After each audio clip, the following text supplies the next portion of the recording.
Yeah, there's a little bit about his storyline that I think has made some people concerned. That's all. But maybe I'll talk about that a little bit. Just trying to remember what the hell I'm trying to do right now. Shoot.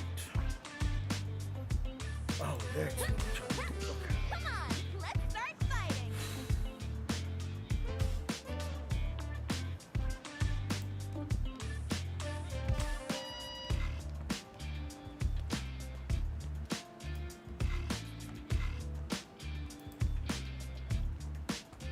No, I have not.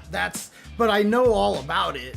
So I know all about what's going on over there and why there is controversy, basically. Let's start fighting.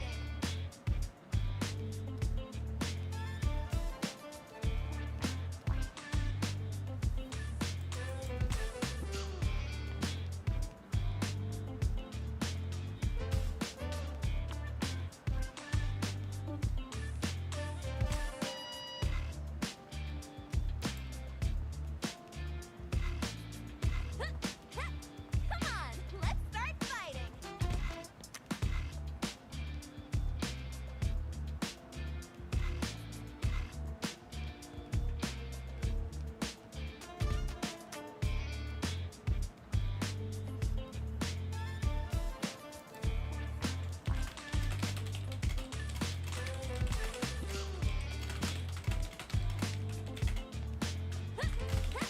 Come on, let's start fighting.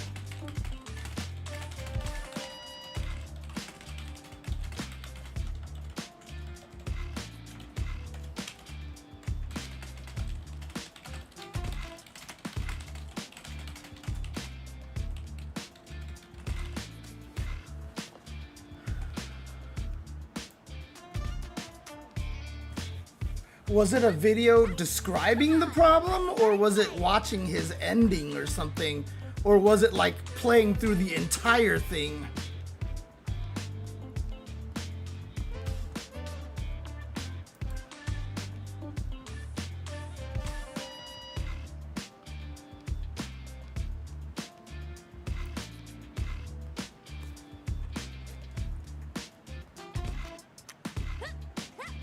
Come on, let's start fighting.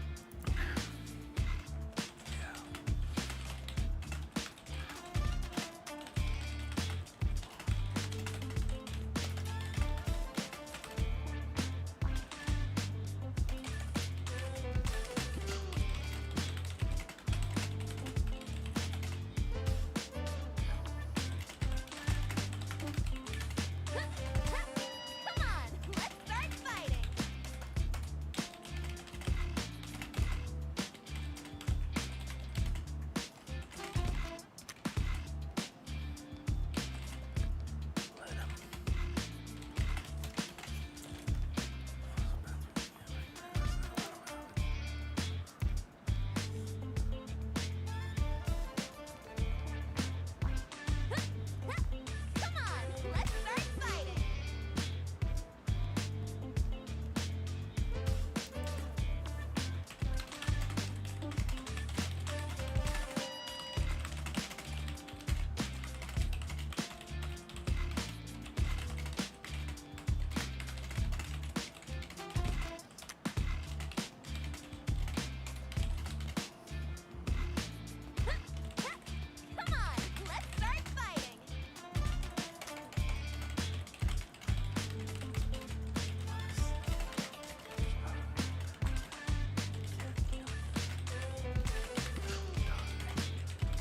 on, let's start fighting.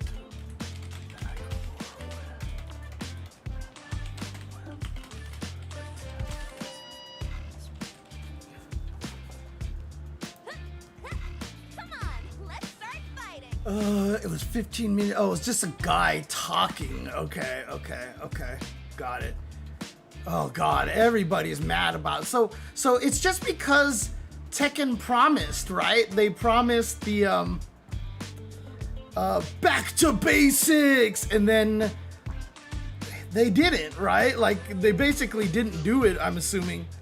Come on, let's start fighting.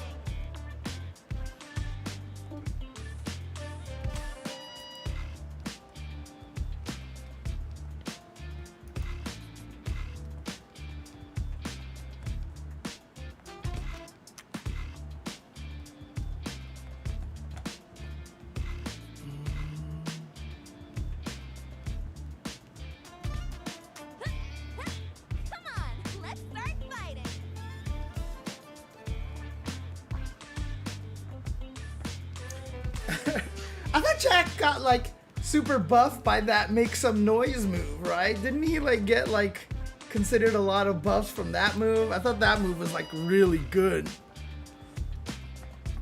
Yeah, what are Tekken basics? Yeah, good question. Come on, let's start fighting.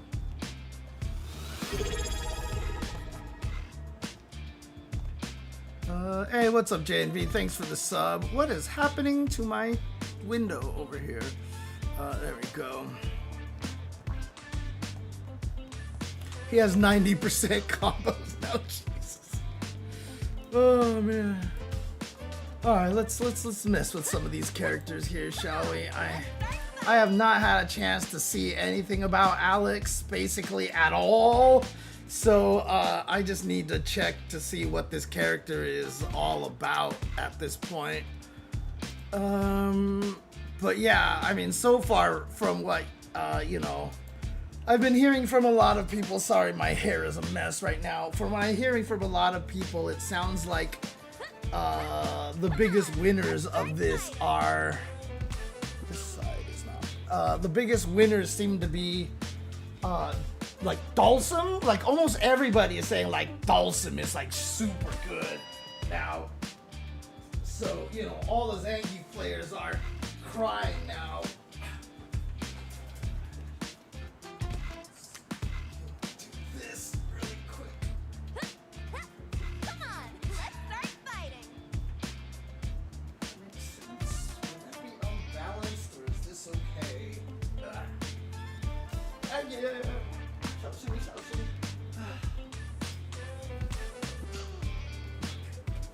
Oops, that's not what I wanted to do. Crap. Yeah. Let's do that. There we go. Alright, there. Okay. Come on, let's start fighting.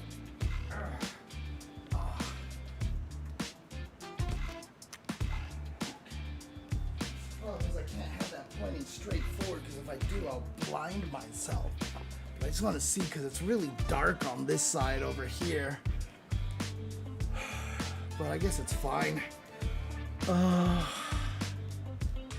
Oh shoot, I gotta do the social stuff too. Hang on a second. Give me a second here. God, I can't. I swear half of my time I spend these days just being like, what am I doing? Like my brain just like shuts off or something like that. It's crazy. Come on, let's start fighting.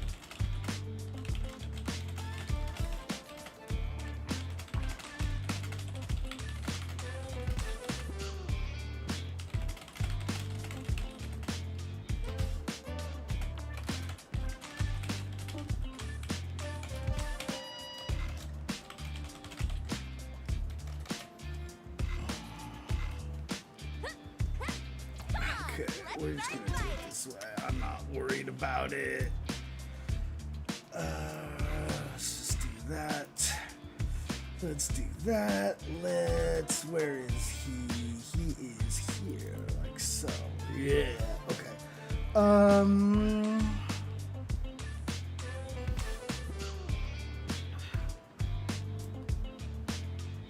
Okay, good enough.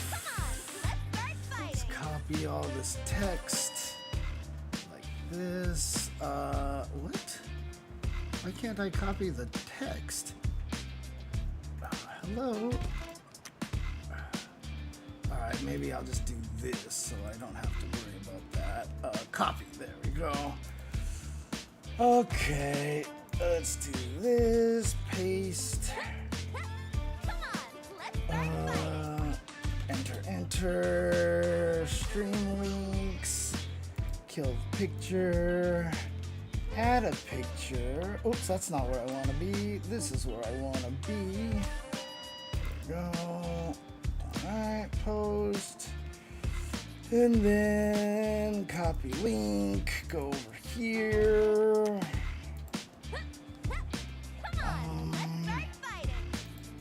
This. All right. Okay. Okay, okay. Okay, okay, okay. Pretty sure that'll work, but you know what? I'll just do this because I normally do, just so people won't get confused. All right, there we go. And then what we're gonna do is come over here and do this. I really should do something about that, actually. Yeah, I'm gonna have to do something about that. It'll make it a lot easier for me, mentally speaking. All right, let's see if I can get this to work. So I'm over there, and what I want is... Come on, let's start fighting.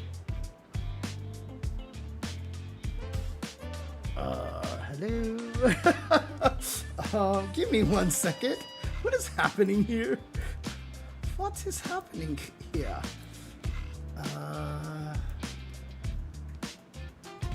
I mean, what do you mean by covering? You mean just talking about it today? Not today, not today. Maybe later. I am not in a great place right now, so I just need to just kind of chill for a little bit. Oh, I mean, DLSS 5 looks terrible. I mean, it's terrible. Like, why? Who the hell would want to implement that? Like, it just doesn't make any sense to me, you know? Why are you not showing up here, Magewell? If I do this, okay, that worked. And Magewell is not working? What the hell? What the heck is going on? Okay, so if I did this, there's, oh, what? Oh, what? Wait, why is NVIDIA, oh God, NVIDIA has taken over the camera. Let me, how do you turn this off? Come on, let's start Why are you doing this, stupid NVIDIA? I don't want you to do this. Okay, you know what? I'll just pick XSplit like so. Aha. All right, and then if I come here, is this actually gonna work? Yes, okay, there it is. No, it's just NVIDIA took claim of the video feed, so I didn't have access to my video feed anymore. That's all. What's this side here? Gotta do something about the lighting over here at some point in time, so. Well, I mean, like, what kind of insights are you looking for, Shashi? Because, I mean, obviously, to be honest with you, like, I feel like how that tournament went, like, in terms of who won, etc., there wasn't any really sort of, like, crazy surprises. Obviously, day 2, finishing out the losers bracket of phase 1 was wild, but the thing about it is, for me, is that, like not mincing any words, like, I hate that bracket format. I actually hate that bracket format, and I really hope that someday that they don't go that way again next year, at least not exactly. I'm not saying that they have to change it completely. I'm just saying that there's a lot that they can do to make it better.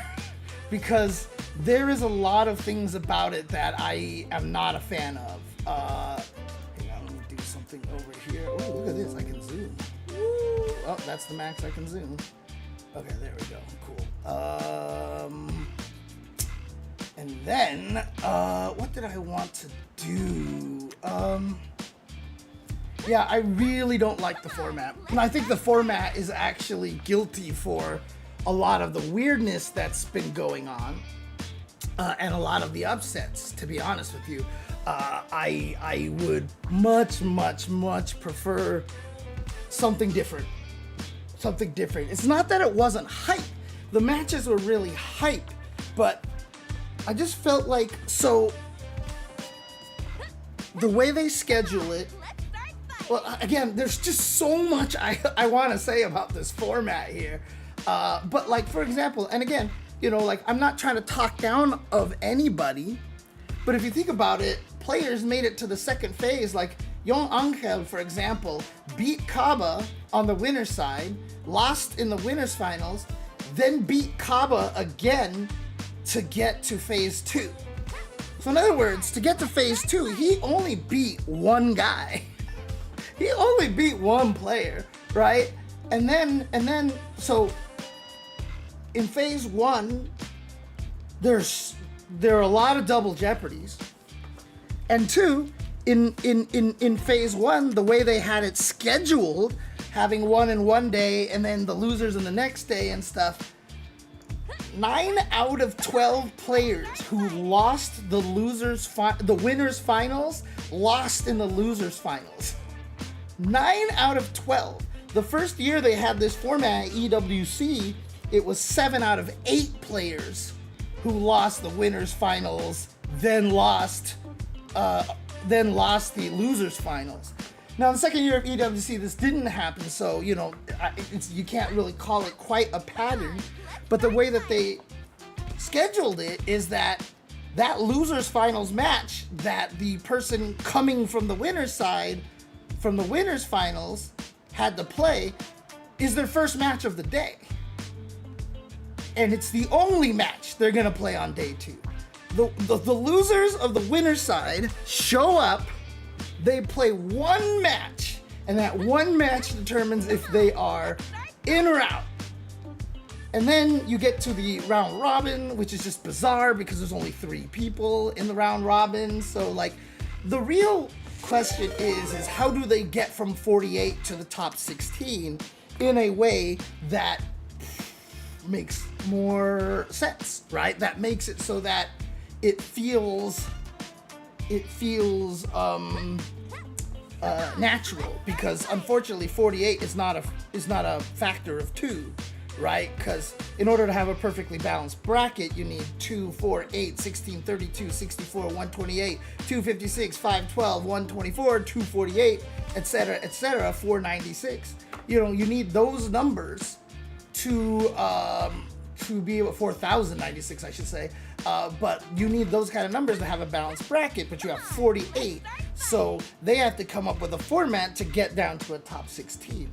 Also, while I do like the first to 5 of the top 16, I'm not necessarily a big fan of the single elimination factor. So, again, and I'm not gonna, oh, what's up, Magoso? Where are you guys from here? So I got Confusing and Magoso. Thanks for the raid, man. Thank you. Appreciate it, man. Appreciate it.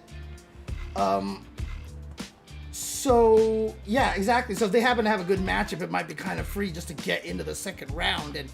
And also, like, the whole first round, like, if you qualify on the winner's side of the phase 1 on day 1, you don't play for 2 days. Like, I guess that's kind of good, right? But, like, the players who qualified on the winner's side of phase 1, you know, day 2 was the loser side of phase 1, day 3 was the round robin, and then they came back for day 4. So, you know, while that's kind of neat, like, hey, I qualified for the last phase. I get 2 days off. I can practice. I can do all sorts of stuff. Whee! But, like, at the same time, you're like, what do I do for these 2 days? Like practice more? Like, it was kind of, like, weird, you know? What's up, Megiddo Flame and Silas Grayson? Yeah, it is lab times, and it's great, but at the same time, it's like, it can go both ways. You can get more nervous, whatever. And, you know, and another thing too, which is kind of frustrating, is that because 12 players qualify into phase 3, 8 of the players know who they're going to play against and can study for them for 2 days. 4 players don't know who they are fighting until the previous day. So just based off of where they happen to fall on the bracket, because there's no real seeding, if those players are the 4 players who have to wait for the guys to come out of the losers bracket. They don't get to practice. They don't know who they're fighting against. They have 12 people from the previous day that might be the person. Well, I mean, I guess they know which group, so that you have 3 players that you know you're gonna go up against. But like, now you gotta like study 3 characters, 2 of them that kind of probably might not end up mattering. You know, there's just a really significant imbalance on playtime. Another thing too is that like, if your favorite player is Dual Kevin and he qualifies on day 1, you don't get to see Dual Kevin on day 2 or day 3, right? You don't get to see your favorite player play anymore until the last day. And then if they just lose the first set in a 1st to 5, that's it, right? So literally the people who lost the first set on day 3 played 3 matches. They won their first match, 3 out of 5, won their second match, 3 out of 5, did nothing for 2 days. And then on the last day, they played 1 set, 1st to 5, and that's it. You played 3 sets and it's done. And I get it, because like before with the round robins in the groups and stuff like that, everything was 2 out of 3. People felt it was more random. And a lot of players do prefer having it be 3 out of 5 or better. The problem with that, obviously, is that you can't play as many matches, so you have to figure out how to shorten the situation so that it can still fit within the schedule. But I feel like there's gotta be a better way, man. I feel like there's gotta be a better way.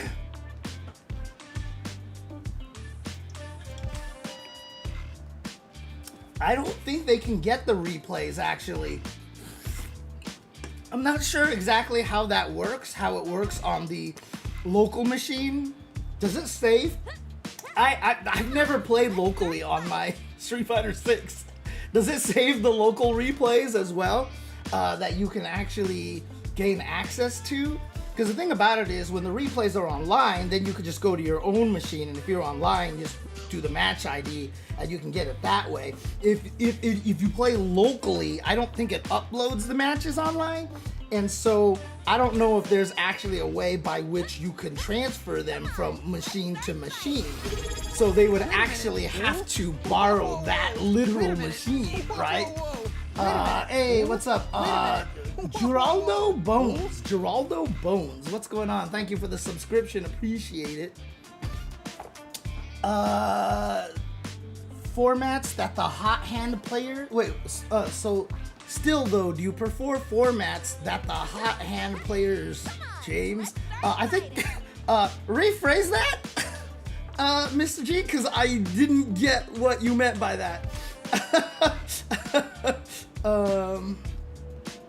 Reminds me of the first UFC tournament where everyone fought a tournament in a single night, and the earlier winners get to rest, whereas later winners have to fight again immediately. Yeah, there was just a lot of imbalance in the way that it works, and like I feel like, and again, like I said, I'm not saying that the format idea inherently is bad. What I'm saying is that the format as is and as scheduled, I think is bad. Like, if they actually played through a whole bracket on the one day, so in other words, instead of having the winner side for all 12 pools and then the loser side for all 12 pools in day 1 and day 2, if they just did 6 pools to completion on the first day, 6 pools to completion on the second day, that could help, right? Also, I didn't know they were gonna play 2 groups at the same time, so they kept doing A, B, A, B, A, B, and then C, D, C, D, C, D. So I thought that they were gonna bring in 1 group at a time, but if they're gonna do the back and forth, which makes sense, because then you can get 1 group ready to go while the other one's playing, and then, you know, they can switch back and forth, because the people also in the A group don't want to be getting ready because they want to watch those matches, etc., because those are people in your pool. The fact that they're doing A and B at the same time, then what you can do is that the person who loses on the winners finals gets launched to the losers finals of the other group. That's what I would like to see. And then the person who loses the winter finals of Group B gets launched into the losers finals of Group A. So what that does is it prevents double jeopardy, right? If you're gonna run both of those groups at the same time, those players are all in the venue. So run the groups all in a day, and when the player loses on the winner side, they get shoved to the loser side of the corresponding group with them. So A to B, B to A, C to D, D to to C, etc., etc. So you don't get double jeopardies anymore. You literally avoid all double jeopardies, right? And yeah, sure, it might feel a little random, but like I think the players would prefer it, right? Because what if it is a bad matchup? You don't have to fight that one, and it sucks either way, because if Yon Ankel beats Kaba both times, he only beat one player to get phase 2. But if Kaba beats him on the second time, it's that weird, awkward, oh my god, it's the run back, how did I win last time? Kind of like craziness. And so it's just like, the double jeopardy is in general, like, unless it's absolutely necessary, it should be avoided at all times, right? Because I mean, think about it, right? Like Kaba, who, like, he got to beat one person, I think, right? But like, he fought 2 people total, and that includes a win, right? So he lost, he won, he lost, but the person that he lost to was the same guy both times. And it's like, you go to Capcom Cup and you play in a tournament, you want to fight as many people as possible. So if you have a lose-win-lose record, you're kind of hoping you'd at least fight 3 different people so you can get different kinds of experiences and stuff and have a better chance of like, oh my gosh, Raihan did really well, but let's just say like, you're Raihan, you're like, you go 1-1-1, right? So you're like, well, I live in Bangladesh. This is my first time out of the country. I really want to fight all these different guys in all these from all these different areas. I've never fought Tokido. I've never fought Punk. I've never fought etc. etc. Well, okay, not Punk because he wasn't there. I used the 2 guys in the same spot. But you get my idea. But then, because of double jeopardy, in the tournament, you fight 2 people. Even though you got to play 3 matches. You only fight 2 people, and that's just kind of feels bad. You know what I mean? Oh, what's up, Dhalsim? How you doing? It's just kind of a feels bad, honestly, and I think that's kind of annoying. Prefer formats where the hot hand players have the momentum. Yeah, I think that's kind of what I thought you were getting at. I keep wanting to call you Jeff. Is that right? I mean, it is you, right? I just want to make sure. But Doku. What's up, Doku? They've definitely got a lot of casuals in there. Chris T, I mean, it's funny because when I was doing the commentary for those days, I literally said, I watched how Chris T fight Raihan, and I was like, he definitely watched Raihan's matches previously, and he figured out that Raihan likes to hit buttons, that this guy in neutral can't stop hitting buttons, and on defense, he can't stop hitting buttons. Because the way Chris T fought Raihan was, Chris T did nothing. In his neutral, he was just like, walk back and forth until he felt like he had a comfortable whiff punish. And he eventually ended up beating Raihan. Then when they interviewed Chris, they were like, blah, blah, blah, how did you fight? He's like, well, I studied him. Like, I watched all of his matches before, and I could get an idea of what his patterns were. He picked up on the same thing that I did. Like, Raihan was so incredibly active. Raihan even said in his interview, like, he was like, modern makes Elena's footsies look a little awkward. And you could tell that's kind of, he was trying to take advantage of that by being unpredictable and being crazy and pressing a lot of buttons and hoping people just run into things all day. But if you watch how Chris was playing towards the end of their set, Chris was like not hitting any buttons until he had a clear whiff punish. And then once he knocked him down, he knew just, he could do his mix up.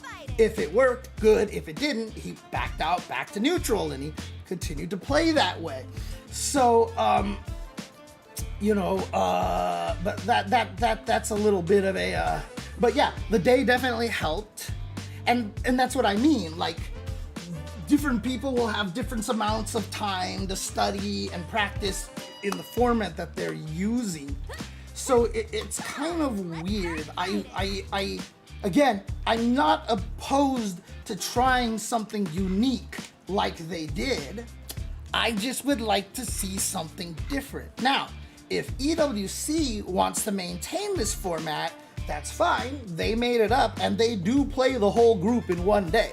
So they will go, for example, play all of Group A, all of Group B, etc., etc. But if but I don't need to see more than one event with this weird format. But if Capcom doesn't want to go straight round robin or double elimination, which they can't do because it's 48 players, and that makes an unbalanced bracket, and the group stages last way too long if they're round robin, which is why everything was 2 out of 3. If, I don't mind if they try to do something unique, but I think they need to come up with something better, especially for Capcom Cup, right? Because Capcom Cup is like, dude, we played all year long. We participated in 5 World Warriors and then played in these finals, and we got here, yes! And then you end up losing to the same guy twice, when you have a loss-win-loss. Like, it's just like, ugh. And then, the top 16 bracket, because it is single elimination, does, even though it's first to 5, and it's hard to say, like, oh, well, first to 5, clearly it's not random. But at the same time, if it's a bad matchup, or if it's a player that you have that's like your demon or something, like, I never beat this guy, right? Like, that kind of situation, that's your only chance, right? So, like, in the first round of the top 16, you fight somebody who, like, uses a character that blows you up, and you're just like, well, great. And you don't get a second chance, right? There is no second chance. But the problem is, as soon as you make it double elimination, like in a 16-man bracket, you add 15 more matches, right? And you have to calculate it properly. So let's take a look at this, okay? Let's actually try to calculate this out over here. So if we have a calculator here, if there are 16 matches and the most that they can go is 9 games, right? So 144 games potentially here. But there's no bracket reset, right? So it'll be 1, 2, 3, 4, 5, 7, 8. So 8. It should be 15 matches. 8 plus 4 is 12. Plus 2 plus 1. Yeah, so it's 15. So the potential here is 135 matches. This is the max that we're gonna get. 135 matches, right? This is worst case scenario for a 16-man single elimination bracket. If we had 3 out of 5 the entire way,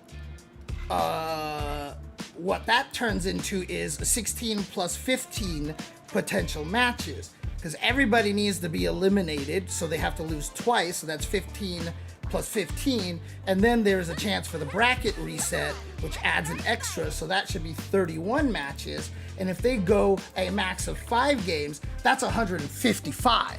So we go from 135 potential matches to 155 potential matches, and that's how you have to calculate. So all of a sudden, well, not matches, games, I should say, like actual round 1, round 2, round 3 games, right?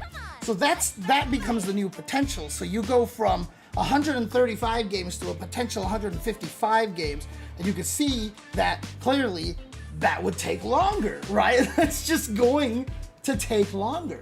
So it is a little bit tough. However, what you could do, for example, and I don't know if people would hate this or if they would like this or something like that. So if we go back to over here again, wait, what is this doing here? Okay, if we go back to here, let's say the winner's side is 3 out of 5. So in other words, that would be a potential of 16 matches because everyone gets sent to losers with the total of that, right? So that's 80 matches right there. But let's say the loser side is just 2 out of 3. Is just 2 out of 3. So that means that will be 15 players going a max of 3 rounds. So that's 45 plus 80 equals, now it's 125. It's actually less matches than the 135. But again, is it shitty to play the losers bracket and like this is like your chance to survive goes into a 2 out of 3, right? But you know, there's a lot of things to think about in this setup here and how they can schedule it out and make it feel right. Oh, what's up, Major Nicholas? Haven't seen you in a while. So that's kind of how it works. Careful with Alex's theme.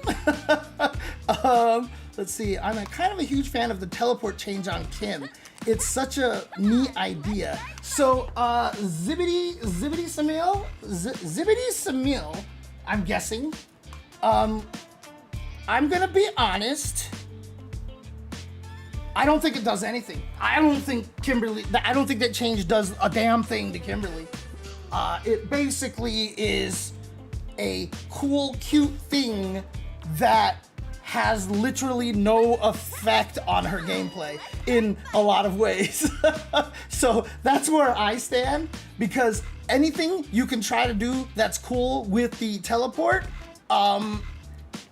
you can do better with other routes, is the problem. That's the biggest problem. So aren't AWC owners now owning 10% of Capcom? I think so. I think that's the same guys. Let's see. It is like finally going to a locals 2 hours away and you play against your friends in the bracket. Yeah, basically. For a while I wasn't sure fighting games were for me, but your content really helped me preserve through that period. I still suck, but I'm going to EVO for the first time this year too. Thanks for your content, commentating, and sharing your love of fighting games. Hey, Geraldo, like, if you can, I would love it if you could reach my streams more often, because I can help you in so many different ways to get stronger in fighting games. Like if you just let me know like what you consider your main weaknesses right now, I can try to address a little bit of that. But I think it's gonna be great. I'm excited for you to get to EVO. So every match felt meaningful in groups, but had double jeopardy. Then the round robin part had a big chance of much of the last set being just for honor, since the winner is already decided by then. An odd mismatch of formats there to me before top 16. Yeah, it was kind of weird. My biggest gripe with Capcom Co-op 12 is using some foreign company to sell pay-per-view. Yeah, it should be free so that it could be restreamed in multiple languages by commentators who will do that for free. I mean, I said I was going to do the pay-per-view part as a radio broadcast, but in the end, a lot of people convinced me it probably wasn't worth risking. It just wasn't worth risking to try to do that, because, you know, face it, like I could get myself in trouble for something that like really would like. I wanted to do it for people who couldn't afford it and still wanted to root for their favorite players. So I wanted to do a radio broadcast. I mean, as I showed people before, I had this all set up over here for fun. I was gonna do a radio broadcast like, here we are at Capcom Co-op 12, you know, and we're gonna begin with the first fight. It's gonna be a good one, ladies and gentlemen. Like, I was just gonna do that, you know, as a stream, but, you know, obviously didn't happen, because like I said, I just wanted to be safer. I just felt like it would have been safer for me not to do anything. So Archer Carter, you say QOL, quality of life? What was that in reference to? I missed that, but hey, what's up, John the Automaton? Makes sense. Better avoid legal trouble. I mean, John the Automaton, Geraldo, is a player that, you know, he's told me that, you know, a lot of my advice to him helped him get into Master. So I know John the Automaton has made it to Master rank now. and he says a lot of it was for me, so from me. So like I'm happy about that, and I will use John the Automaton as a example as much as I can. But yeah, so like for example here, like if I show you Kimberly stuff, right? Like, so like, let's do this.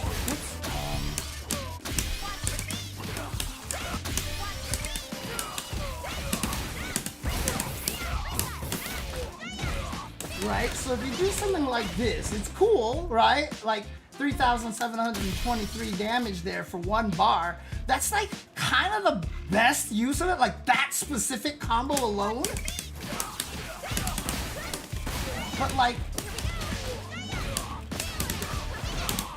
if I spend just a little bit more in this situation here, right? Like I can get more damage, right? Like, so it's 1 bar, 2 bar, and then like I can do something else. That's 3,799. Granted, this version here spends only 1. Oh, actually, this would spend no bar. Yeah, I think so. This is like literally, I think the only place that this is particularly useful. Actually, wait. What am I trying to do here?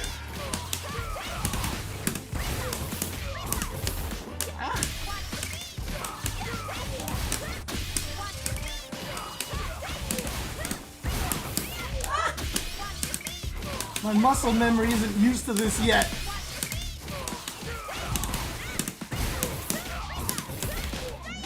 So I can do this, that's 3,713, right? But also you can do this.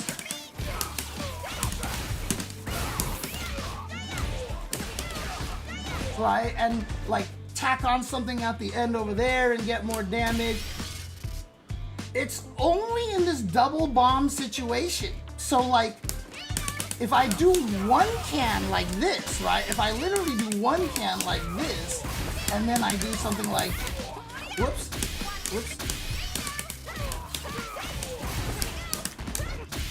It's actually easier with the light one, so I'm just gonna do the light one for now. Like if I did something like that, right? That's spending 1 bar for 3,180. If I do this, right, like I'm already doing like more damage with an extra bar. Let me see here. What am I trying to do? Oh, sorry. I'm trying to think of what the best thing to do here without spending another bar is potentially.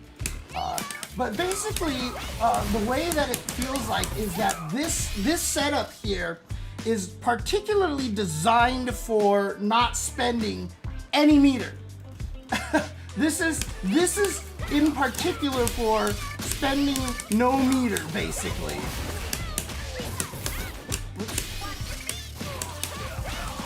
And again, like getting that is manually timed unless you do the light one, then it's easier. Like, so that's not bad for 1 block right there, right?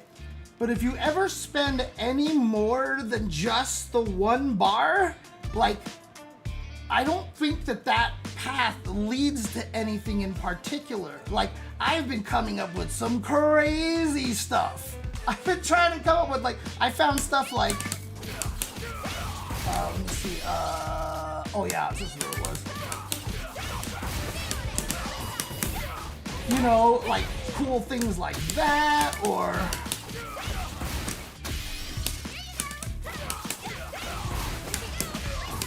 whoops.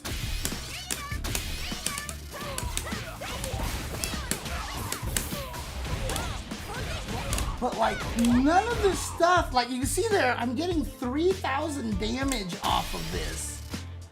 And you know, I spent an extra 2 bars to do that. Whoops.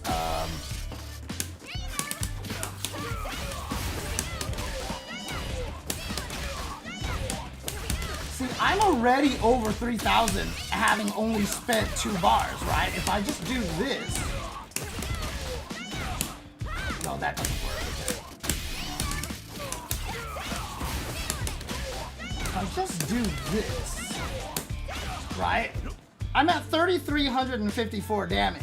And I could do more if I wanted to, if I'm choosing to do worse OP, right? So if I do this instead, right, I get 3,415 damage here. If I do this, like, I can't really... All right, let's spend an extra bar. Let's spend an extra bar here.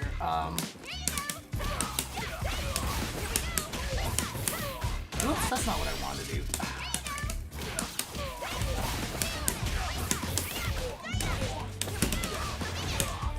Right, so that's 3,400 and 231. I can also do this.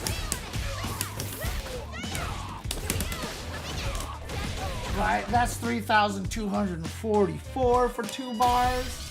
And again, if I just do this,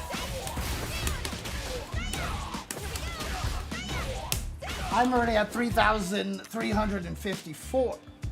So as soon as you get into spending 2 bars or more, if you do the teleport stuff, you lose damage.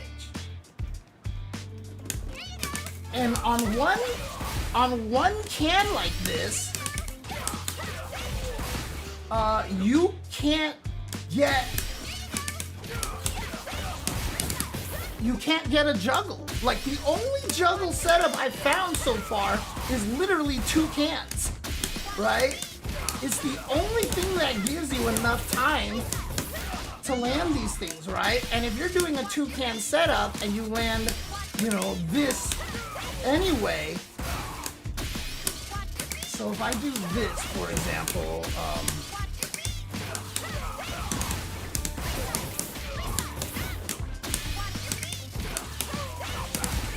crap.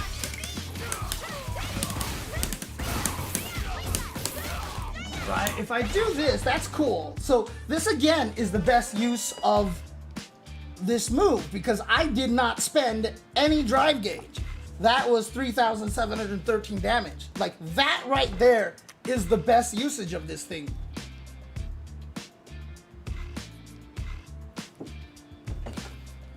But if you spend any extra bar after that, like, then it becomes questionable at that point, so. And you're always just kind of better off doing this anyway. But the problem is, it only comes off of 2 bombs. And if you're Kimberly and if you ever land 2 bombs like this, like, you kind of want to just, like, get as much damage as you can, you know? So, like, for example, if I do the full burn combo here, I get 6,078 damage here. And then, yeah, it's not an EX. It's just a thing. Because you can do this as well, right? You can throw them staggered, right? And so if you just hit both buttons, it's just like, oh, you're just throwing 2 cans at the same time. It doesn't cost any meters, so thank God. Otherwise she'd be kind of, that would hurt her so much. Oh my God. So if I did,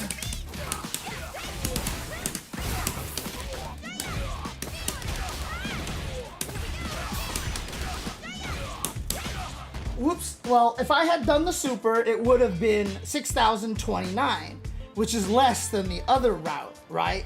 So anytime you actually try to, like, pump and dump is what I kind of call it, right? Just use all of your resources, go nuts and everything like that.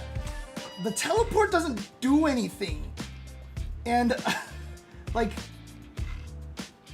even if it did do a little bit more, it doesn't do enough that, like, it's gonna make a huge difference. Yes, what's nice is that this leads to a really nice combo with no meter, right? So again, if you are planning to do any of these teleport combos,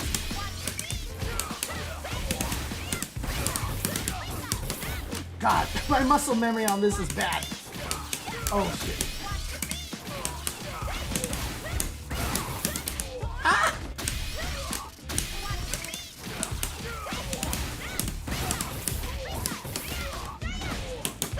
Like, that's really good, because that's 57, a 57 something or other without any drive gauge usage.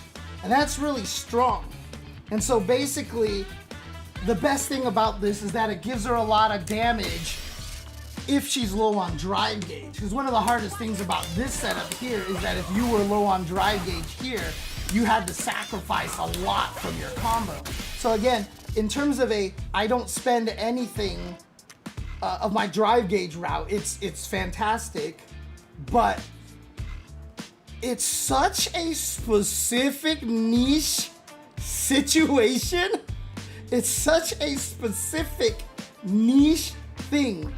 Landing 2 bombs, and then actually I'm wondering, can you even do this? Let's see. Yeah, I think you can actually. I didn't mean to do that.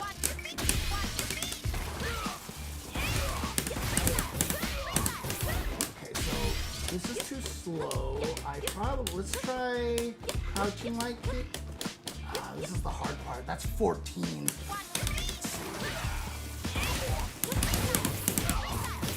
Oh, that's not fast enough? Ah!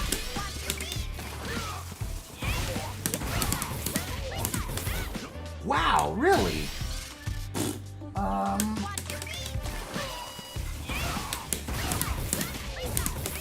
Wow! Come on. Come on.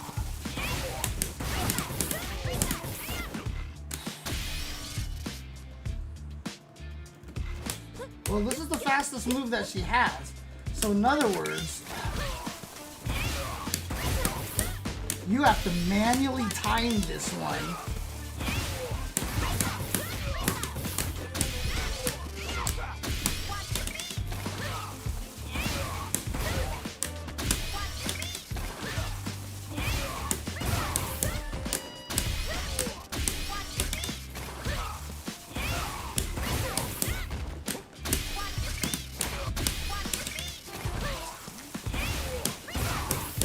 No, you're running out of juggle.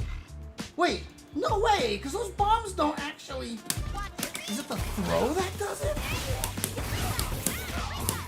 Okay, you know what? Let's test this. This is the key right here. Okay, that still hits.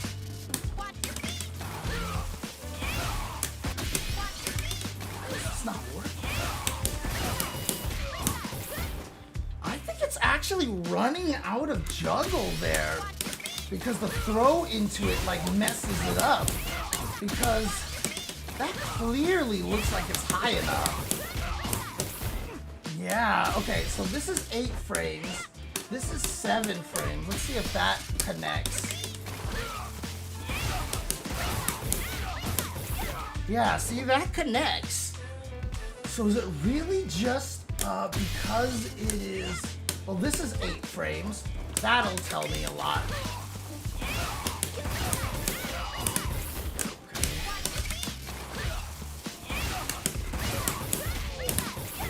Okay, so 8 frames might just be too slow. So in other words, I need something that kills 12 frames, which doesn't exist, unfortunately.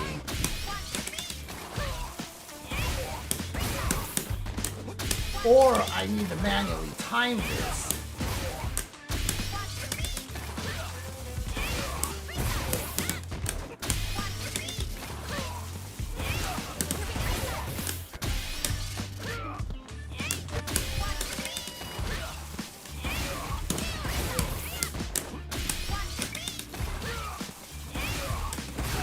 Whoops, what am I doing?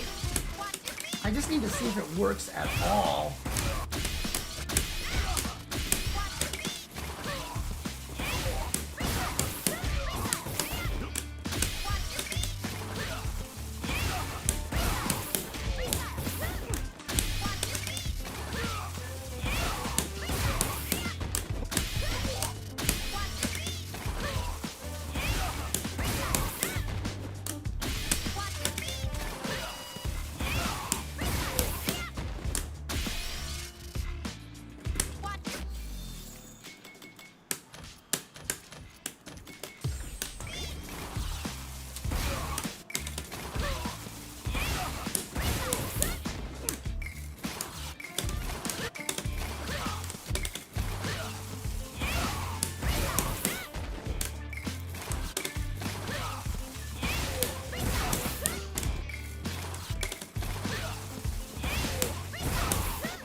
hang on a second.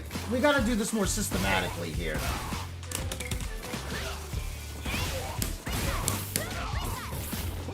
Shit. Well, that missed.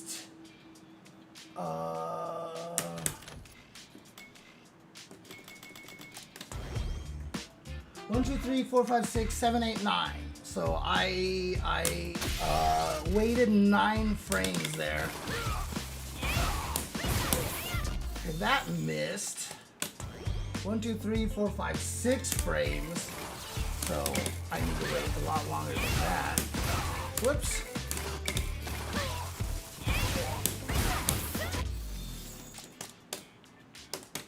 One, 2, 3, 4, 5, 6, 7, 8. So there is an 8 there. I should have let it. I should actually let myself finish. Oh, see, the problem is then when I do that, I lose the count. Basically, is kind of what they did. Yeah.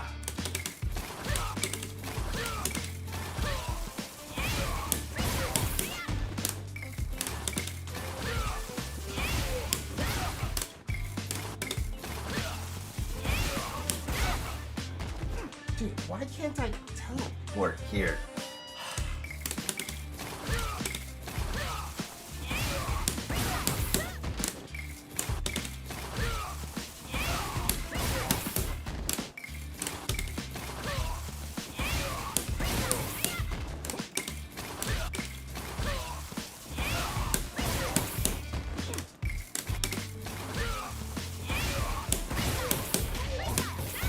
I can't get 2 of them. I can't get 2 of them. That's really irritating. It's really irritating.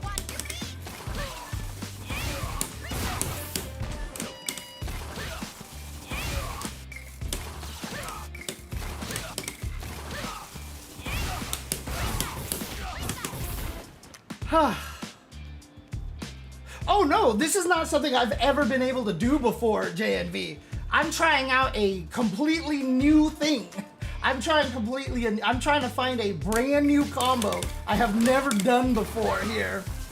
So this has nothing to do with anything killing my timing on anything.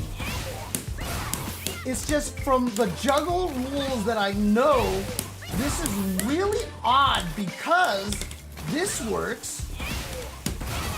I didn't do that!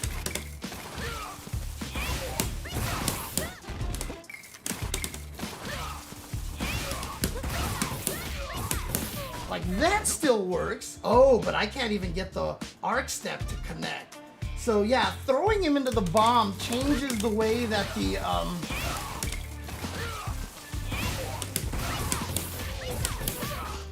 yeah, so so something is different with the juggle potential, so that crouching heavy punch is not hitting at all. So, yeah, see, that doesn't even work in that situation. Which means, like, even something like that is gonna be like the teleport thing. I just haven't found enough uses for it. Like I said, the only thing that I know that makes it work is, you know, is stuff like this, right? So, so that's 32 frames total. This is 23, so 9 frames. So last time I was whiffing this. So 9 would be 23. So let's try that one.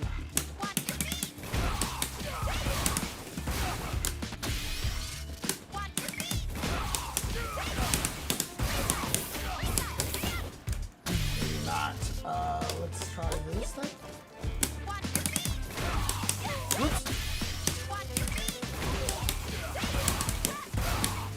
Where's my teleport? Ah!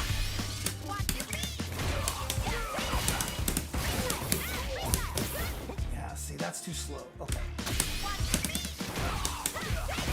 Oops.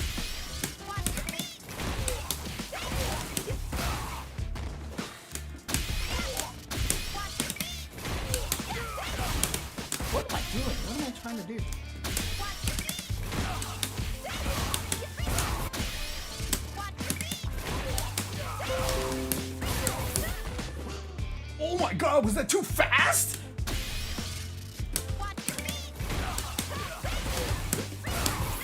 Ah, crap, that is too fast. So this is too fast, this is too slow. This is too, okay, I got another option here. Let's try this. Party time. Whoops, what the hell happened?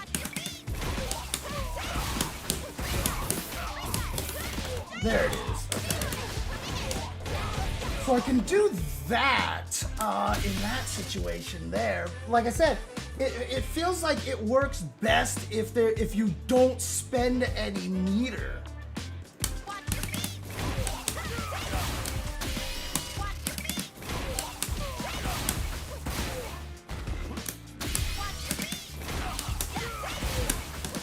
What am I doing? What am I trying to do?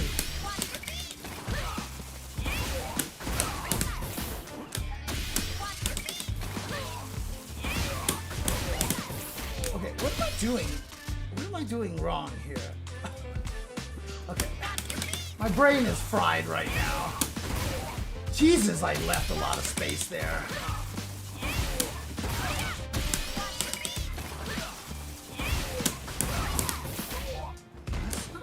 Okay, what was I doing? Why am I so confused all of a sudden? Oh, because I'm not trying to do that. I wanted to do this. That's what it was. Okay.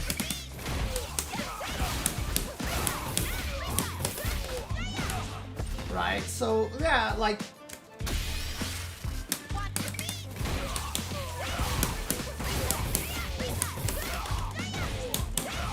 So that's not bad, right? But, like, as soon as you spend any meter, like, there's no real reason to go for these teleport combos.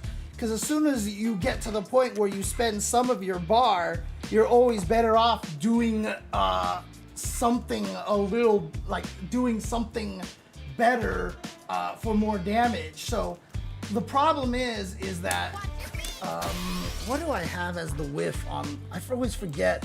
Standing heavy kick. What is my whiff? What is my whiff? Hang on a second. Kim optimal. Let's see. I do stand heavy kick. These are the combo ones. No. Where is this? Versus meaty hit. Stand heavy kick, medium punch. Oh, it's just whiff run. Oh, okay. So both of them are whiff. Interesting. So it's almost like the exact same thing.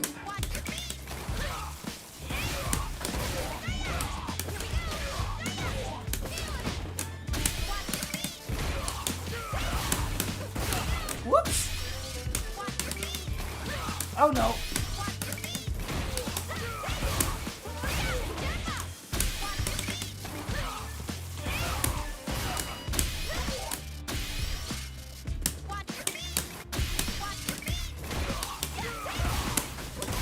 I totally messed that up. No!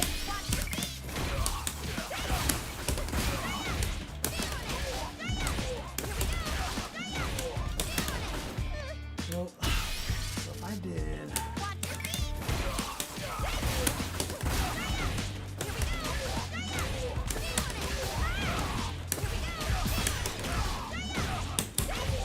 So that's 6208 right there. 6208. 6208. And then if I did...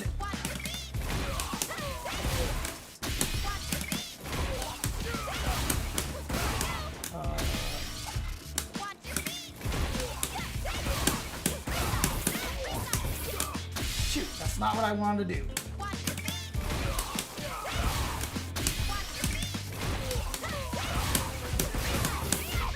Not what I want to do.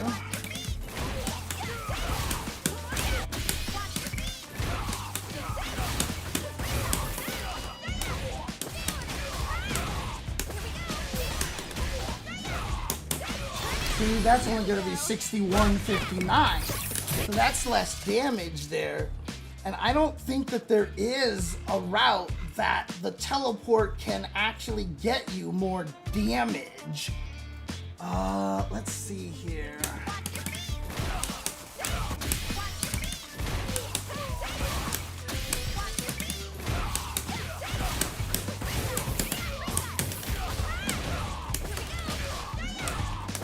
Well, I have to do the EX again. Actually, this might actually work. Let's see here.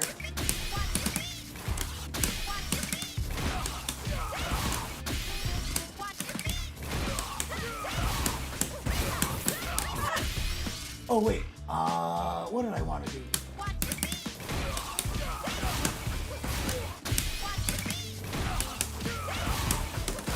That's the other route. Ah, god damn it.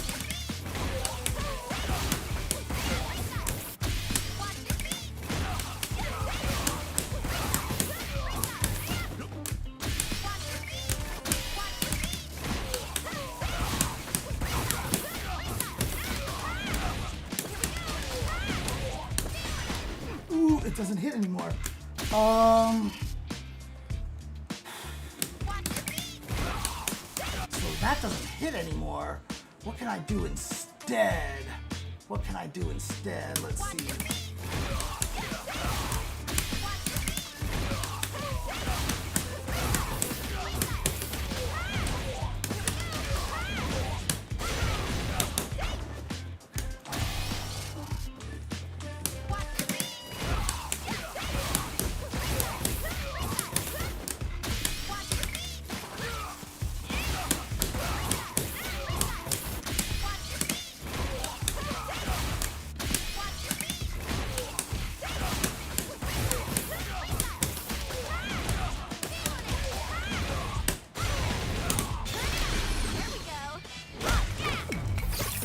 That's 61, so it's still less damage.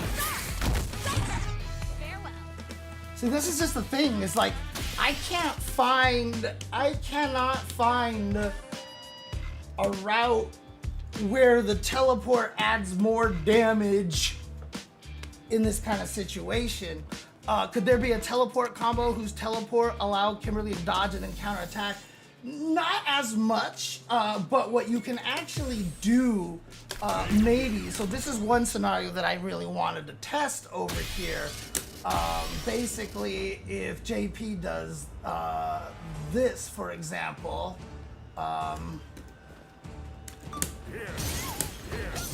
right? So if JP does that, you know, that is a common way for Kimberly to blow up JP for doing that. However, then JP just does this. Whoops.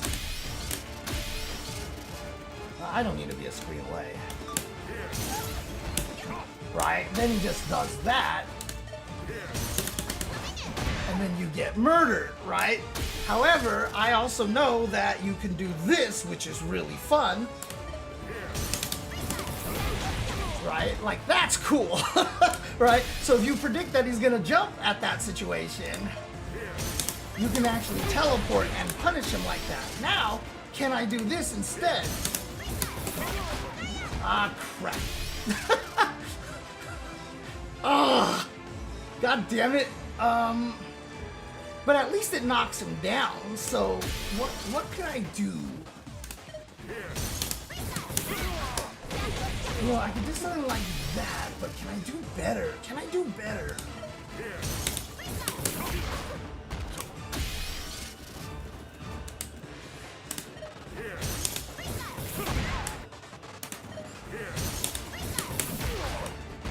What am I trying to do here? Damn it! The problem with, I mean, what this does allow me to do is set up mix-ups, at least. Oh, I can't even juggle with that! Oh, because it's not a free juggle situation.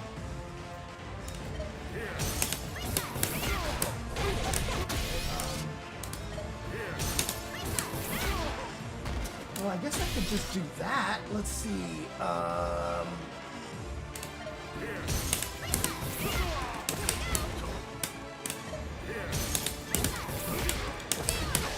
Aha, there we go.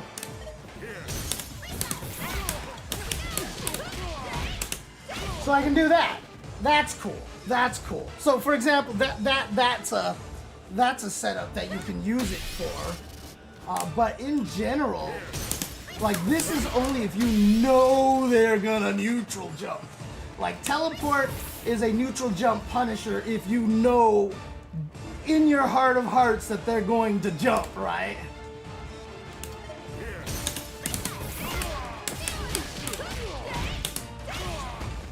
So that is kind of neat. I will admit that's kind of neat. Can I do this as well? Whoops. No, okay, that doesn't work. I tried heavy kick. It's just too late, basically. But again, this is a very JP specific strategy here. And again, if the opponent doesn't neutral jump and he just sits there, then you can die really, really badly, right? So, could her SA2 counter which one, JMV? Because keep in mind, Kimberly's SA2 is the worst move in the history of the Earth. Like, I really think she has the worst level 2 in the game. Her level 2 is ass. Her level 2 is so bad. Like, I hate her level 2 so much. What part do you think that it could counter is the question.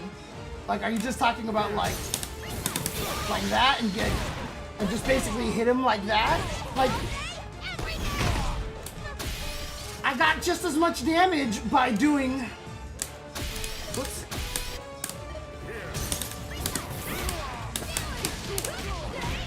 I mean, that was 2,401 damage, right? So if I did this, whoops.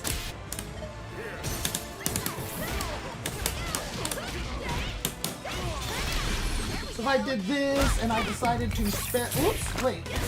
I did the level 3? I didn't, oh yeah. That's right, what am I thinking? Let me try this.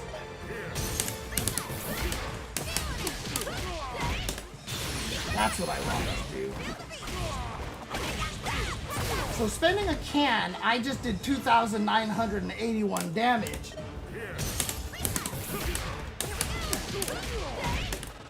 Not spending a can, I did 2,813 damage, right?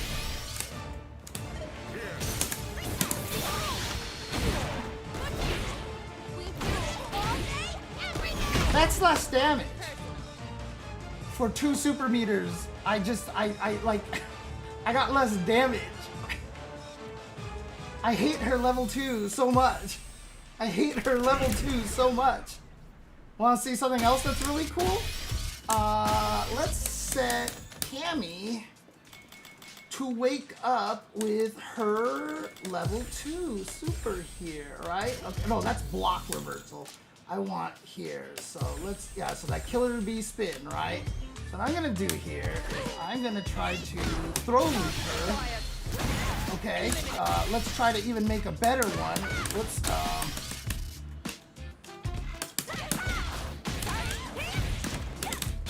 so I tried to throw loop. Oh, cool, right? And now let's program Cammy to throw loop me, shall we? What's a good throw loop setup for her?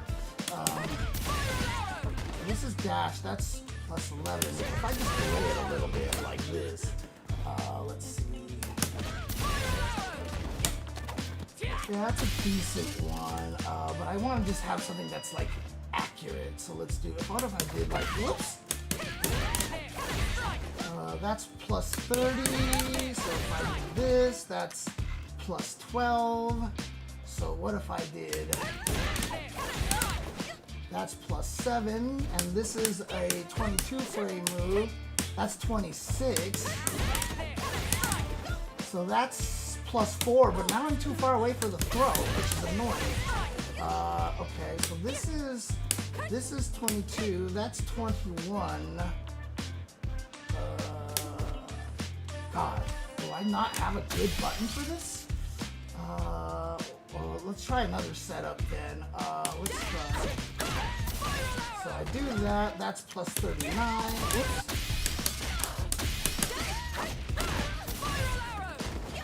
Double dash plus 3. Perfect. Okay, so let's do. Whoops. action to throw, like so, right? So let's record that here. So he's gonna go for the throw, right? Okay, all right, let's play that back here.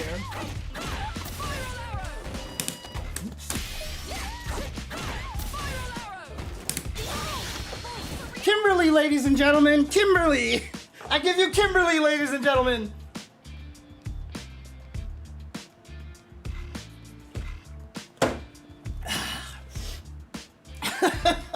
Kimberly, ladies and gentlemen! Kimberly! God.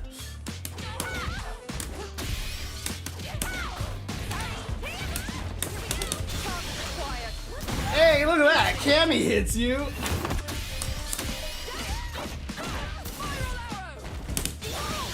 Woo! Yay! Yay! So yeah, I hate Kimberly's level 2 so much. Useless ass move. Stupid useless ass move. Can't even give Kimberly a decent level 2. Makes me so mad. I mean, they only now make it so that you can combo off of this, which gives it basically its only use. Right? It's its only use, and they won't even let you hit with every hit of that, right? So like her level 2 is 2, 3, 4, and 5, right? So off of this, which is 5 hits, you should get 10 hits. But you have to cancel the 4th hit.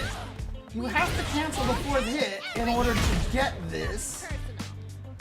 And if you notice, that means it does 210 damage more, right? A move that does 1,410 damage. If I use this and cancel into my level 2, I end up with 210 more damage than if I just hit him with the raw super. If I just hit him with the raw super, I do 2,800 damage. So in other words, you know, like, and you notice each hit, look at the hit. The first one's 450. The other ones are 200, 200, 200, and 360. You have to lose that 360 hit. You don't get that extra 360 damage on there. If they even let me hit with that, I would get 3,370 damage. You know, like, it would actually be kind of worth it in terms of like how much meter you're spending.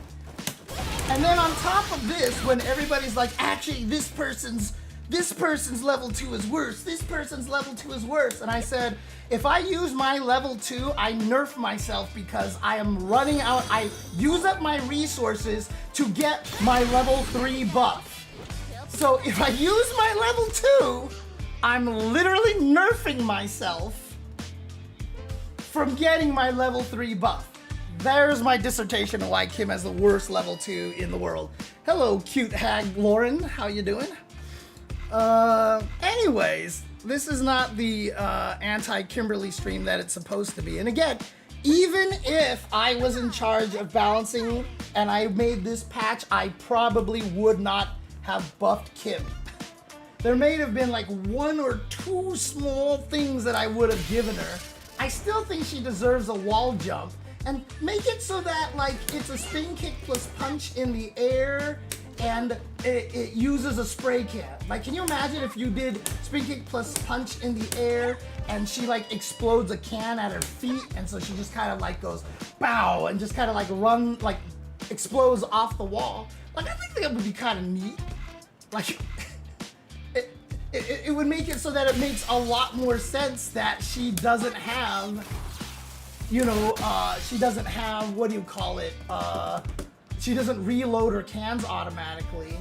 I was saying on Wake Up Drive Reversal, if you do it and then press another button, she explodes a can. That makes her so she's minus 3 instead of minus 6. It's still the enemy's turn. You're still trapped in the corner, but you can go for it without risking yourself. If you hit him with the drive reversal, the bomb explodes too late and it doesn't even hit. right? So whatever, you don't get any bonus damage off of it. It's just a way to make your option safe, but you're still -3, which means the opponent just throws you again and you try it again, and now you have no more cans, and now it really sucks. So like it's a big risk to kind of do, you know, like blah, blah, blah, blah, blah. So saying SA2 can be used for follow-up, Oki. I mean,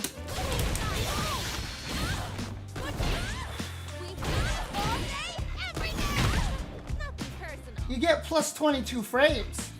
Plus 22 is great if you can land the overhead, but if you notice, they purposely make you at a range where you can't overhead. Because 22 is exactly what you want for the overhead, right? Because normally overhead is +4, but if you're plus 22, you end up +5 and you get a more significant combo after that. But after level 2, you're plus 22, but you're nowhere near them, and so like you can't get anything from this range. And like, what do you do here? Like plus 22 is not a great number for Kimberly as an Oki overall. So no, level 2 is completely worthless outside of the opponent has less than 3,000 life, and then they jump at you, and you basically kill them because they have 3,000 life, and you're like, yay! There are some good combos that if you have a level 2, sure, you can do some decent damage with the level 2, but like, that's not different than like basically everybody else's level 2. Like everybody's level 2 can be used as a I don't have a level 3, right? Except for the guys who have installs, and for the most part, I don't think there's somebody who has a level 2 installed that is so useless that it is worse than Kimberly's level 2. So I really don't think that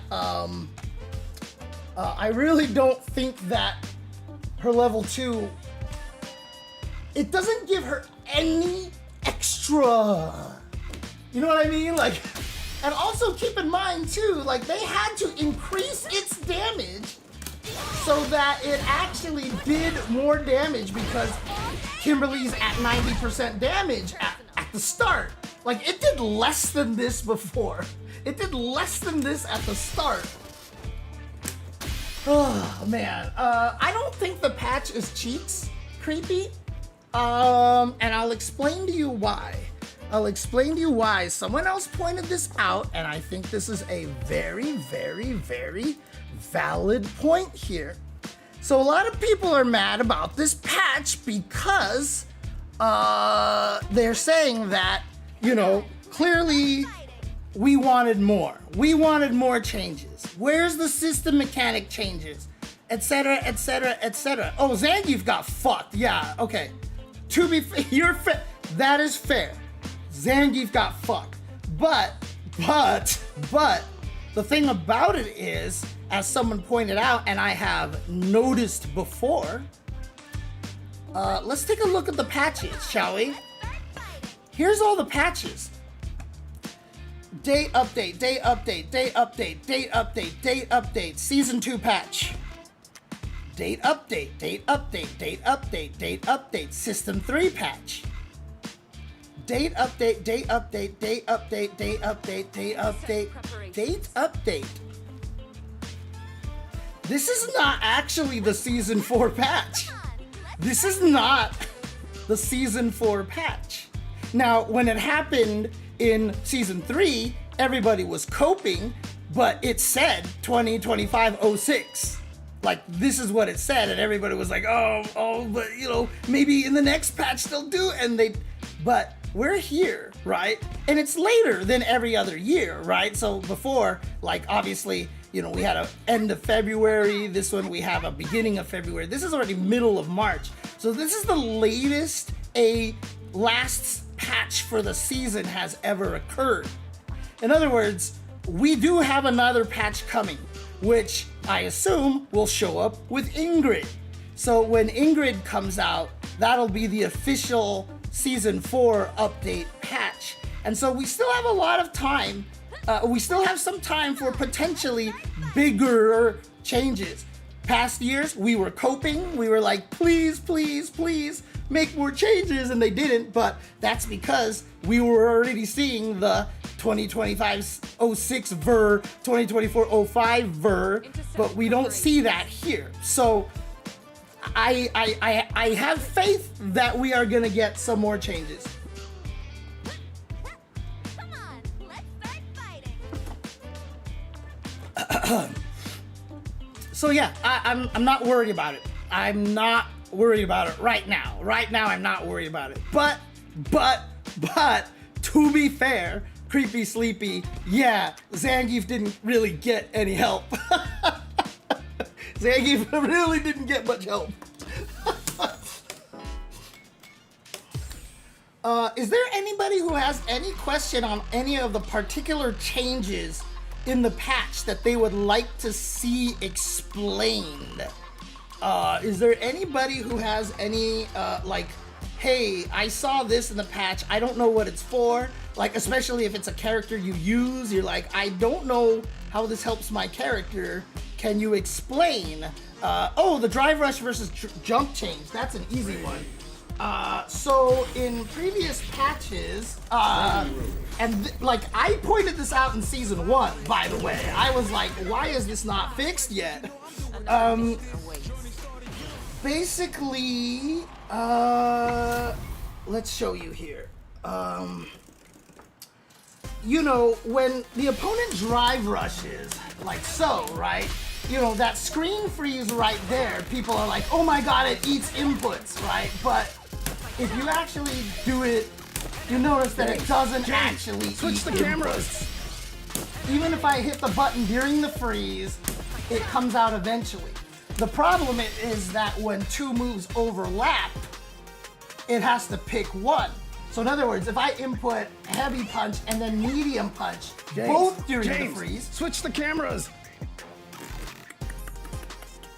Thank you. So during the freeze, if I press a button,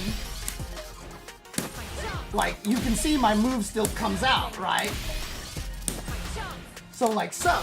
However, if I press two buttons, for example, medium punch and heavy punch, so heavy punch and medium punch, if I do that, like heavy punch will still come out, right? But if I do it the opposite direction, heavy punch comes out. So it's not the first thing that you input, it's a priority system.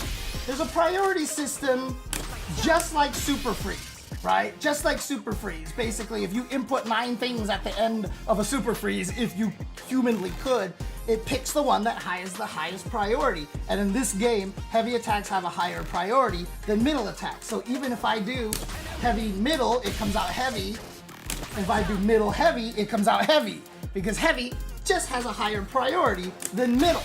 The problem is that in the priority list, it never used to put jump into the priority list. There was no, jump wasn't something that measured the priority. So if you were running around and someone drive rushed and you tapped up during the freeze, you didn't jump. It actually ate your jump input. So a lot of the times, like I would be sitting here fighting somebody, they would do a drive rush, I'd tap up, I think I'd be jumping, so I'm gonna hit a jump attack on my way down to kick them, but in fact, I went nowhere, and I'm sitting on the ground, and then they drive rush and kill me. And you don't have enough time to react to that because it's so fast. So in other words, it used to eat up inputs. More accurately, the up was never put into the priority list to be judged. So they fixed it now so that if you press up during the freeze, you get an up. That's what that change basically means. Popo, that's what it means. What that change means. So, yeah, you can change the direction, but I mean, like, the reason why they did that, is probably, they mentioned it, but what the truth is that up forward and up back probably just have a higher priority than straight up, and they just wanted to explain it. Because if you notice something, if I hit up and then up forward during my pre-jump, like you can literally see, so I have 4 pre-jump frames, right? And you can see I hit straight up and then I switched it to up forward. The game has a leeway that during the pre-jump, if you change it to up forward at least within the 4 frames, it will actually change you directions. If I wait longer than that, I still get the neutral jump. So 5 frames right there makes it so that I still neutral jump, right? So there is a little bit of a give.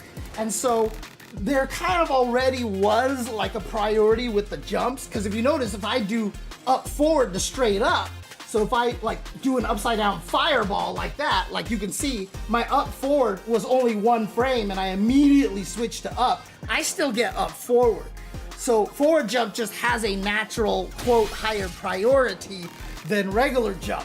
Fun fact, that didn't happen in 2XKO. For a while, 2XKO, if I did that and I hit up forward and then switched to up within 4 frames, it would change my forward jump to a neutral jump. And that, I hated it, it messed me up. I mentioned it to them, they fixed it, it's gone. So, so thank God that that's gone. So I'm happy about that.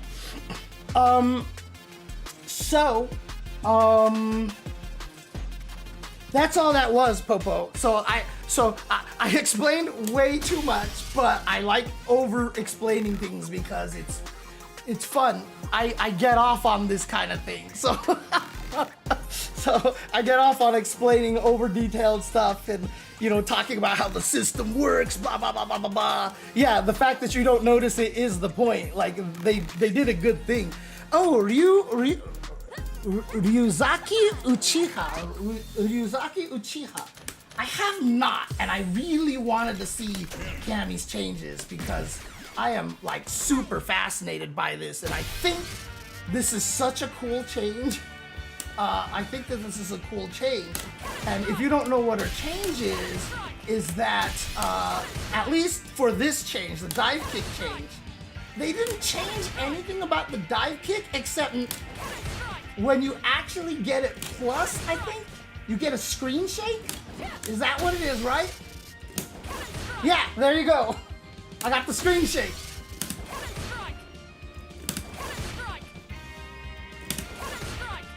See, that's minus still, whoops. Oh, but it's not, it's only if you're plus more than +1, it looks like. So +1 isn't triggering it. Interesting. So that's a fascinating aspect of it. So it only shows up if you're +4 or better. Yeah, so you +4 or 5. Interesting.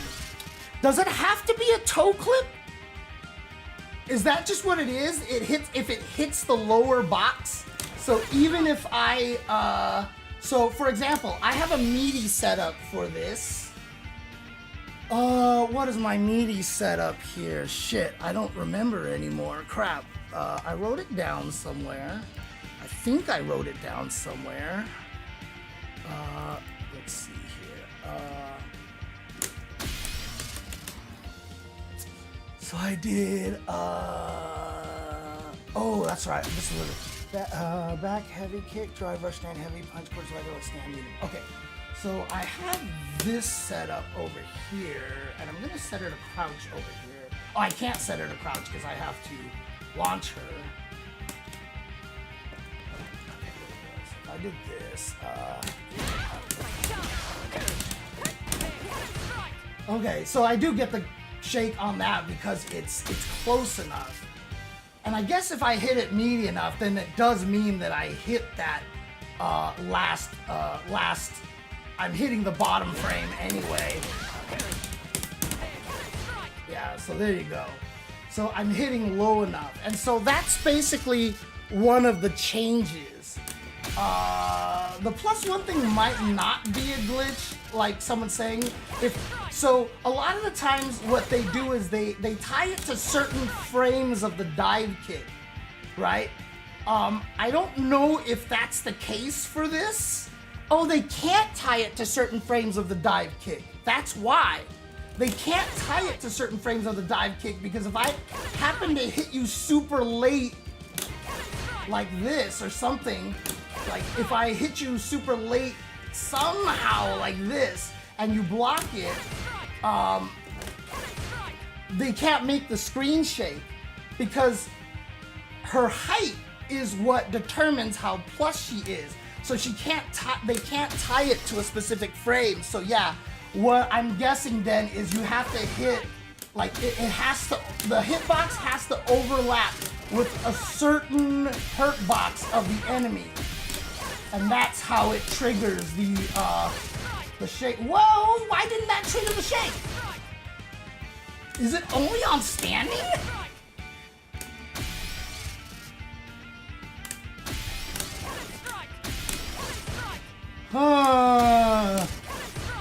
Ladies and gentlemen, we may have found a glitch here.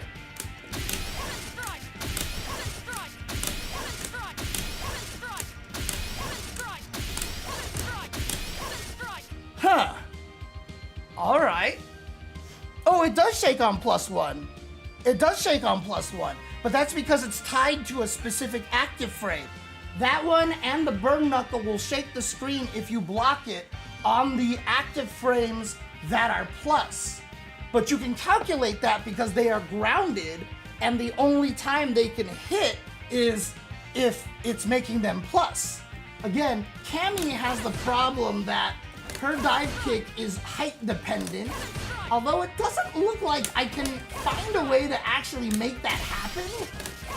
So they might want to try to tie it. Oh no, because if I hit the meaty, yeah, it's invalid. So in other words, if I do something like, if I did something like this, whoops, I need something that knocks him down longer, right? So if I did something like this and I went, you know, and I hit him with the last active frame, but it was still hitting them on the top of their head and they blocked, that's not plus. So you can't tie the screen shake to the active frame like you can with all the ground moves, right? So, like I said, the problem here is that What? Wait, that's not activating it either. There it was. I could have swore I got it to shake on the second to last one.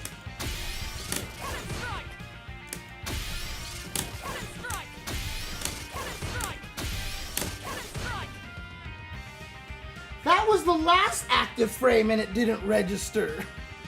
Okay, this is not working as intended. This is definitely not working as intended.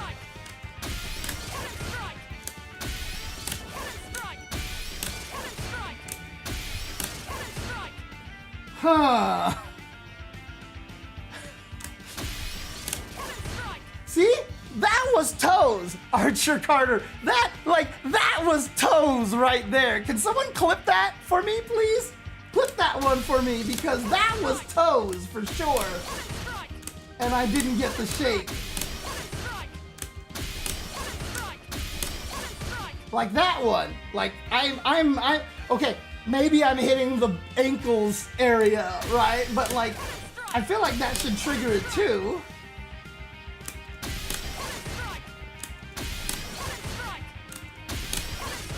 Like that?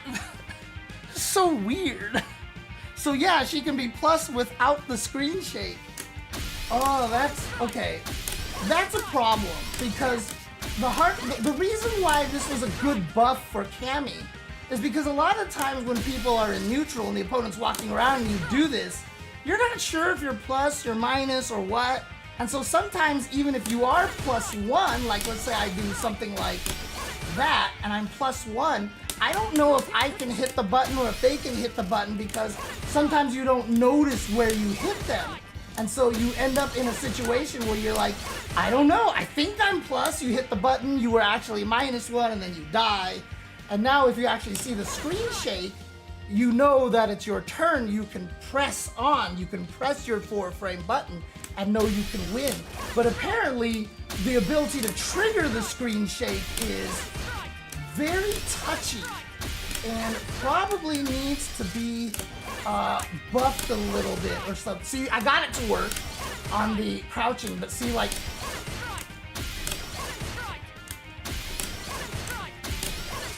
see, that's +2. Like, I should be able to get that. But the weird thing about this is, I think there's an extra buff to this.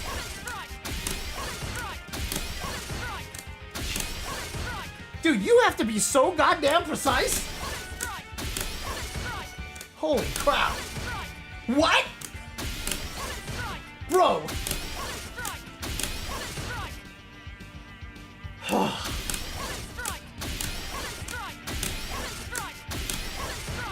Come on. All right, stand her up again. Duh. Jesus Christ. There we go. Yeah. Okay. I see what's happening now.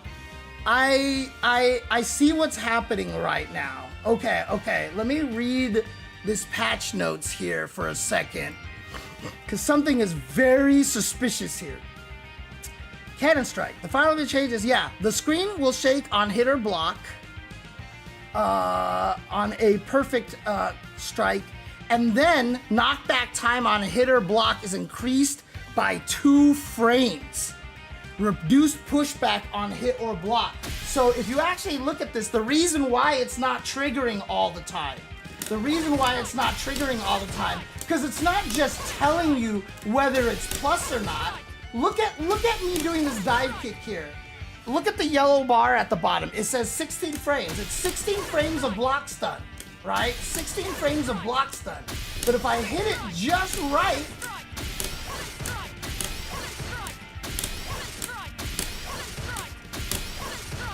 it's 18 frames of block stun. So they have designed it so that this isn't just tells you if it's plus or not. They just added a perfect dive kick.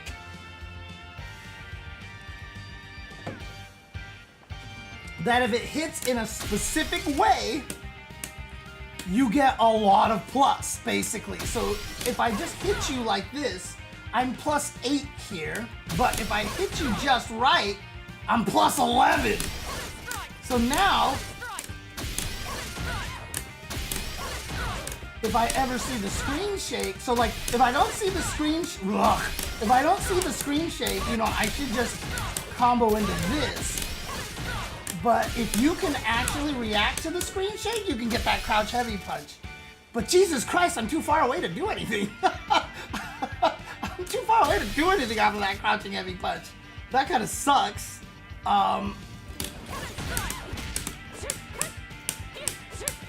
So I can't really take advantage of it. Not sure. Yeah, you'd probably just have to do standing heavy punch. Oops. But that's the thing, is that standing heavy punch is already 8 frames. So like, it's gonna work anyway, right? Like, it's just gonna work. It's not gonna change that. However, what I probably could do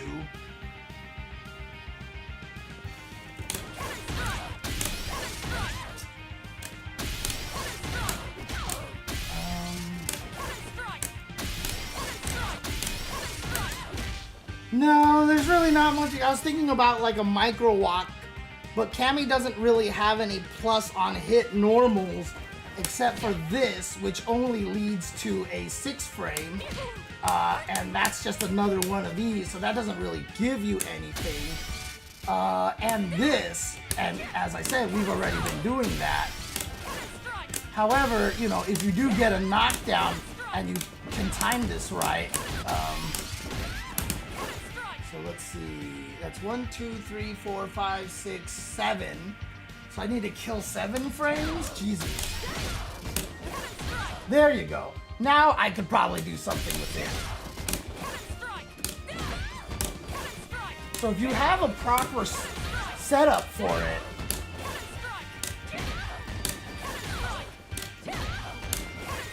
Great, I did it one time and I will never do it again.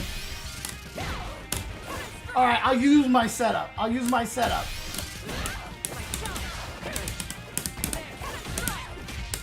So there I get it, right? So now I get that. And actually that's cool because I just came up with this setup, by the way. And now this makes this setup even better.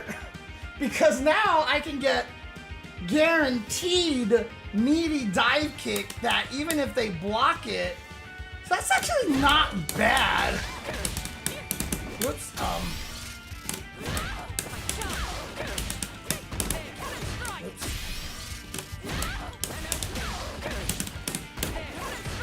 So I get the guaranteed +4 on that setup.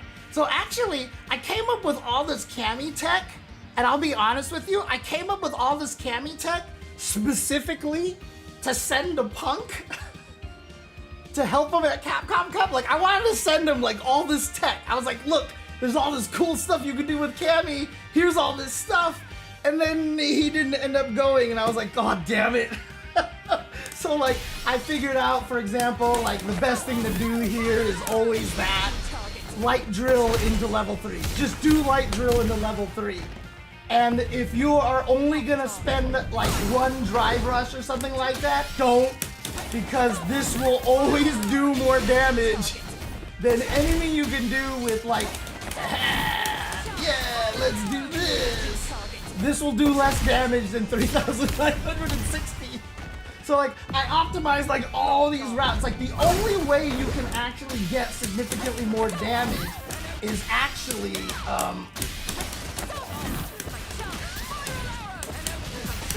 like that, basically. But you have to time that perfectly, or else you just do this.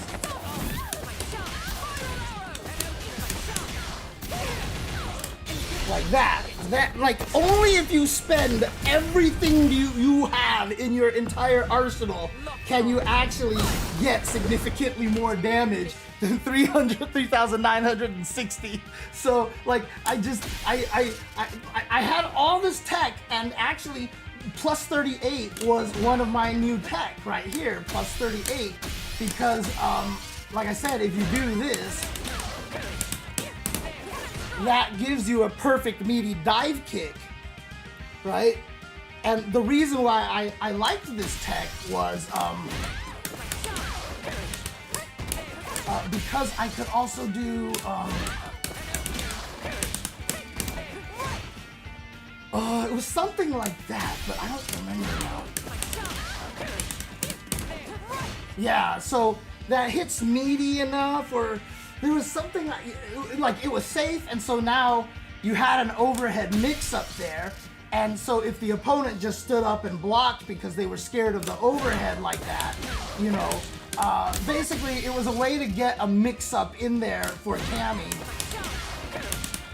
with an overhead, and then you could also delay it long enough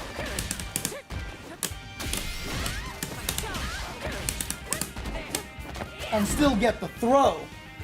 But what I wanted to do is I wanted to turn it into a Tiger Nexus mix-up. That was the whole impetus behind this. That the throw isn't the mix-up. The throw isn't the mix-up. The mix-up is I have an overhead or I have plus frames, because this used to be +2. That used to be +2, and it leaves you in throw range. Now it's +4 thanks to the buff. So my whole situation was I was trying to set up the mix-up, the Tiger Nexus mix-up, in that your guess as the opponent is, do I just block high, but then I dive kick and now I get another turn, or did I get hit by an overhead? Like, that's literally Sagat's Tiger Nexus mix-up, except if you block Sagat's overhead, you can punish him. If you have a 5-frame move that reaches far enough, you can't on Cammy, so it's kind of neat. And then, in the end, you can tack on the throw as a surprise, but the throw is not the mix-up. I tried to create a Tiger Nexus-like mix-up for Cammy, and I wanted to send this all to Punk. Unfortunately, like I said, then he announced that he wasn't going, and I was like, damn it!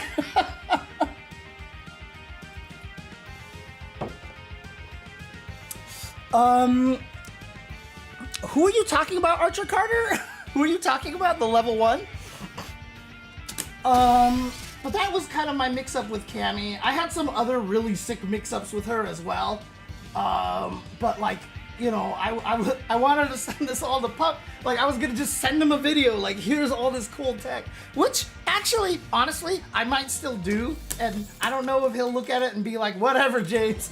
But, you know, the reason why that these setups are kind of nice is because, you know, this is expensive, but you can always get them off of that, right? So if I do that, like if I know I'm gonna hit you, then I do this. And now I can get the +4 if I actually timed it right. Right? So now I get the +4. So it used to be +2, now I'm +4. No, I didn't publish his exclusive tech. Oh, are you saying like the tech that I was going to give to him as an exclusive and then I was gonna publish later? Yeah. But like I wanted to give that to him because there's another one too. There's another setup here. What is the setup again? Let me see if I can remember what it is. Oh shoot, what is my? Oh, that's right. I had this is the one, right? Whoops. So that was, yeah, okay. Is that it? That's not it. What was it? Shoot. Oh, I think it was, that's right. It was that. That was the tech right there. That was the tech right there. If I had actually, wait, did they change that?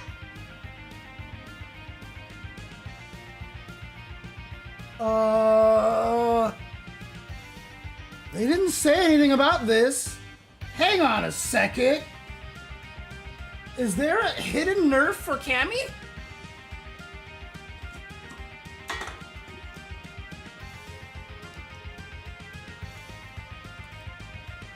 Hang on. Hang on, hang on, hang on. I'm gonna be kind of upset if there's a hidden nerf to Cammy.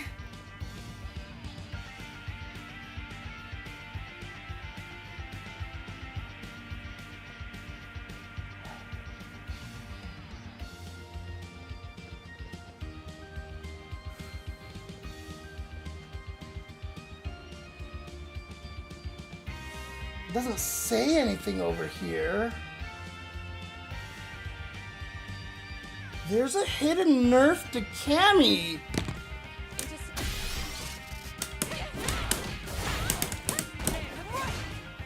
Oh, I know why, because I did the wrong hooligan. I did the wrong hooligan. Okay. There we go. That's, okay. Okay, I did the wrong hooligan. I did the medium hooligan. That was the fierce hooligan right there. Okay. Got it. But if you notice, that's +1. Nobody thinks that move can be plus. And so if you actually tried to counter, oops, I win. Like, that's a crazy setup. The worst part about this mix-up, let me tell you right now, because this is another way to get it to set up. Okay, that was 18, so that's right. It was forward dash. So I could do, whoops, like that, right? So I could do that way to set it up as well. The cool thing about it is that if it hits, oops, oh, come on. It's actually +11, so you could actually do this. Like, that's just crazy. That's just crazy, right? The worst thing about this, and this pisses me off so much, and you tell me if it pisses you off too, okay? Whoops. Whoops, I need her to... Why is she not rolling? She is rolling backwards. Oh no, I was doing a different setup. What was the other setup that I was doing for this? It was... I think it was that, right? Yeah, that's what it was, okay.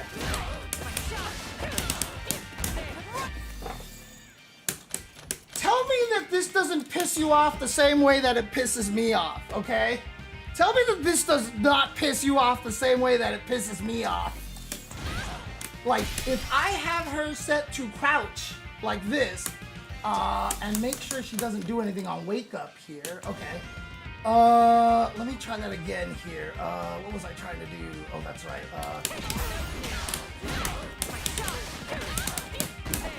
Like, tell me that, tell me you wouldn't be mad like I am, okay? Tell me you wouldn't be mad like I am.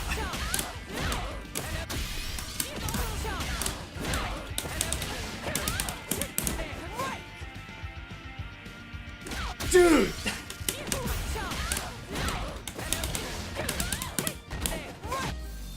Oh, what? Oh, because I did it wrong. I did it with the wrong timing, unfortunately.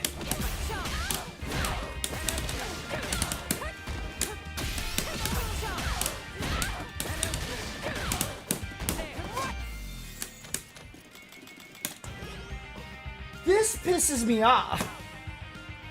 So, someone did pull up the hitbox viewer for me. I actually was so upset that I ran to Hatson and I was like, dude,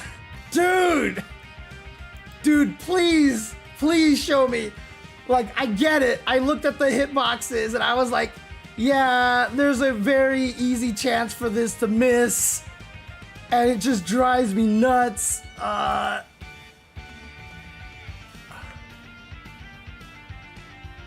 Oh yeah, here we go.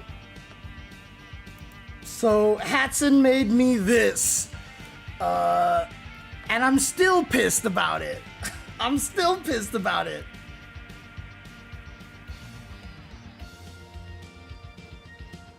Oh, but he whiffed a different, oh, he whiffed light kick because dash is the same. Yeah, look at that, look at that. That's the frame right there. You see Cammy's hitbox is right here, and Ryu's hitbox is over here. So this is the hurtbox end, this is the hitbox end. There's just this little gap in there that makes it miss. And I am so upset about that. I think there was another, whoops, that's not the one. Hang on a second. Where the hell did it go? Hang on a second. Just in case there's anything here that I don't want anybody to see. Where did it go? Where did my conversation with Hatson go? There it is. I don't even know why it went to a different one.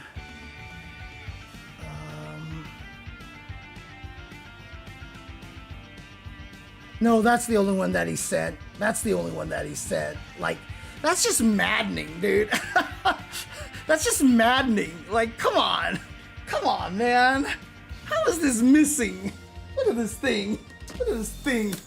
That sucks, dude. That really sucks. Come on, man. Oops.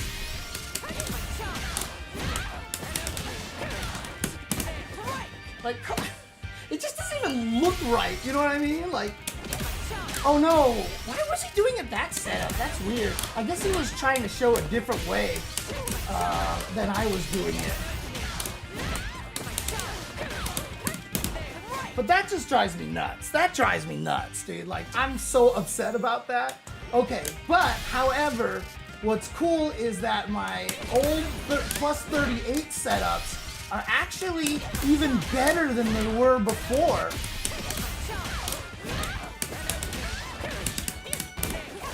Because now I get the screen shake on that. So if she blocks afterwards,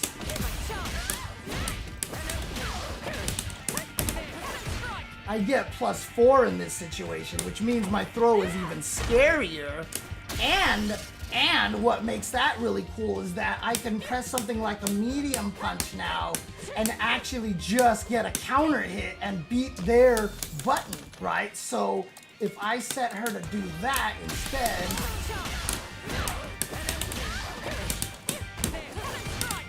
so I get a counter hit into 8, so if I know that, I can do that.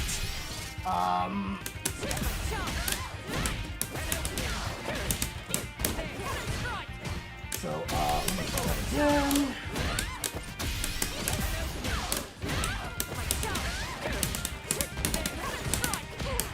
Right, so I can get that if I get the counter hit like that. Very, very cool. But since I'm +4, if I throw out a crouching medium punch, what happens?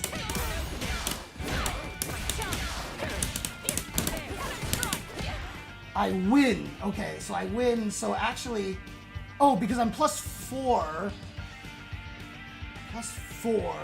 So what do I don't even, did I get that right? Hang on a second.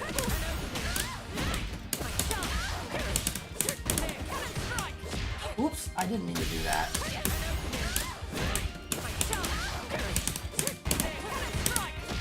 Okay, no, I was late by 1 frame. I was late by 1 frame, so I need something that's 8 frames. Oh, heavy punch. Okay, let's see what happens if I do this.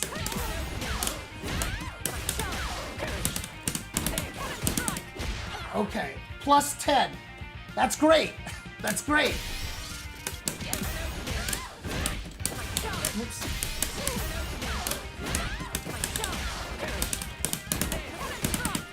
Whoops, too slow.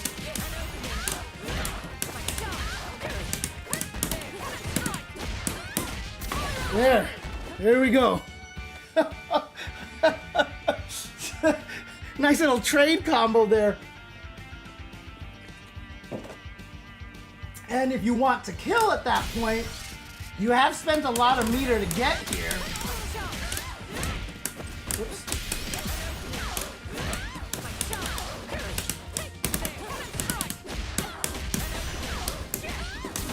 You could do something like that, right? You can get the little extension off of that. And as you see here, that overall damage right there was about 75% of the guy's health, right? God damn, that last combo did a lot. 5,269. So if you start with full meter, you have 1 dry rush cancel off of that trade. So I can trade standing heavy punch and then confirm into another heavy punch, dry rush cancel, continue forward. Really sick, actually. That's cool. But, you know, that's only if the opponent presses the button there, which they really shouldn't, because if they see the screen shake, they should not be trying anything. They should not be trying anything if they see the screen shake there. The other change she got, I think, was like on punish counter, I think it was. Like this combos now, you can do cool stuff. What did they say exactly about this change here? Changed recovery on hit from 25 to 20 frames. Oh, I think, so increased upward blowback on punish counter, lowered the combo count start value. Yeah, so basically, I think if you like actually dry rush cancel, you can like do cooler things with it or something. I'm not sure what other kind of cool things you can do with this, but I guess what they did was on punish counter, it launches them higher. And, oh, interesting. Okay, so you can't juggle them that way, but you can input that in the middle of the freeze, right? So if you see that at punish counter, you can do that even from tip here, like that, and then you can probably get more combo after that. Let's see. Yeah, you're not gonna be able to get normals because the what do you call it? The spin knuckle causes a lot of addition to the juggle count. So you're not gonna really be able to get anything here. So you just kind of have to do, yeah, you're just gonna have to do, let's see. Oh yeah, see, you even run out from the drill right there. So basically,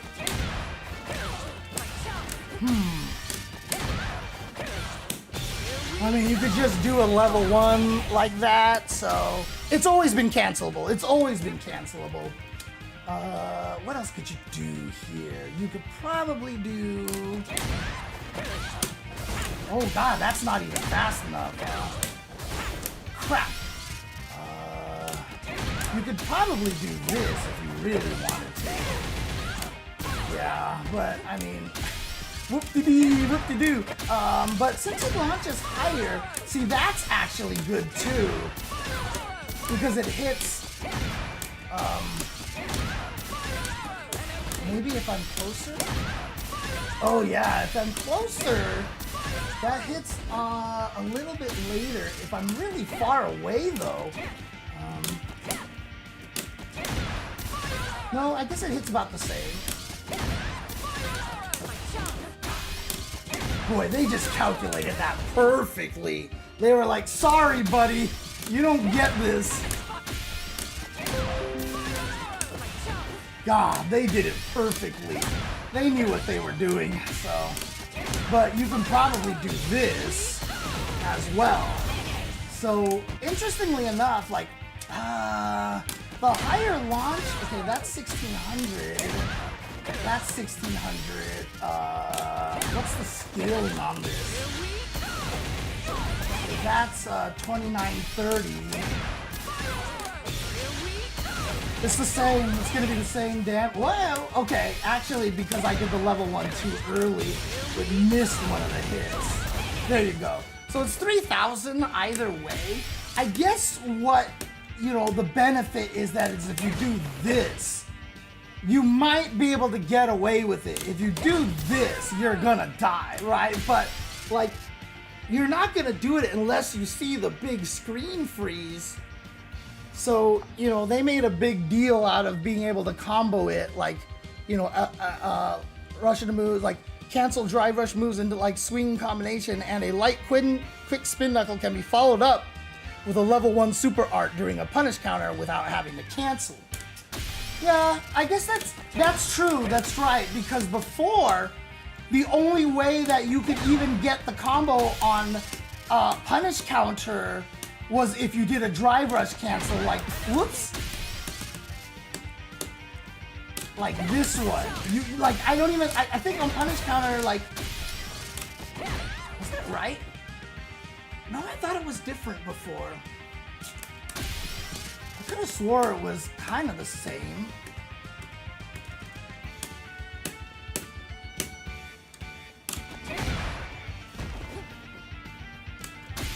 Because what I used to do was, oh no, I'm thinking of this move.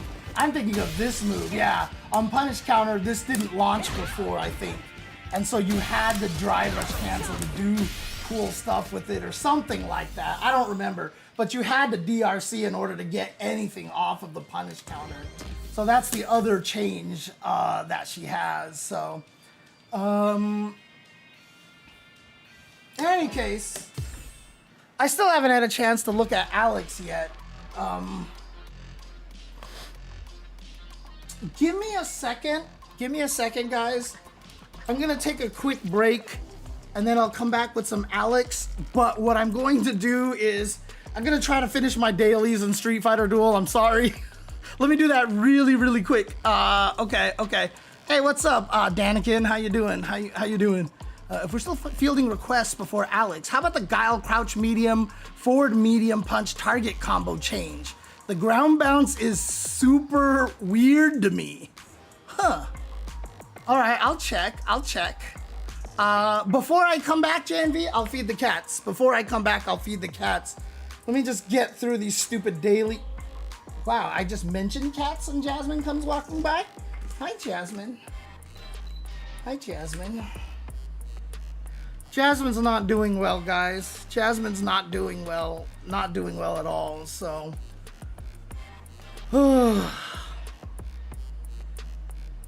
I'll be right back. I mentioned earlier, Danikin, that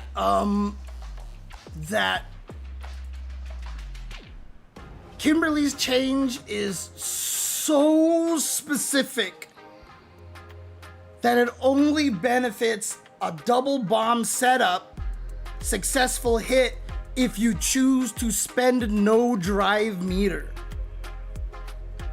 Otherwise, if you choose to spend drive meter, there is always a better route than using the teleport. But if you spend no meters, it's really cool. That's the best I can say about it. So, well, Daniken, there's no feeling better from this one.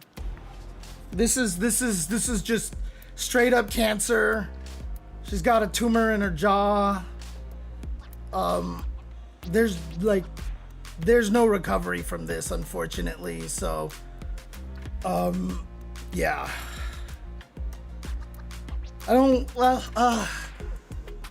I'll see after the break if I feel like discussing it a little bit, but I probably will not be discussing it right now. So, I'm gonna take a break really quick, so I'll be back in a minute. I'll be back. Give me like 15-20 minutes to get through my stupid dailies here. I'll be back.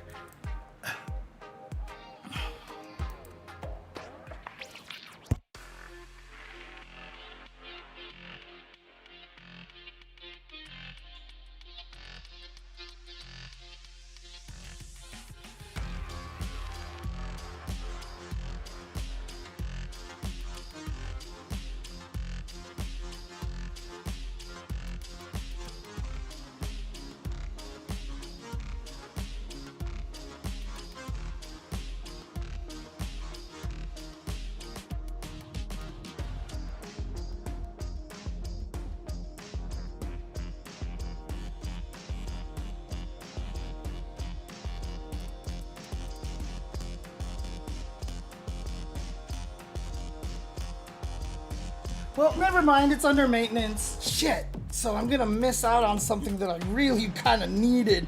Crap. Crap. Oh, well, whatever. You know, if I keep missing out on these things, it should just be an inspiration for me to finally stop playing this damn game. Oh, I should really just stop playing this game. Anyways. Okay. Let's talk about the Guile change here. I'll do that before I go into the Alex one over here. So, all right, let's do this here. Training room. Y'all tired of playing the sidelines? Gotta make my own highlights.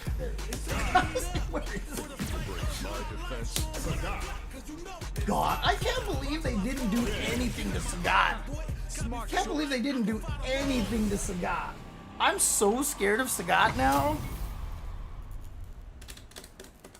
This one is, oh right, this one, so what did they say about Guile over here again?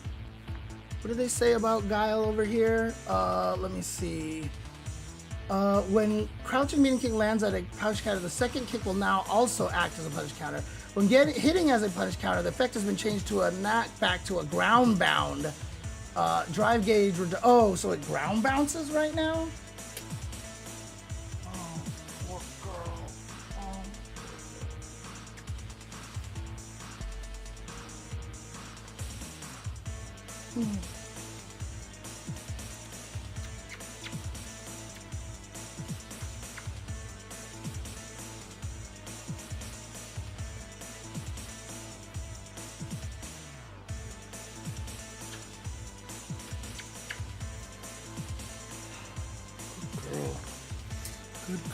Good girl.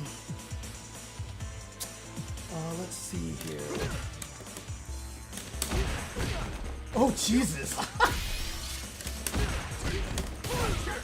That's probably all you get out of it. I'm wondering if you can do... Yeah, probably not any normals here.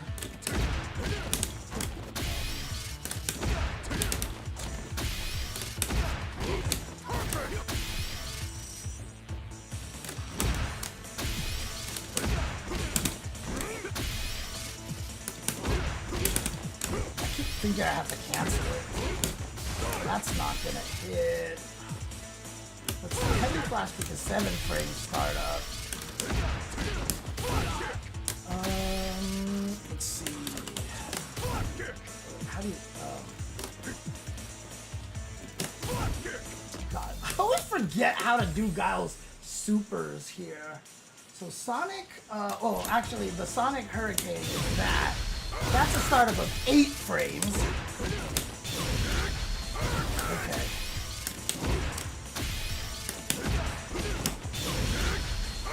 So they made sure that 7 frames is the only thing that can hit. So anything slower than 7 frames is not gonna hit. So that misses right there.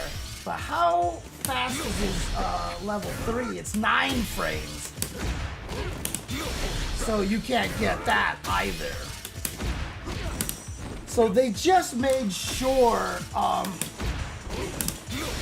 that the only thing you can get off of that is a flash kick.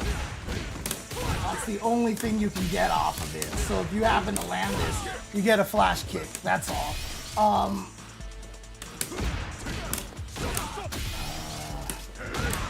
I'm sure there's gonna be like some crazy thing like that, like. Oops. So I have to be at a perfect distance here. Oops. Ah, come on.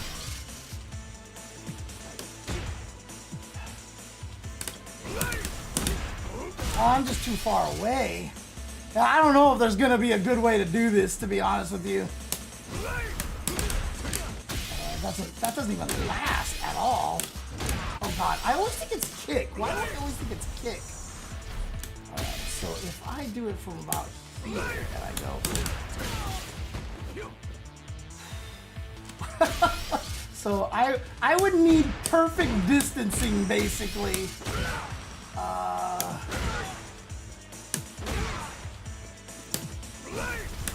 Oh, that's too close.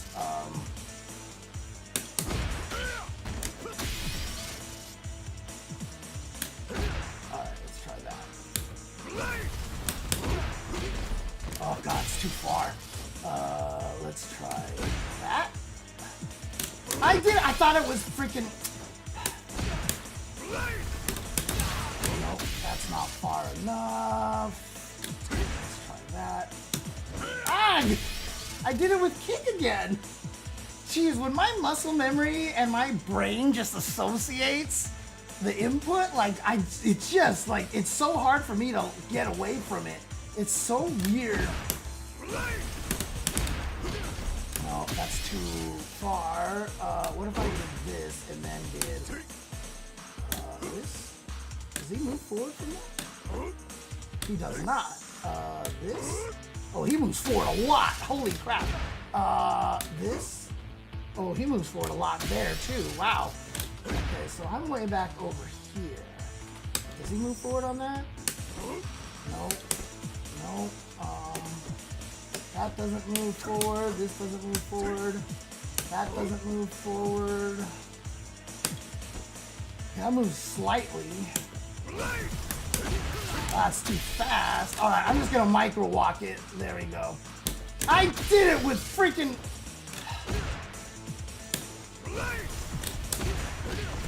Ah! Not enough, huh? Alright, let's try that.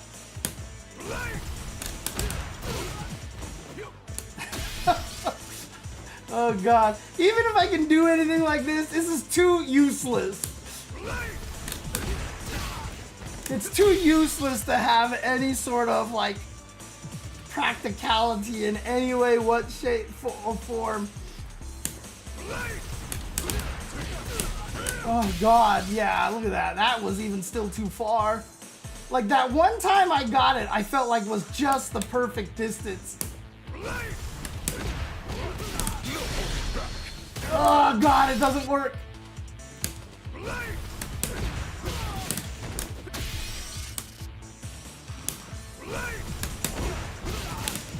Oh, come on.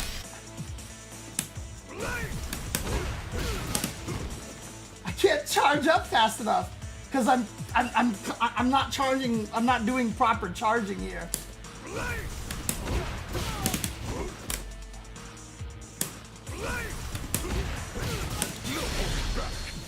Ah, no, it's not gonna work. It's not gonna work. Well, actually, what if I did? That moves too fast. So what if I did this, like so? Oh wow, that goes for a while. Okay. So what if I went all the way over here? Okay, that might work actually. Oh god, it was actually too fast. Alright, let's try like here. What? Why did that hit so weird?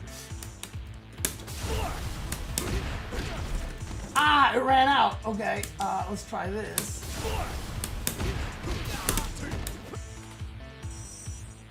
This might work.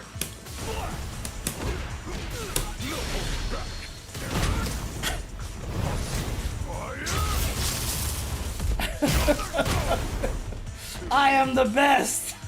I am the best. I have created the ultimate combo for Guile.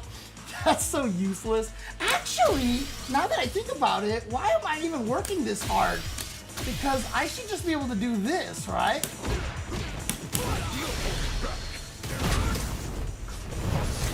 I should just be able to do that. I don't know why I was working so hard this whole time.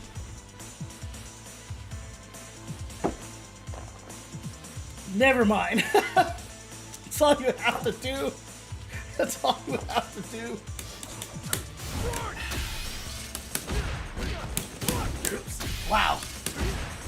It was actually too far, maybe?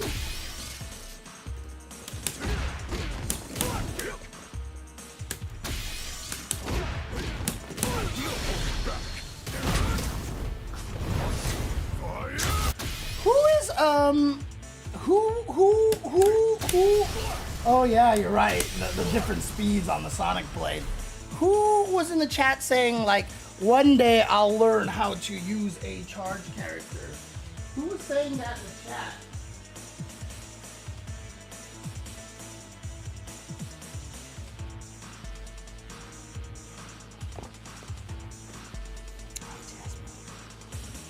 I know you don't like this, Jasmine. I know you don't like it. But I don't want you drooling on my electronics now, dude. That would not be good, right, Jasmine? That would not be good. Drooling on my electronics would not be good. What are you waiting for? Yeah. Yeah, Jasmine, drooling on my electronics would not be good.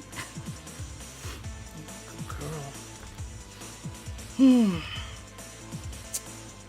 girl. Archer Carter. I mean, what are the aspects that you find difficult with charge characters? Basically, the idea of a charge character, like, what you can actually think of, Archer Carter, is imagine a sound effect that whenever you hit down back goes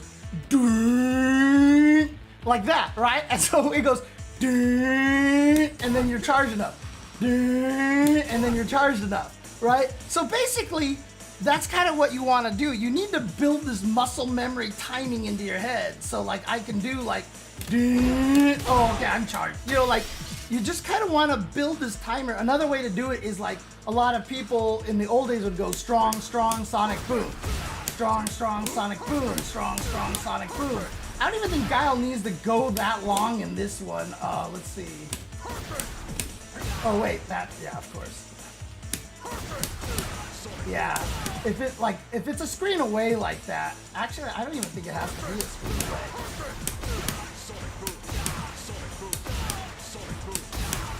So like, basically what you're trying to do is that you have to train yourself that at any point, so like if you're playing a fighting game right now, and let's say I'm not doing anything, you're gonna leave your controller in neutral maybe, but the way charge characters work is that you have to be holding down back by default in every situation. If I do this move here, I'm starting to hold down back. As soon as I hit the button, like look at my virtual controller right next to Guile's punch right there, right? As soon as I hit this, I switch to down back. This is just what you have to naturally do. If I jump, I switch to down back, right? If I dash forward, I switch to down back. So basically, anytime you do anything, you have to switch to down back. So in this case right here, yes, do I have to hit forward and medium punch? But I'm gonna switch to down back right away. And then, so I can do, you know, there you go. You know, and there it is. So you just have to learn to make sure you're going to down back every single time that you aren't intending to do anything with the controller. Now, if you want to start moving forward and kicking, yeah, you're gonna lose it. But like I said, as soon as I do this, I go to down back and start charging. If I do this, I go to down back and start charging, etc., etc. And so for things like Sonic Boom, what a lot of people end up doing, because the window is so long, instead of actually hitting forward in Sonic Boom, what they actually do is they go forward to down back, and then they press punch. So they do this.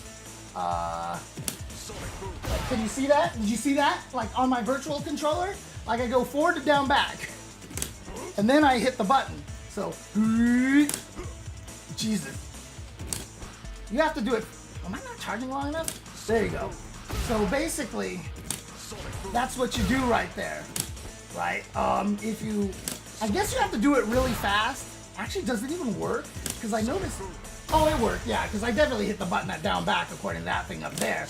So a lot of stuff, like, once you just get used to this, like, I'm just doing this kind of naturally, and so I don't even think about it anymore. But that way, as soon as, if you can do that, the very frame that you launch the Sonic Boom, you're already charging, right? So you're already charging by the time you unleash a Sonic Boom. Because as soon as you press the Sonic Boom, you have to start charging from the beginning. But if I do it so that I'm just like, kind of do forward, down, back, as you can see on the controller on the very top left, it actually shows down back plus heavy punch. So again, I'm like doing this really fast because I've gotten used to it. But that means that I'm maximizing my charge time. I don't go Sonic Boom, okay, start charging. That's too slow. You actually just learn to just, anytime you are in the middle of anything where your character can't do anything anymore with the joystick, you are at down back. Like that's how it is basically. Let me see here. You can charge during round start and recovery frames. Yeah, I think the underlying issue is that with charge characters, your access to special moves is tied to your movement. Yeah, absolutely. And that is the difficult part. Charge characters have one more complication. Neither classic nor modern mode gives full power to the charge character. Some charge specials get much better inputs in modern mode and can do things that are impossible in classic. But you need classic to have access to all your normals. Yeah, that's true. That's true as well. So Chun-Li is a little tricky, and I'm gonna say something, and I hope this doesn't make John the Automaton really angry, because if he doesn't know this, and I say this, and he's like, what? Like the whole entire time. So obviously Chun-Li's is the spinning bird kick and the fireball. So it's basically the same thing, right? But because Chun-Li is moving around a lot, right? You're like, well, I can't charge. Yeah, you can't charge unless you do stuff like this and hide it, you know, in the recovery and then start doing this. And if you're trying to do like combos, like if you're like, you get enough lights here so that you can actually, charge in time, right? So I can just do, that's enough time to charge, right?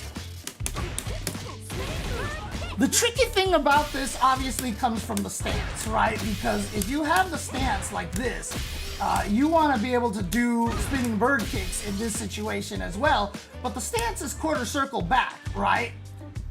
The thing about it is, if you go into the stance, and anytime you press a button that is cancelable, look at my joystick inputs here. Like, you actually don't have to charge. Okay, cool. You did know that, John. You did know that. Cool. Okay. So it doesn't matter. So as long as you're in stance, if you hit a button that is cancelable like that, you actually don't need to charge. It's just down up, and that's it, and it just comes out. So, that annoys me because I always do like special moves by going to up forward. And so a lot of the times when I do this, I tiger knee my move, and the spinning bird kick comes out, and I don't want the spinning bird kick. Like, I am trying so hard to do lightning kicks, you know, like, so I'll do stuff like I try to do the lightning kicks. Whoops. What am I trying to do here? Like, if I try to do the lightning kicks, I always forget what. Like, I always tiger knee just in general because it's just like a more of a guarantee that I get my special move out a lot of the times. And so, like, I have to so extremely consciously make sure I don't go to up forward when I do this. See? There you go.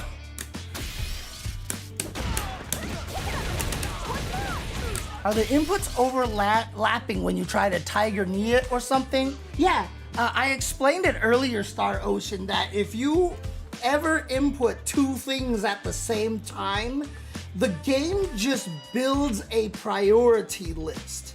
The game just has a priority list of everything your character can do listed from top to bottom. So, whenever you do two moves at once, it just picks the one that has the higher priority list. That's higher on the priority list. The example I always give is that if you do 2 quarter circle forwards plus button, that's a super. But if I do that into 2 kicks, you notice that every time I do 2 quarter circle forwards plus 2 kicks, it comes out as the OD. And that's because, and see right there, oops. All right, let me just replicate that there. So the reason why that one came out as a super is if you actually look, I didn't press the buttons on the same frame. I hit the second kick 1 frame later. Look at the top left of my screen. You can see medium kick got pressed 1 frame before the heavy kick, so it just triggered the super. It didn't think the EX was even input at all.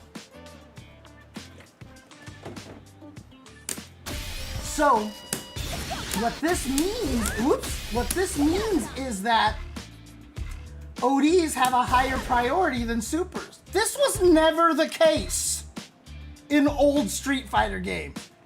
If you go back to Street Fighter V, EX moves had a lower priority than the supers. This is the first game where EX moves have a higher priority than the supers. Which is why, like, let's say this starts up in 11 frames. How fast is this super here? 8 frames, right? 8 frames, and if I'm on punish counter right now, so that gives me 10 frames, right? So let's say I do this and I want to just link into the super. I'm not even canceling. I'm just linking into the super, right? Like this. This is just a raw link. This is why when you want to link into stuff, don't piano. Don't piano. Do not piano into supers. This has never been a problem until Street Fighter 6.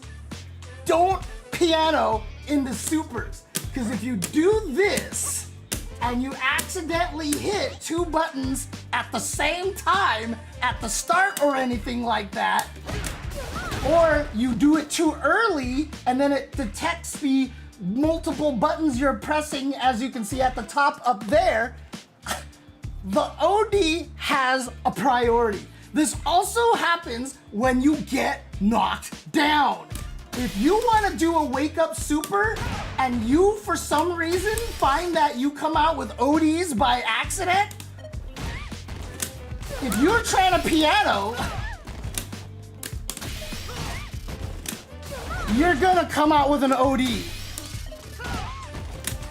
Do not piano your supers in this game.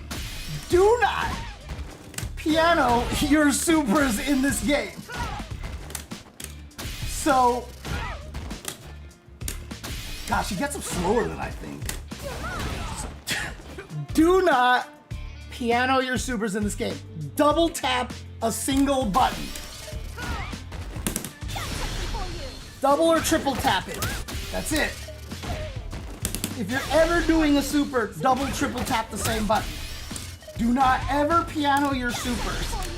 Only double tap here.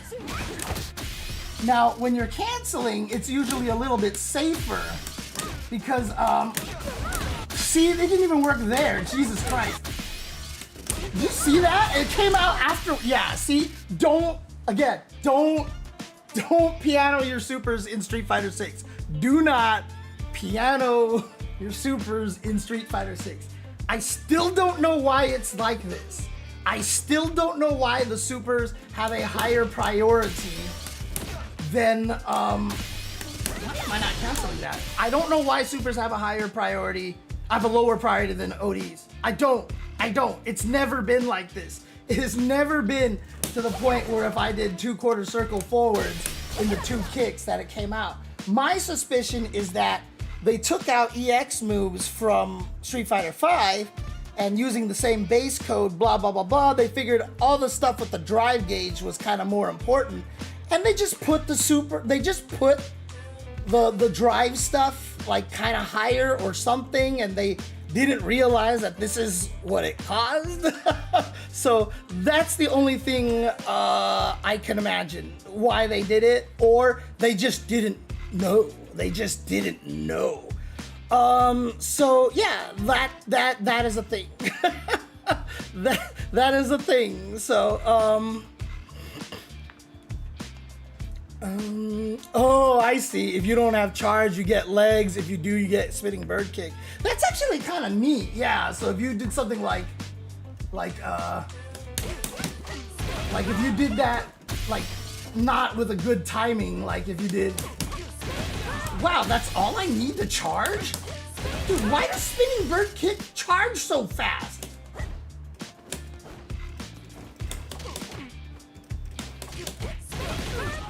Jesus Christ, it takes no time to charge this. I'm so incredibly amazed.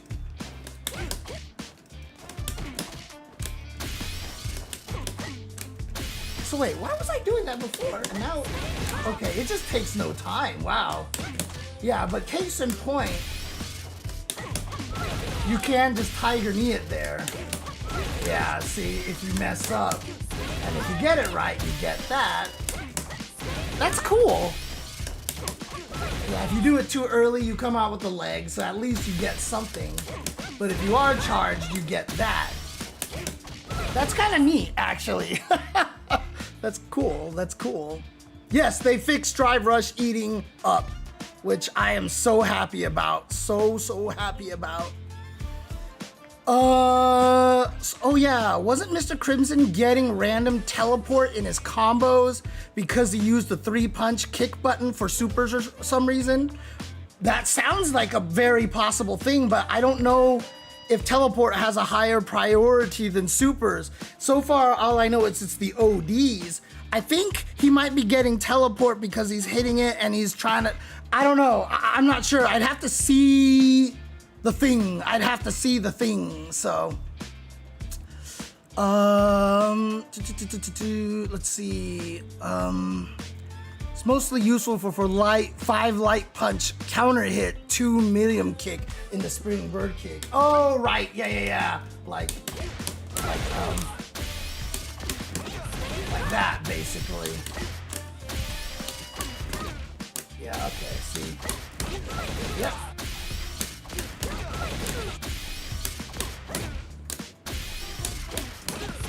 Yeah, there you go. That's cool. Yeah, look at that. Actually, I can do medium one, right? Yeah, heavy doesn't combo, so I can do the medium lightning kick because the medium spinning bird kick will also combo there. Okay, that's cool.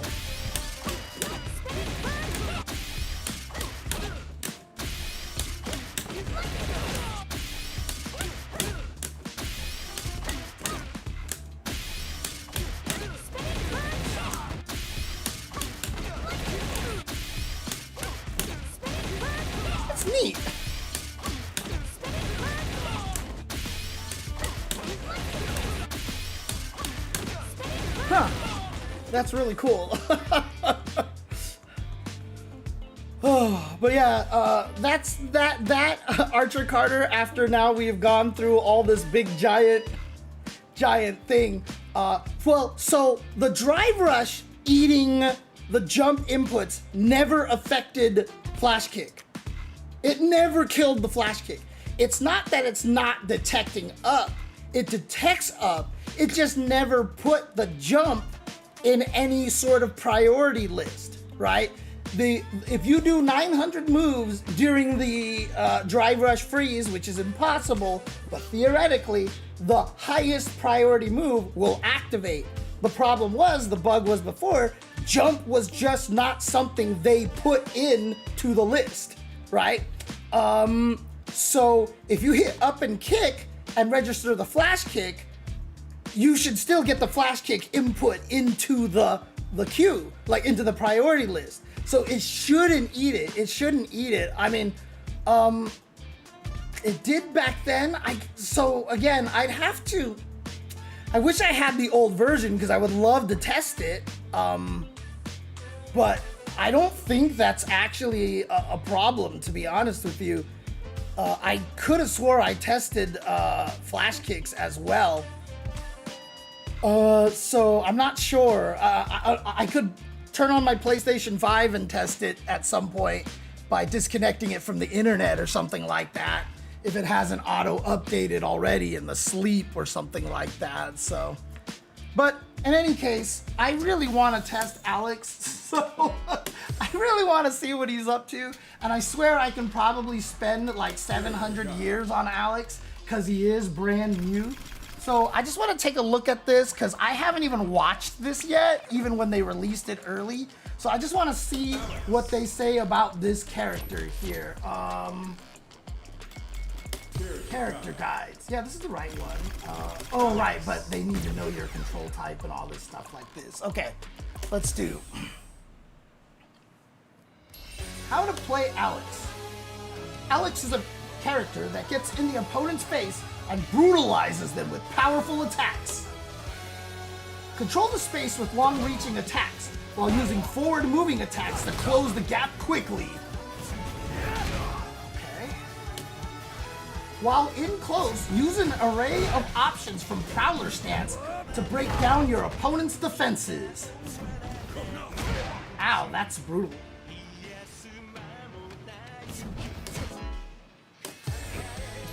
Flash axe.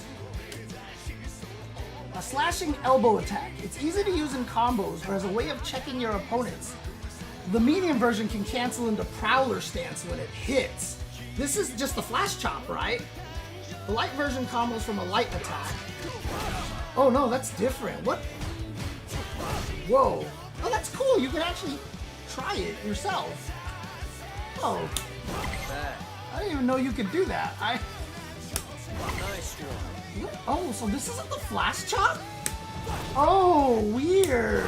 So light and medium are just these things, and then the heavy one is actually the flash chop. That's weird. That's weird. Oh, do they actually get messed up that way? All right. Well, like, I guess then I can just do this.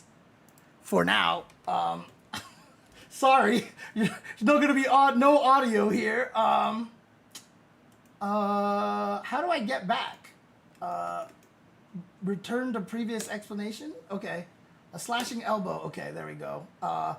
You still get the upper hand even if it's blocked? Really? That's plus on block? Or, okay, I'm gonna have to test that later. The medium version's got a wider arc and reach and combos for medium attacks. Make sure to give him the business with it. If you connect with this attack, you can transition into Prowler stance for some nasty attack routes. Flash chop. A lunging, swinging attack. It turns the opponent around when it hits an opponent standing on the ground. This one is slow, but packs a punch like you wouldn't believe. You spin him right round, leaving him open to all... Oh, is this actually him? No, leaving... I guess this is... Whenever it's down there, that's actually Alex talking. This one is slow, but packs a punch like you wouldn't believe. You'll spin him right round, leaving him open to all sorts of pain. Go for a power bomb or oblique stomp for some wicked damage. Even if a flash chop is blocked, it's still your turn. So keep using it to put the fear in them. Okay, so this one is definitely plus. I guess what they meant about the other one is that it was safe on block, I think. Overdrive. Comes out faster, it can combo from light attacks. That's really good, but it knocks them down so you don't get the back turn thing. Whoever you're duking out with is going to have a hell of a time hitting back if they block this attack. Plus, you can shift the Prowler stance when it hits. Aerial knee smash. Jumps into the air and attacks with the knee. It grants immunity to jumping attacks, making it useful as an anti-air technique. The light and medium versions won't hit opponents standing on the ground, but it comes out quick. This is the perfect thing to use when someone's trying to get the drop on you from above. From above. The heavy version can also nail standing opponents. Combo from a light attack gives them something to remember you by. But it ain't so great at catching people already in the air, so make note of that. A more powerful version that hits standing opponents and cannot be recovered from after it hits. Use this as an anti-air or combos to give you an advantage. Wow, it's a hard knockdown, okay. That's really strong, actually. Power bomb. Grabs the opponent and drive him into the ground. Useful for slipping through an opponent's guard at close range. If this connects when the opponent has their back to you, it transitions into power drop. The startup and range changes with the button pressed. The light version has killer range, while the heavy version is fast. The medium just splits the difference. The light version, okay, I see. So they actually made it so that the light one is the slow version. That makes sense. That's what they usually do. There's no difference in the damage, so just use what works in every situation till you get a feel for the throw range. I can't do a Long Island accent. Was it Long Island or did they give him a Brooklyn accent? I can't remember. Till you get a feel for the throw range. The light version's long reach will do you good. What is invincible? Which part is invincible? He's not British. It's either, I think it's a Long Island accent. If they have their back to you, crunch him with a power drop. It packs a punch and switches sides too. Ugh, you can't escape. Overdrive. Big damage and good balance between range and quick startup. Get a handle on this and you're gonna go places. So big damage and a good balance between range and quick startup. It's pretty standard with the command grabs. Fortunately, Archer Carter, my voice is kind of raspy in general, so like I don't have to do that much. If you grab an opponent from behind, continue to hold forward and show them how it's done with Hyper Bomb. That way, you can throw them any direction that you like. Raging Spear. Springs forth with a devastating tackle from a crouching position. This move is invincible on startup, making it useful as a way to turn the tables. The hell is this move? Opponents want to try to hit you, throw you. This one's got invincibility. Oh, it's the level 1 against both. So fold them in half and make them regret messing with you. It's also good to use in combos if you get the chance. I see. So it's just literally it's just a forward moving charge super. Yeah, that's all it is. Okay. They're going through the supers before they go through the Prowler stance because they know the Prowler stance is super complicated. Sledge Cross Hammer. Crushes opponents with a heavy forward-moving lariat. Produces a wall splat when it connects on an airborne opponent. Or are they just going in whatever order they feel like it? This heavy-duty lariat's got invincibility on it. Okay, it is a level 2. And the dash goes through projectiles. Must be nice. Giving you a 159 2/3 chance of dealing with unheard of pain to their whole existence. And apparently that's a reference to a wrestler, a WWE wrestler. The 159 2/3 chance. If it hits an airborne opponent, it'll smack them against the wall. You do what you gotta do after that, yeah? Just so you know, Overdrive Flash Chop works real well with this attack. Give it a shot sometimes. In my 30 minutes, I didn't touch the Prowler stance once. Yeah, and that's fine. That's great. Like, learn how to play him for a while, and then figure out how to use the Prowler stance. If this hits an airborne opponent, it'll smack them against the wall. Oh wait, I thought I said I did that already. Omega Wing Buster. A transition attack from Overdrive Power Drop. Useful for when you want to maximize your damage output. When you want to finishing things with a bang, bang, this follow-up from Overdrive Power Drop is your best bet. Ain't no one getting up after this one. One Winged Angel, but they can't call it that, right? They can't call it that. Okay. The Final Prison. Chokes out the opponent after hitting them with a Flash Chop. Effective as a close range reversal or as a high damage output in combos. This is the best thing in my deep bag of tricks. It's meaner than anything, but you're wide open if you miss, so don't. So stop doing it, make sure you use it when you know it's gonna hit, or use its invincibility to turn the tables. I don't know if you guys watched SFL EU, but it was like so amazing. Like Ending Walker was fighting, I think it was against Angry Bird. And every time he kept throwing fireballs at it, was that or Kills You, it was one of those two, but like Angry Bird or Kills You, whoever it was, kept perfect parrying Ending Walker's fireballs. And so in between the matches, at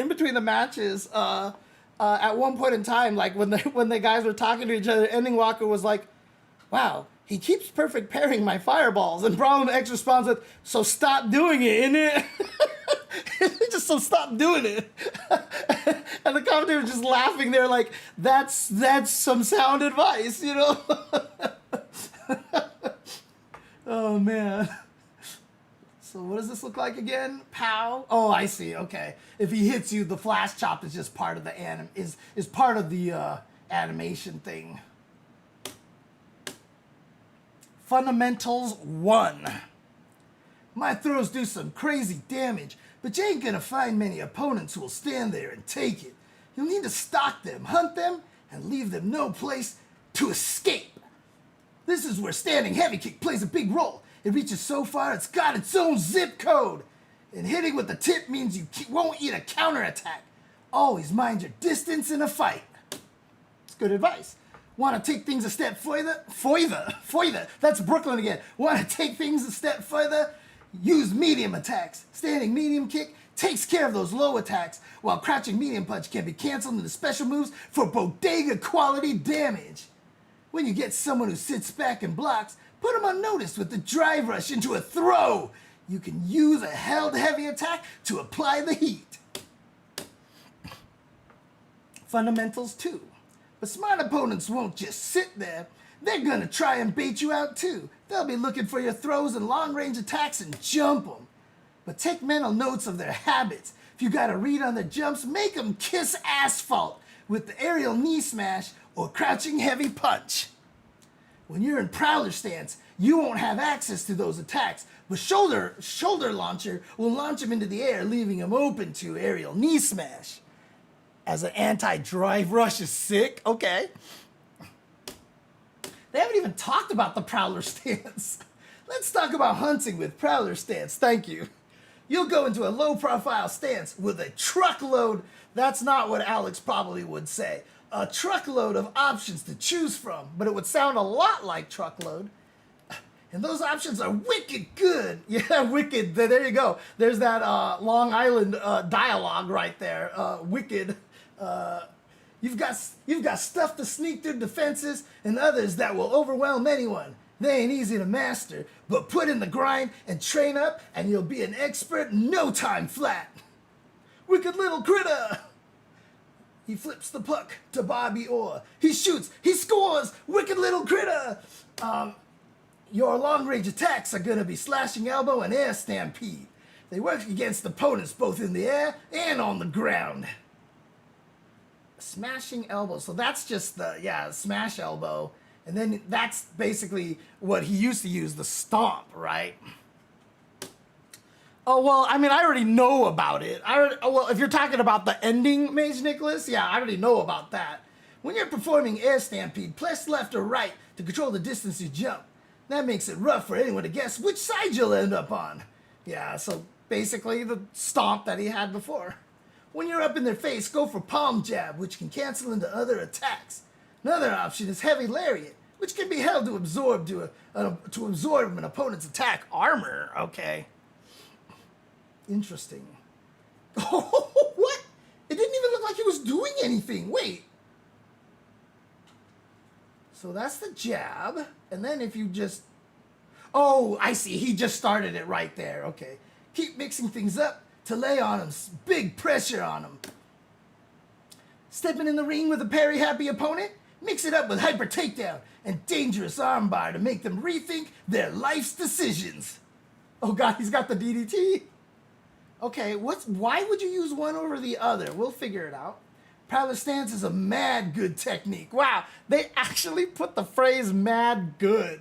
That's amazing. I'm guessing those throws, one probably throws crouchers and the other probably throws standing opponents. Hey, if Nathan mutes my microphone, please throw in a, hey, James, switch the cameras.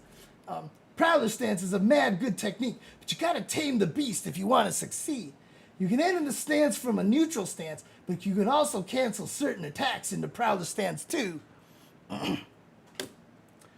Use medium flash axe, overdrive flash chop, and target combos to score a knockdown and transition into the Prowler stance.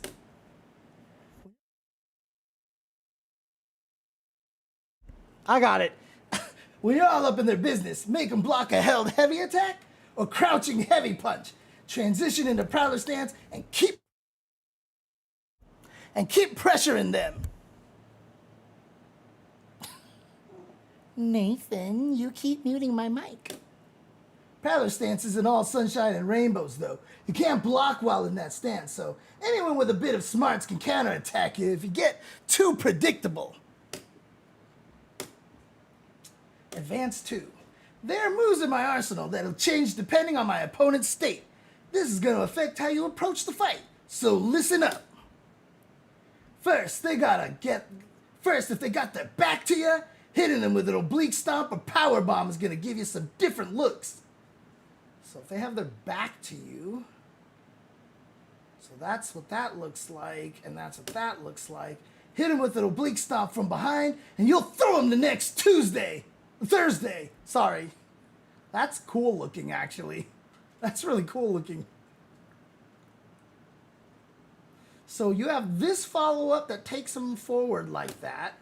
With Powerbomb, it'll shift to a different throw, which lets you switch sides. Yeah, I was just about to say, I bet, one is for side switch and the other one's to keep the same side. Don't think hitting someone from behind is easy, though. After a flash chop and scoring a counter hit with heavy lariat are your best chances. Just remember, you're gonna have to work for those chances. Whoa, Jasmine, look at the mess that you are. You've got litter and drool and everything all over the place. Poor kitty. Poor kitty. Oh, look at all that litter on your feet. Oh, you won't let me wipe it off. I don't need to wipe Nathan. Nathan's fine. Just remember, you're going to have to work for these chances. Few attacks from Prowler stance have a couple of nice surprises if you can land a counter or punish counter. Hi, Jasmine. Hi, Jasmine. Oh, my sweet kitty.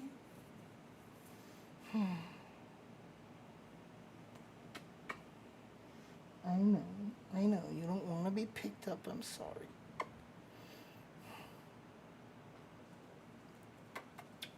There you go, Jasmine. All right. They'll give you chances to follow with more attacks or shift to damaging throws.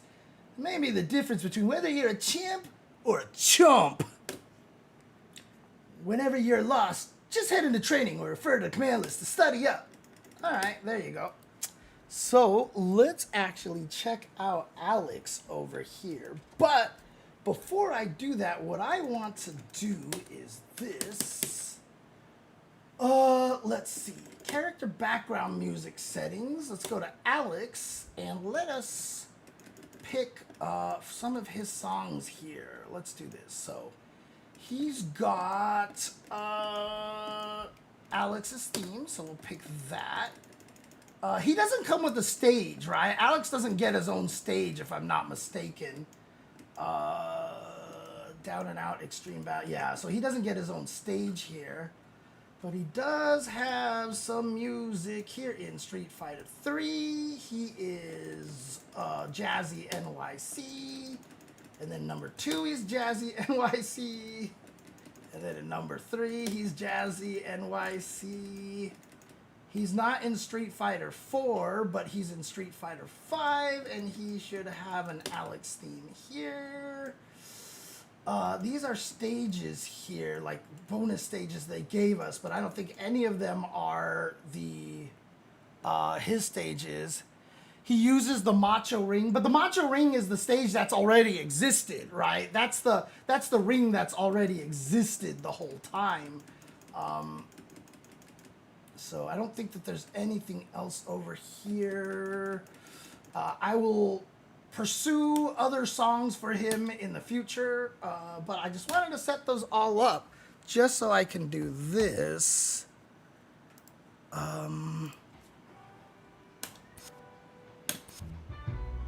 So when I go to training mode, if it ends up as his background music, I can pick a different one, basically, just so I don't trigger any of the DMCA stuff.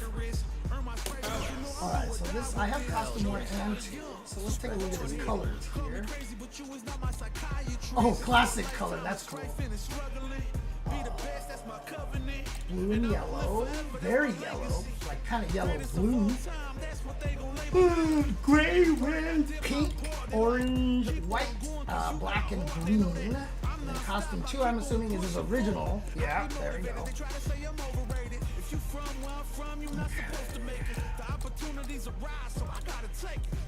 Alright, we'll use him in his new outfit just so we know we can get used to him over here. I like his original color. Obviously, I'm a blue guy, so I like this color too. Well, I should say I like this color 3. So it's either color 2 or color 3. Like, this one is cool because it's a throwback to his original. But we'll just do the blue because I always do blue. And let's just beat up on Ken because Ken just gets beat up on all the time. Let's do this. All right.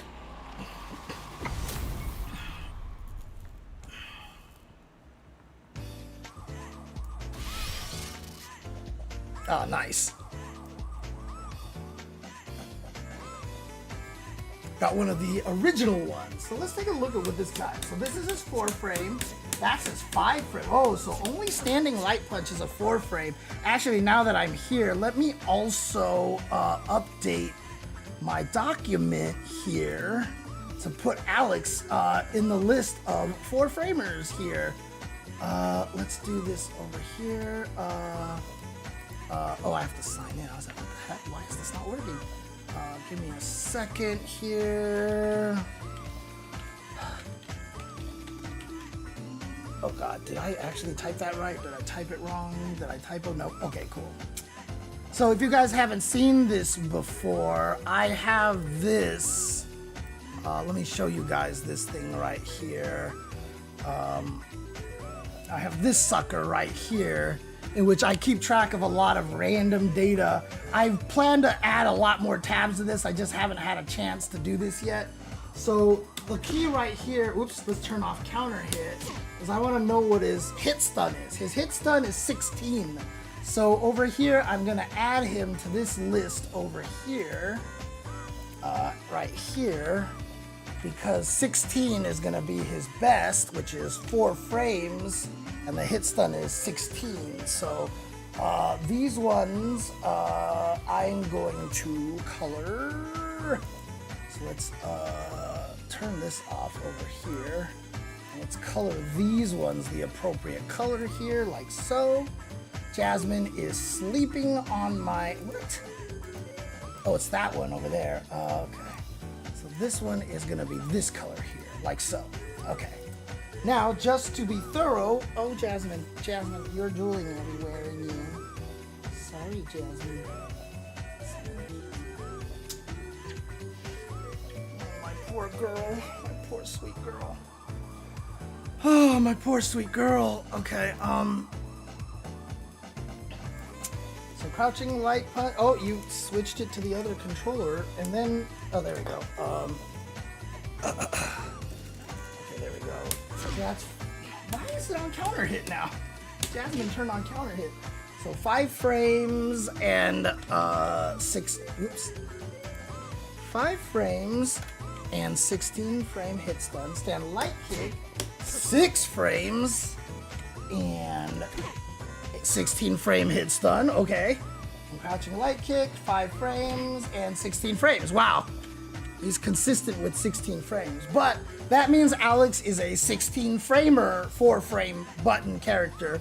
And if you guys hadn't seen it before, as I explained, because the hit stun is different per character, if you set up trade combos to trade with light punches, the characters who have 15 frame hit stun, you can do better combos on. And the characters with 16 frames are kind of like the standard. So if you ever want to trade combos against 4 frame lights, make sure you pick a 16 frame character to study. And then just keep in mind that there are 4 characters that have 17 frames hit stun on their 4 frame buttons. Aki is unique in that her standing light kick does 18 frames, but that is also because Aki, originally her standing light kick wasn't 4 frames, and once they changed it to 4 frames, they didn't change its hit stun. So she actually is she has a better position for that reason.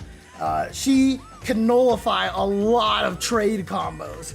She can nullify a lot of John the Automaton, Street Fighter 7 is gonna have a sheet like this with the same color scheme. Oh God, if you guys don't know what that means, yeah, it's funny to me. So, oh man, okay, here we go.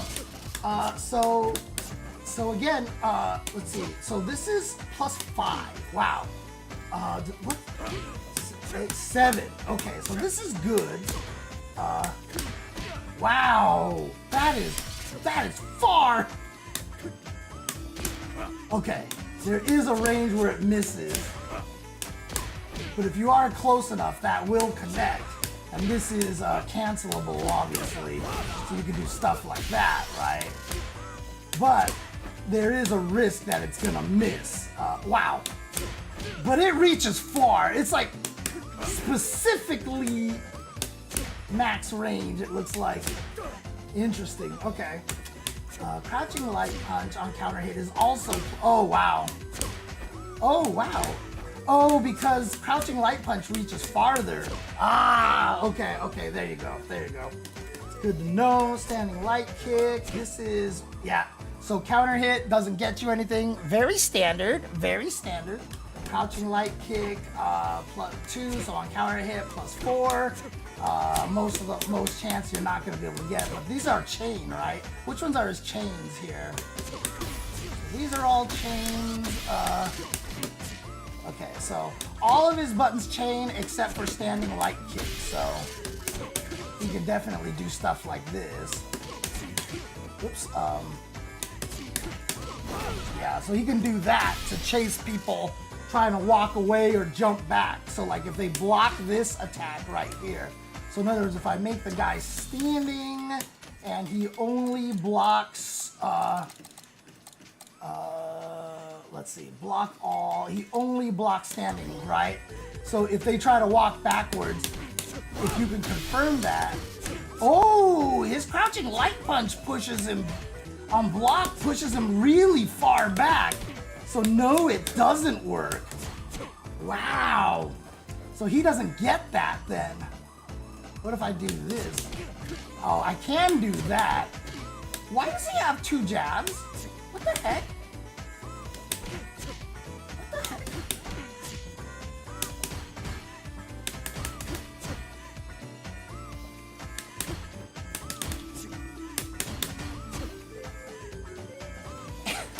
just has a third jab.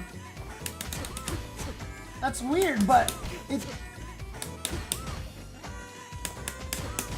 that's so bizarre. So you can do that, but if they're crouching, yeah, that still hits. So you can do this. So if they try to walk away, you can confirm that, right? So that definitely works. All right. All right, standing medium punch, 7 frames. 0 on block. Okay, so that is not his plus button here. Oh, that's right. But by the way, I want to check this too. -1, -2. Whoops. -2 and -5. Okay, very standard. Very, very standard for that. But this is actually 0. Okay. What's his crouching medium punch? -2. Okay. Let's check these out a little bit more. So this is +3. Wow. So this is not even his combo button. You don't get anything off of this. That's only +1. Interesting. I mean, obviously you get something off of this because you get 7 right there, which is good. But naturally, you don't get any links off of this. Standing medium kick is +3. That's actually way more than I thought this button would be on hit. I actually really didn't think it was gonna be that good. So that means if, for example, I do something like this, all right, and I get the punish counter, I get 7 frames, but I am so far away from being able to do anything. Whoops. Yeah, yeah, I'm not getting anything off of that. Unless I happen to have a super or something that reaches really far and is really fast. It's a string in animation, but not in frame data. It might just have the exact same frame data, honestly. What is the question? In case James doesn't get to it, it's usually just that Capcom didn't ask him to be on the squad. Oh, did somebody ask about that? Oh, honest question, I'm a big fan of your. Is there a reason we missed you for Capcom Cup? Sorry if you've answered this already. Yeah, Capcom just hasn't asked me to do commentary in quite a long time. I ran into a rough spell where I think a lot of people were like really down on my commentary at one point because I was trying to focus on a different avenue of commentary, and unfortunately in this day and age, not being like super accurate information guy like doesn't make you as popular like with the community, etc., etc. So I've had to switch my commentary back to that style and just hope that Capcom recognizes that and is willing to bring me back in the future. Also, I'm old, so I don't know if that's a problem too, like, you know, trying to want to get a little bit more youthful commentators here. But again, if you guys really, really, really like my commentary, I mean, please send Capcom fighters, like, tag them on Twitter, or you know, like, just respond to them and be like, hey, I really miss James Chen at Capcom Cup this year. You should really bring him back. He's the best at, like, you know, bringing in new viewers, or, you know, he's the best at making casual players, you know, more interested or something, you know. Just let them know. Just let them know, because they'll listen to social media. They'll pay attention to that. So I should offer them a pay-per-view. Crouching medium kick. Ooh, that's far, and it's +4. That's really good. That's actually really good, because this is 8 frames here, right? So, oh, okay, I see. He's actually a character with a really slow drive rush. Holy crap. Okay, so that one makes him go forward. Oops. Yeah, crouching medium kick goes nowhere. Holy crap. Standing medium kick is okay. He's like Chun-Li. His drive rush is very Chun-Li-like. Oh, except for this button. Jesus Christ. Holy crap, that goes far. But if you are close enough and you get this and you catch them with that, you know, your crouching strong will hit, and you see how far this reaches. So if you actually hit him like this, you should be able to combo that. There you go. So yeah, this is really strong here because then you can get like stuff like that, right? Like that's nice. That is very friendly when it comes to frame data. A lot of times characters don't get this benefit necessarily. However, I think a lot of it is because Alex's drive rush doesn't go very far. Like for example, Elena can do the same thing. Her drive rush crouching medium kick is also +8, but like none of her 8-frame buttons reaches like particularly far. Oh, I'll try his drive impact. Okay. So that's really good. Standing medium kick, like I said, is +3. So if you do this, it's good, it's +7, but goddamn, you're too far away to do anything. So yeah, you're not gonna really get much off of this, because you're also not gonna do it this close. I mean, you could do this, and that'll combo, but like, why are you hitting a 9-frame medium kick drive rush in their face? Like, that's not something that you should be going for, especially if you could just do a drive rush crouching medium punch that's +5 on hit. Well, it's not as good on hit. How fast is this? Oh, this is 8 frames, and this is 9 frames. So like, yeah, and this hits low. So like, if you're gonna drive rush and press a button up close, you're gonna probably wanna do that. This will add a lot of scaling, however, I suspect. Because right there, yeah, 80% on the next button. Jeez. Yeah, so that causes no scaling. So if you can do this, which you can, so yeah, there you go. Drive rush standing medium kick is not going to be a thing. So yeah, don't worry about that button. And then on block, this is 0. This is -2. That's -4.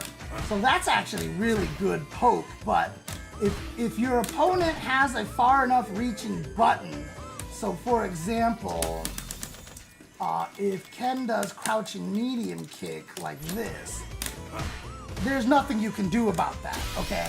This is really important here. Like, I think I should, no, yeah, see, if I hold up back, I don't even get away. So you have to be careful with this. Make sure you are at just, like, if you can hit it at the tip, this becomes a spacing trap now, right? So that's nice. So if they actually respond with that, you can hit them. But again, you have to be careful depending on what the Ken decides to do. If he does standing medium kick and you're trying to spacing trap it, you're just gonna get punched in the face here, right? So obviously I can be at a range where I still make it miss, but that means I have to delay my next button to make it a spacing trap. Like with the crouching medium kick, I can just mash it, like it's just automatically timed. But if he does a standing medium kick, I have to be careful with that. See, if I do it too fast, I have to wait and then whip punish it. So, but just be aware that if they block it like this close and then they come back at you with a crouching medium kick, like so, there's really not much you can do in this situation, right? So like I said, you can't hold up back, you can't back dash, whoops, unless if you're too close, you can't back dash, right? So these are things to be aware of. It looks like if I'm far away enough where he actually can still hit me. Oh, I guess not. Okay, so I've just been backdashing at a range where it doesn't hit. But of course, that also means that you can go for stuff like that, right? Oh God, I wasn't in range.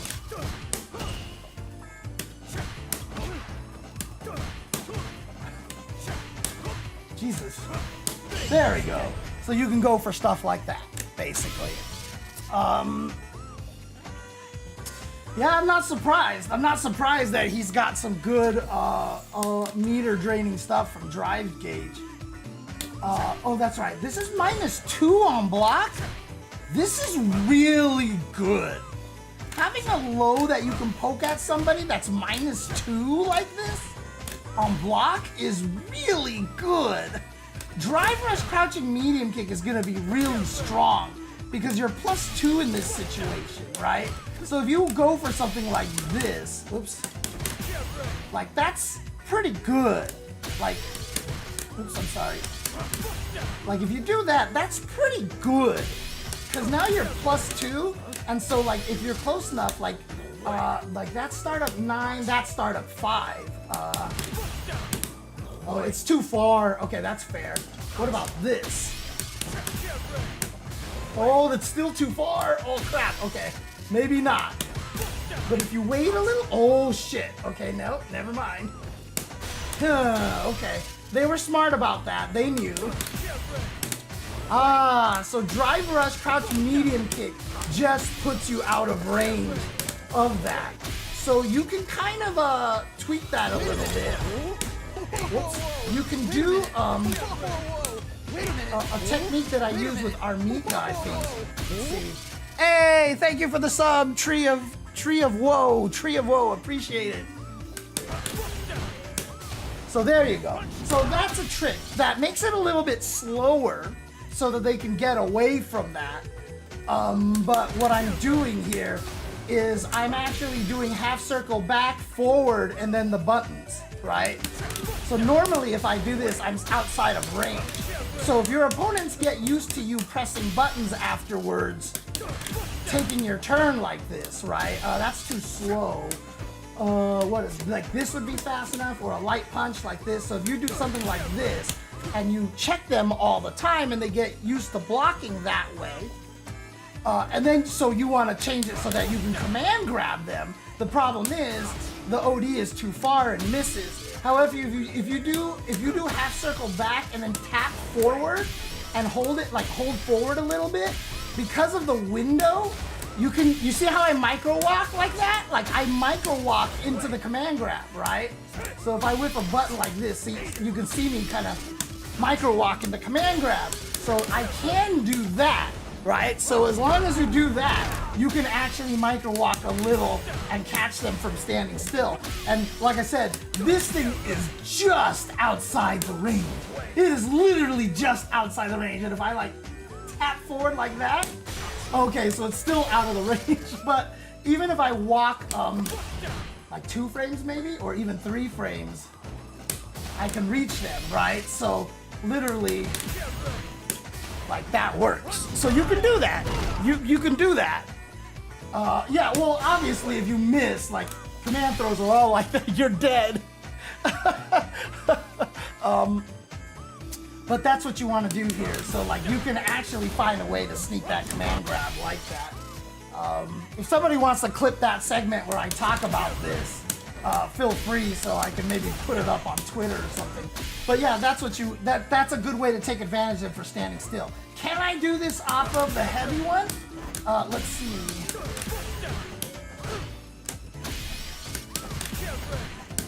Why do I keep jumping? No, you can't do it off the heavy one. Yeah, the heavy one has, damn, no range.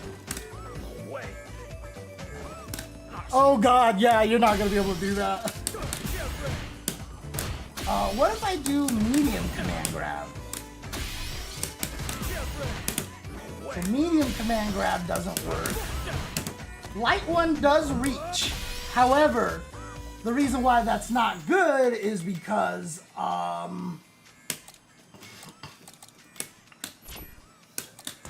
it's slower on startup. Oh, I actually outspaced him? Okay, let's not do this then. Let's do crouching medium punch, like so, and make that block too. So if I did this, like I'm just gonna get hit. I'm just gonna get hit, right? Especially if Ken does like standing light kick. Right, so you can't, it's not a, you can't beat their counter poke. So that's why you have to be careful with that one. And it will beat this too. Like, so it'll beat the micro walk as well. So the micro walk is just if you can establish to them that they're scared enough to do that, right? And obviously if you establish that they're scared enough to do that, you can sneak in just the light command grab. And they did say they all do the same damage, so you're not losing damage, which is nice. But, you know, if you really want to just sneak in there and have the speed there, that's it. And the OD one does more damage. The OD does more damage, so. An Alex matchup question? Yeah, probably, John, because I don't know anything about Alex yet. I don't know anything about him. Like, I'm figuring all this out on the fly over here. Let's see what standing heavy punch is like. So I can do that and I can charge it. So this is normally 4 plus 4. Oops, so, oh, I stand, that's right. There you go, okay. So you can do this. And it can only be canceled into supers. So it can only be canceled into supers, but the charge can be canceled into anything. So charge will probably combo into flash chop. Yep, there it is. Okay. So we'll combo into flash chop like that.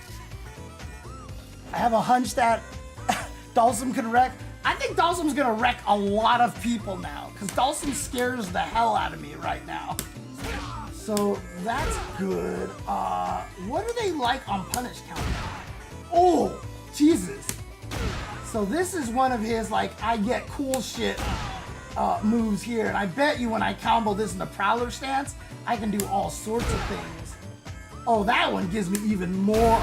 So that canceled in the Prowler stance, I'm gonna be able to get the party at that situation. So as soon as someone misses a DP, like if you can react and charge fast enough, you can basically murder them. Mordor them. So on block, however, this is -3, so it's safe. That is +2. So far this is the only plus normal we have found. But it puts you too far away for that, and for the OD one, even for the micro walk. You have to micro walk a little farther. Oh, okay, not that much farther, so there you go. There you go. But it's still gonna lose the light pokes and stuff like that. So the fact that this is +2 isn't necessarily like gonna give Alex a lot of good pressure strings and stuff. In fact, it's gonna be almost the same as this. This situation right here, I mean, look at the distance I am from Ken. And this right here, it's like almost the exact same distance. So if you're point blank and make them block this, or if you do something like this, it's the same mix-up situation. You're +2 in both, you're about the same distance. So whatever mix-ups you develop from here should also work when you actually somehow force them to block this. It's kind of the same mix-up situation there. So this one, like I said, is -3, can't be punished. So you can kind of fish with this. What happens if it's just a counter hit? Okay, you get a +6. So you can probably do that then. Oh, I just missed it. There you go. And that's cancelable. So if you fish with this and manage to get a hit, you gotta watch out. Oh, okay, there is ranges where it misses. But it's hard to miss. It's hard to miss. So what this means is that this is not gonna be a bad button to throw out in neutral here. Like if he's just fishing for stuff and if he checks you, like he thinks you're gonna try to press a button and he does this and counter hits you, it's not gonna be hard to confirm for him if he's close enough. Wow. Okay, it's not as good as I thought. It's not as good as I thought. There are definitely a lot of ranges where it misses because it hits further than I thought. Okay, so there you go. Crouching heavy punch. What the hell?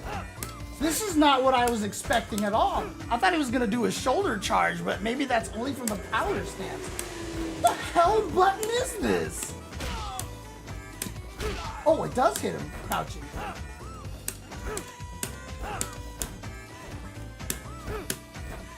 Huh.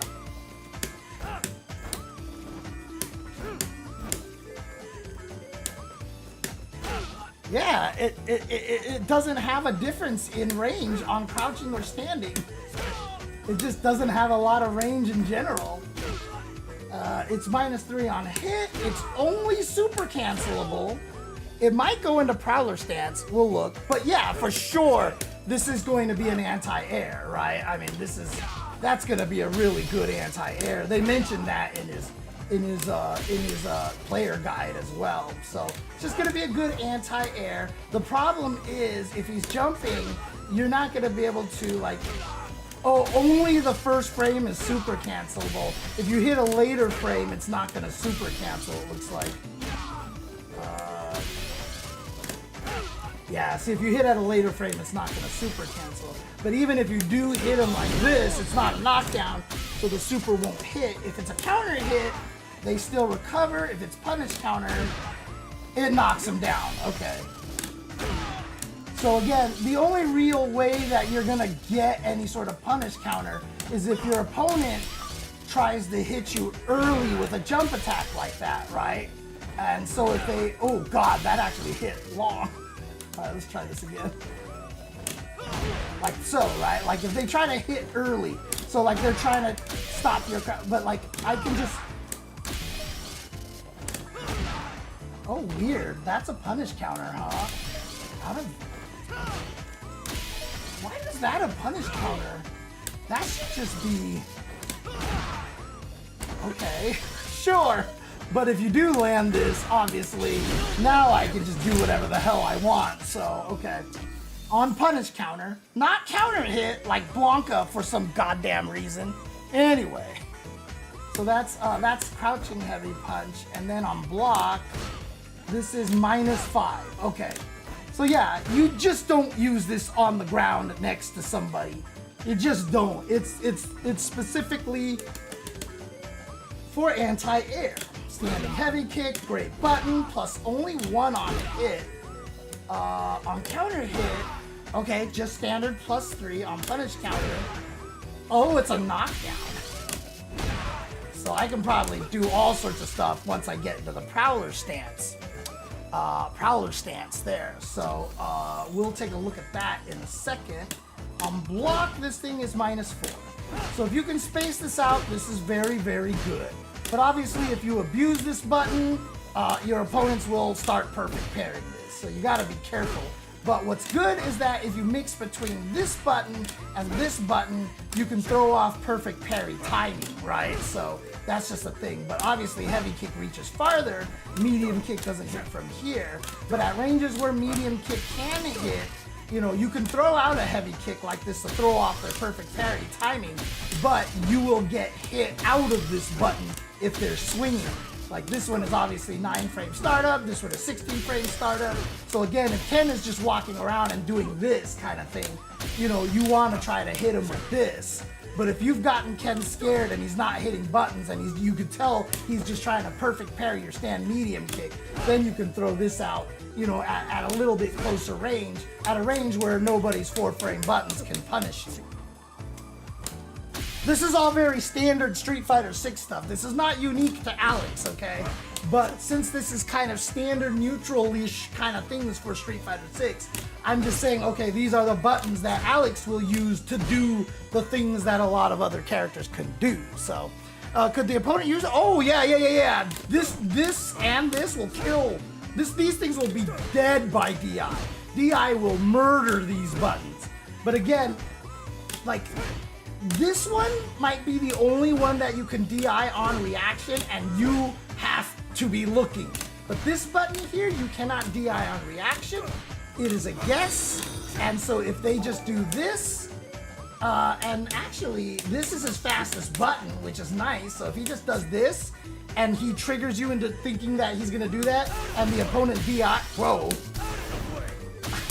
That is really far, holy crap. It's a cool looking DI. Hey, thanks for the follow, Derek Ramirez. Thank you. Appreciate it.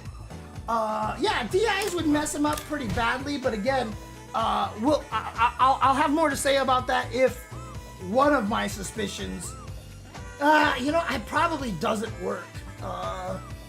Yeah, DIs would mess them up here, but again, you know, the thing about it is that, so when you see people do stuff like this, you know, and you're like, you know, like, why are they hitting those buttons, right? They're harder to whiff punish, and your whole point is that you don't want to make it look like that every time your character leaves walking or neutral, or you see them start doing something that looks like an attack, it's always a DI-able button, right? So if you do stuff like this, you know, especially this one right there, because, you know, if they just think, oh god, he's kicking DI, then you can just do this and counter DI them. That's kind of the thing, right? So, you know, when you're playing at lower ranks, don't use these buttons. Don't use these buttons, because at lower... Oh, you can charge that. Jasmine just turned off my controller. Can I charge this, actually? No, this is not charged, but this charges. Oh, that gives me a plus. So his only plus on block normals are gonna be these two charged. So in other words, he's gonna have a hard time keeping pressure up close unless all of his Prowler stance is where he gets his good mix-ups. Again, I haven't messed with it, so I don't know. You have a question, Bazookia. Yeah, sure, what's up? Actually, hang on a second. I also want to see, when you do not block this. Oh, it's a knockdown. Interesting. All right, on counter hit, so that's plus 40. Regular is plus 40. Punish counter. Oh, Jesus. So this is like Marisa's kick. If you can charge it and punish counter people, like, actually no, Marisa's is really good. Oh shoot, the regular one is also really good, that's right, but this one launches, holy crap. Oh my god, I can just do that? That's funny, okay, nice. So this one, yeah, if you are scared, like, you can use this to get people scared to press buttons, because this obviously also reaches much far. Jesus, that's far. Yeah, look at that. That reaches pretty far. Down HP, I mean, it's 9-frame startup, so it's a pretty good anti-air. And unlike Elena, it is only a one-hit, but oh, on punish counter it launches. Nice, okay. So on punish counter, I can just probably do something like, yeah, I can just do that, right? So, does it really combo off of, oh yeah, because all of his lights are, so here's a little trick. If your hit stun is 16 frames, that means, in general, for the majority of the cases, every move that has a 15-frame startup or faster will combo off of it. So that's why the light will connect, because light punch has a 16-frame hit stun. This is 14-frame startup, so that's why that's gonna combo, because 14 is less than 16. There are situations where this is not true, and I will make a video for that very soon. But it does make things complicated, unfortunately. Yeah, Bazooka, I'm still waiting for a question. I'll answer it, just throw it in the chat. Obviously his sweep, good sweep here, very standard sweep, 10-frame startup. On block, it's just gonna be -11, very punishable. But this, however, oh, that's gonna be, because like this is already scary enough, dude, Jesus. Let me full screen away and like I can almost hit you. What if I do this? Okay, I just interrupted. Oh, interesting. So Drive Rush regular heavy kick has more momentum than Drive Rush charge heavy kick. I think they realized if you could do Drive Rush charge heavy kick, like at ranges like from this far away, it would be too good. So they just have this, which is 0 on block. So that's good, because if it was better than that, it'd be scary. But if you can do that, see, it doesn't go that far. But if you do it, you're +6, and that's really scary there. So that's his normals as far as I know, unless he has an overhead. Okay. Very standard, -3 on block. They standardized all the overheads, by the way, except for Kimberly's, because Kimberly's is unique.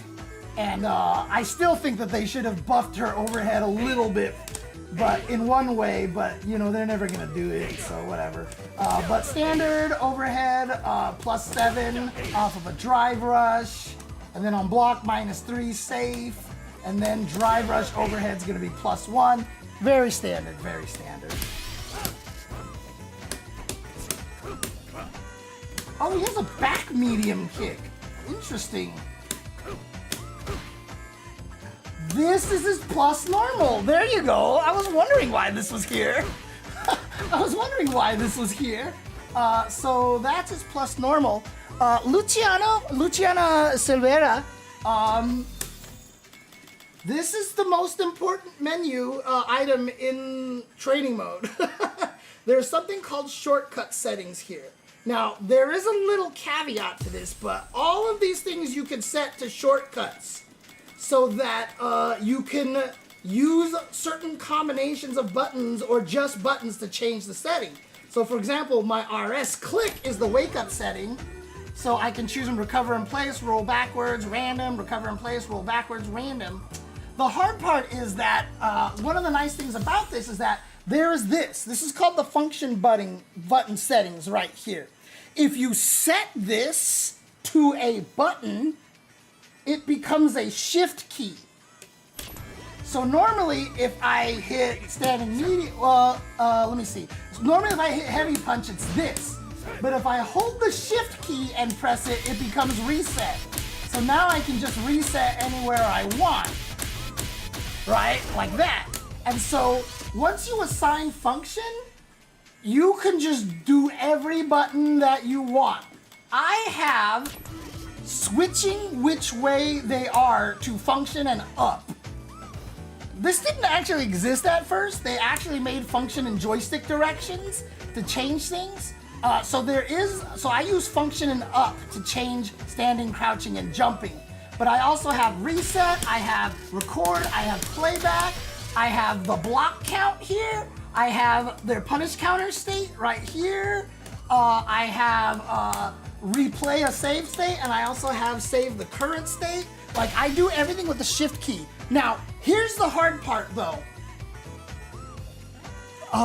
I set my shift key to this. This is my drive impact button. This is actually my drive parry button when I'm playing an actual match. However, in training mode, you don't need to use this button very often. You don't need to, and if you really need to test parry things, you can just do this, right? You can just do this.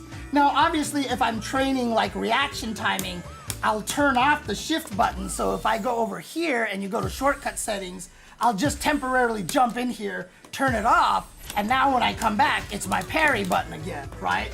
But if I set it back to this, I lose my parry button now. See? Right? But that's why I'm so fast at everything, because this is reset.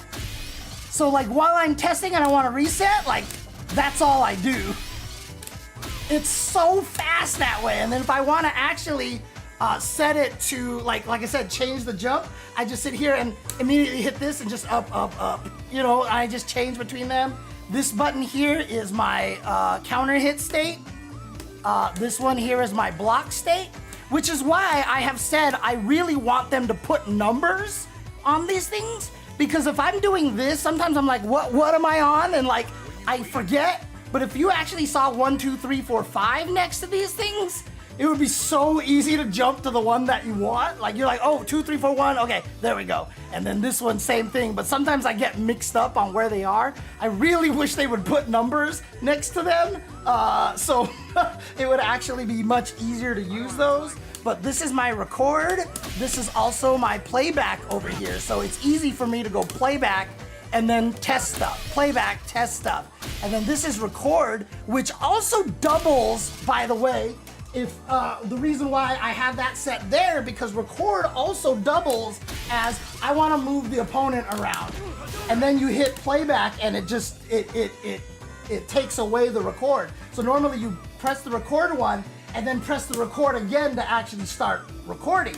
But if you tap it once and it's in the preparing mode, I can actually test things with the character, and I can be like, oh wait, I want to put him over here, or like I can do stuff like this with the other character for a while, and then you hit playback and it just goes away, and then you're back to this, and now I'm using Alex again, and I can just reset the stage really fast, blah blah blah blah blah. So this is really fast, right? And so on your function is L3, but you can actually change it so that the shift is maybe the parry button on the top left of your controller, and it becomes real fast on doing all these things because you're just like brah brah brah brah. That's what I did when I was using my new fun pad from Victrix, my controller from Victrix. I don't know where it is right now, but they also have buttons on the back of the controller. So like I double one of them as like the shift, and so I can do all sorts of crazy things in training mode. It's pretty wild, but that's what I do. So literally every shortcut setting here, except for like this one, I have set to something. I never set this one because I never turn off the frame meter. And then this one here is an interesting one. It's basically as long as you're holding this button, you can move the opponent. But I mean, I do the same thing with the record. So like, there's no difference for me in that situation. So that's what I'm doing, Luciano Silvera.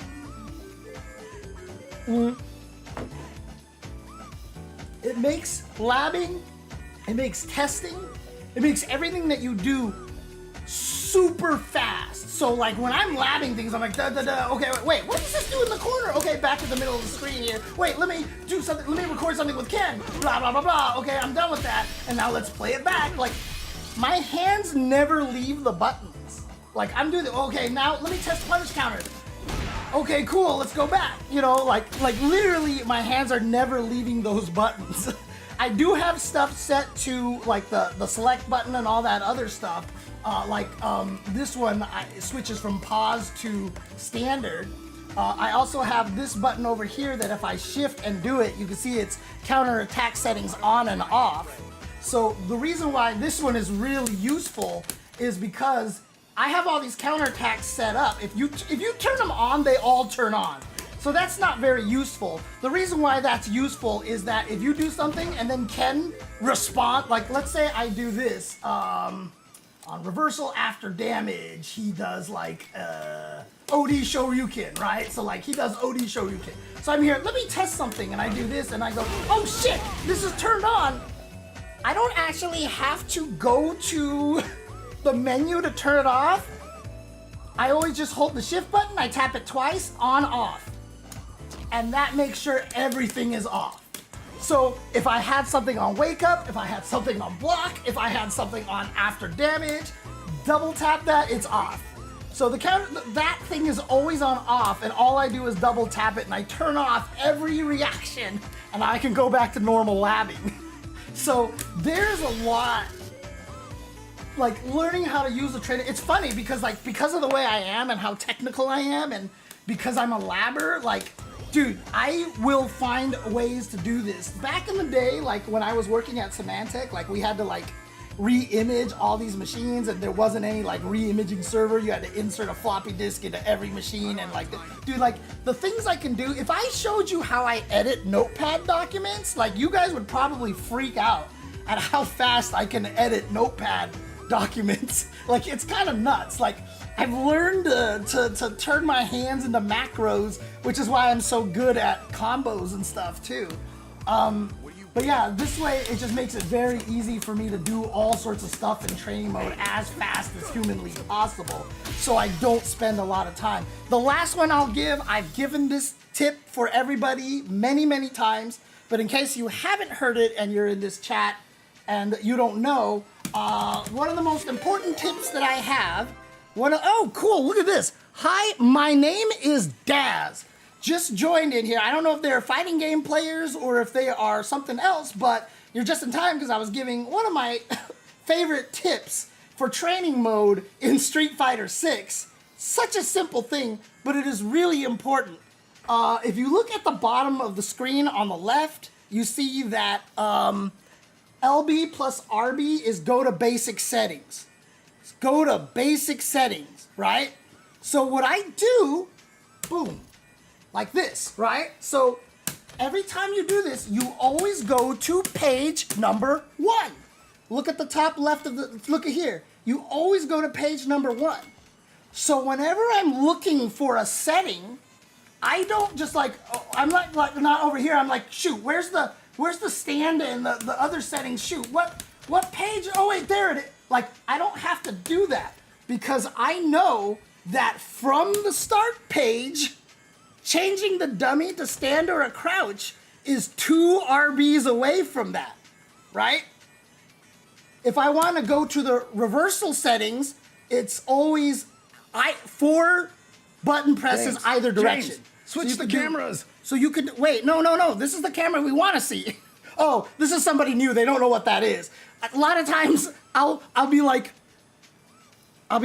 yeah, so this is what you do in training mode, and da-da-da-da-da, and I show off all the stuff, and people are like, James, you're on the wrong monitor, and I'm like, I'm not looking at the chat, and then I explain the whole thing, and like, by the time I look back, I'm like, fuck.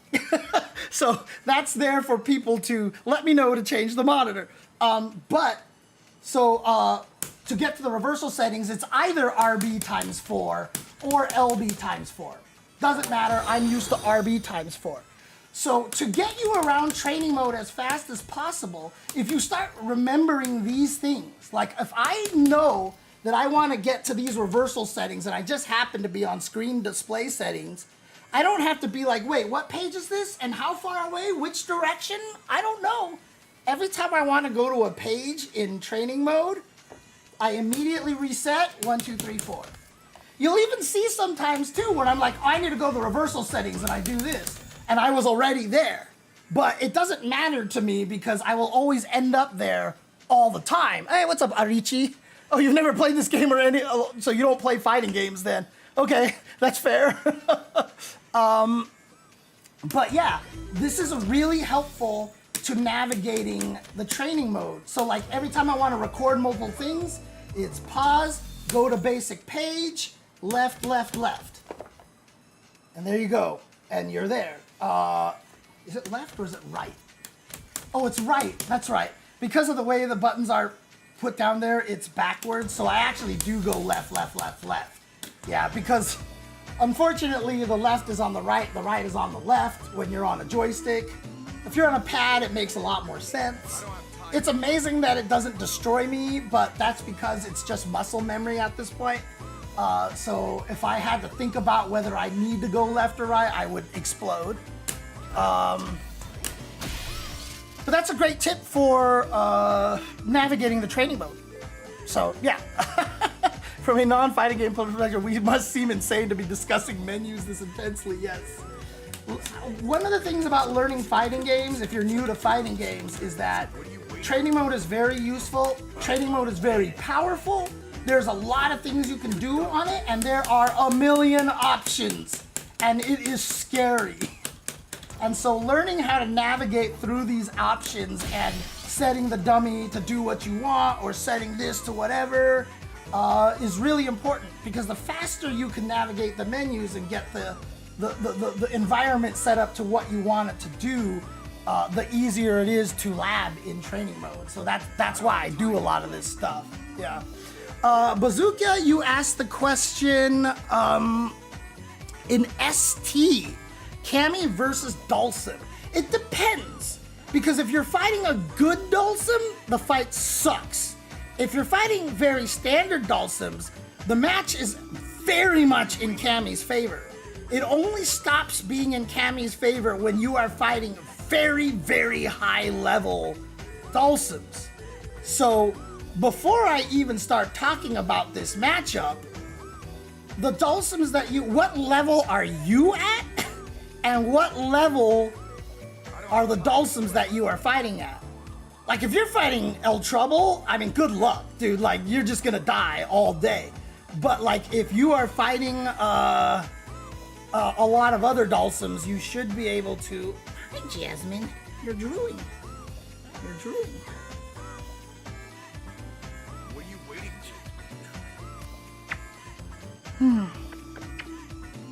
If you guys don't know, this is Jasmine.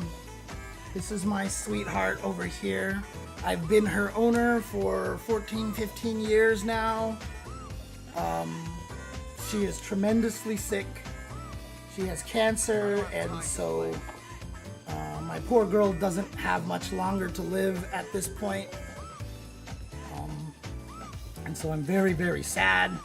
For those of you who do know me, it's the reason why I haven't been streaming a lot, because I'm spending all my time hanging out with Jasmine. So,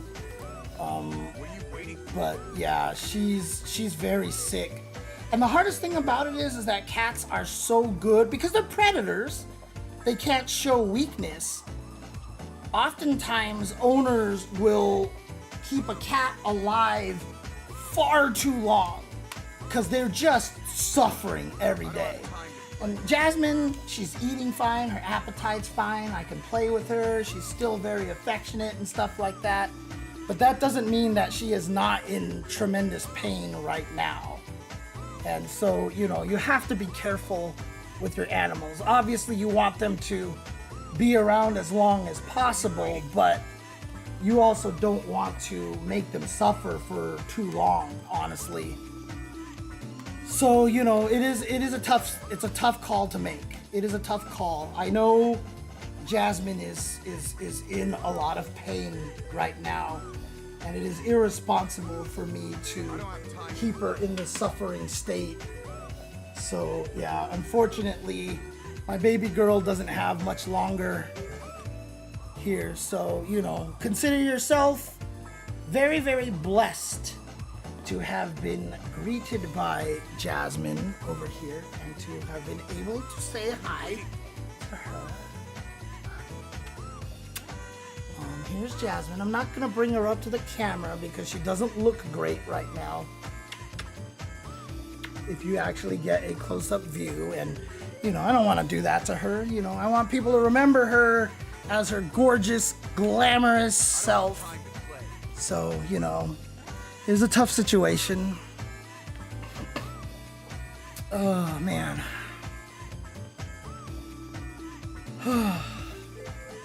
Unfortunately, and again, I have to do this.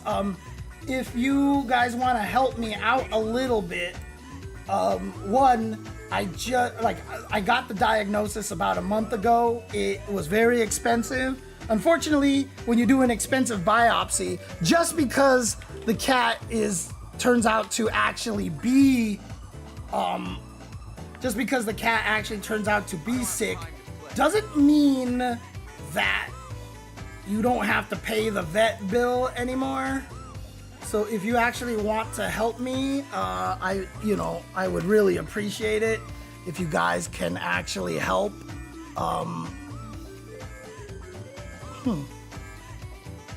Did my YouTube broadcast die? Is anyone from YouTube here?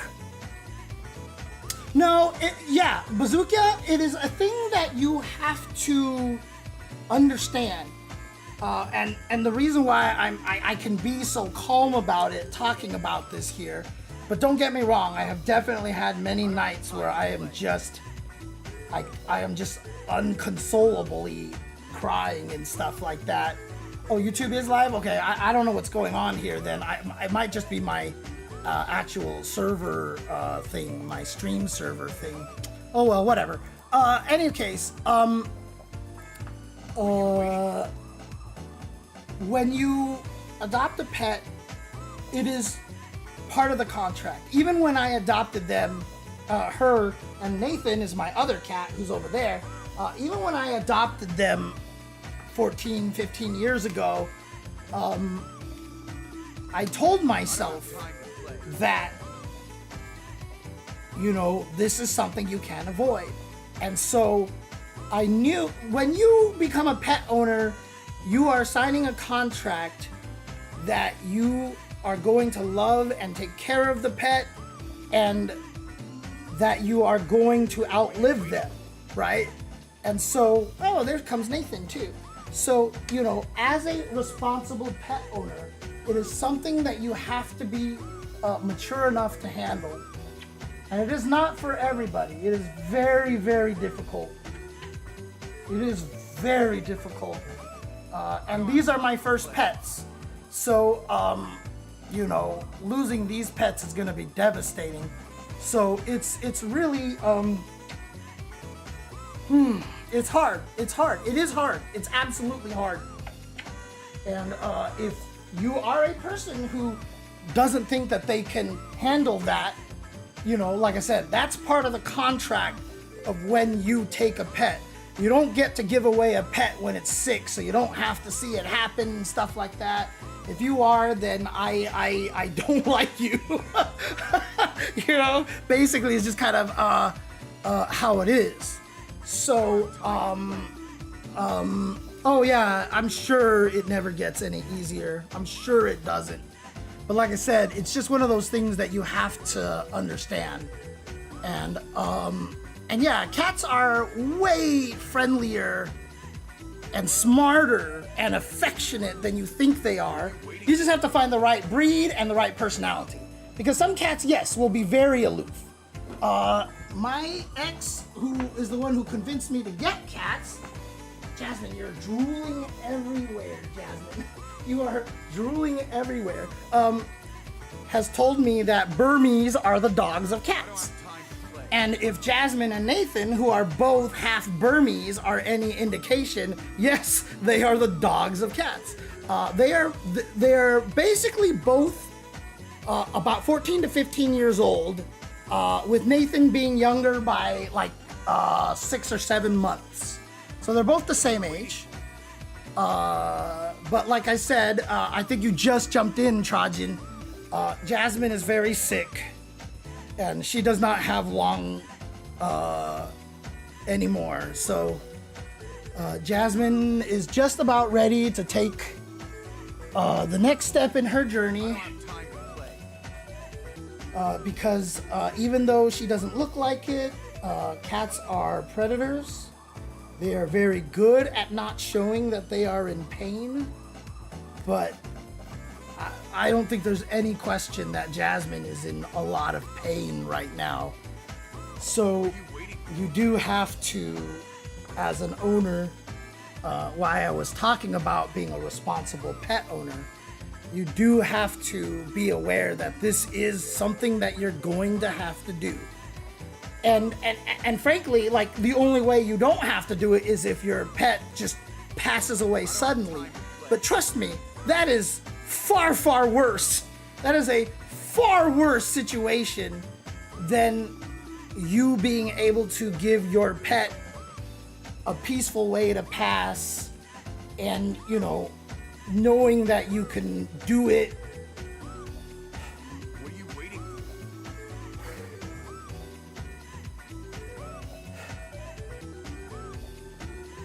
You know, in a way that they know that they're loved and that they're being taken care of. And in a way that they can do it peacefully, I don't have time. you know?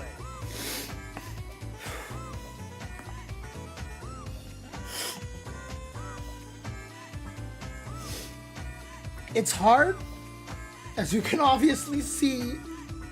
There's no shortcut around this. But you, like I said, you want to do what's best for your pets. For sure.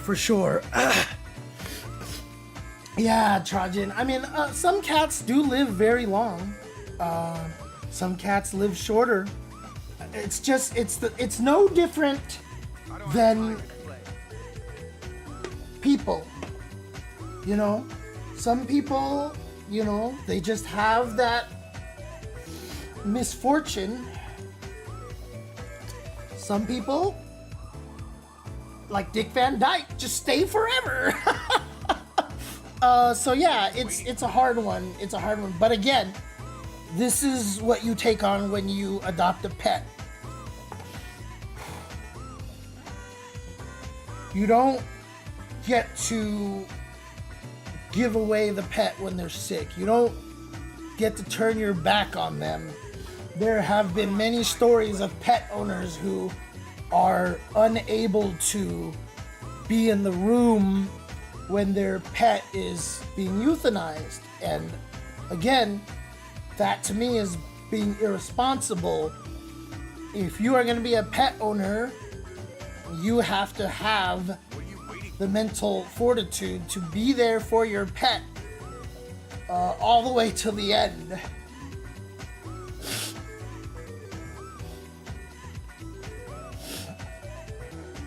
Because if you leave them, like, at that moment, they're looking for you, you know?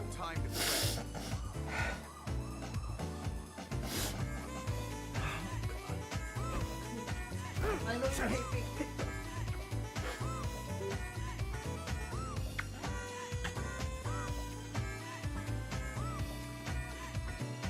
I'll never leave you, Jasmine. What are you waiting for?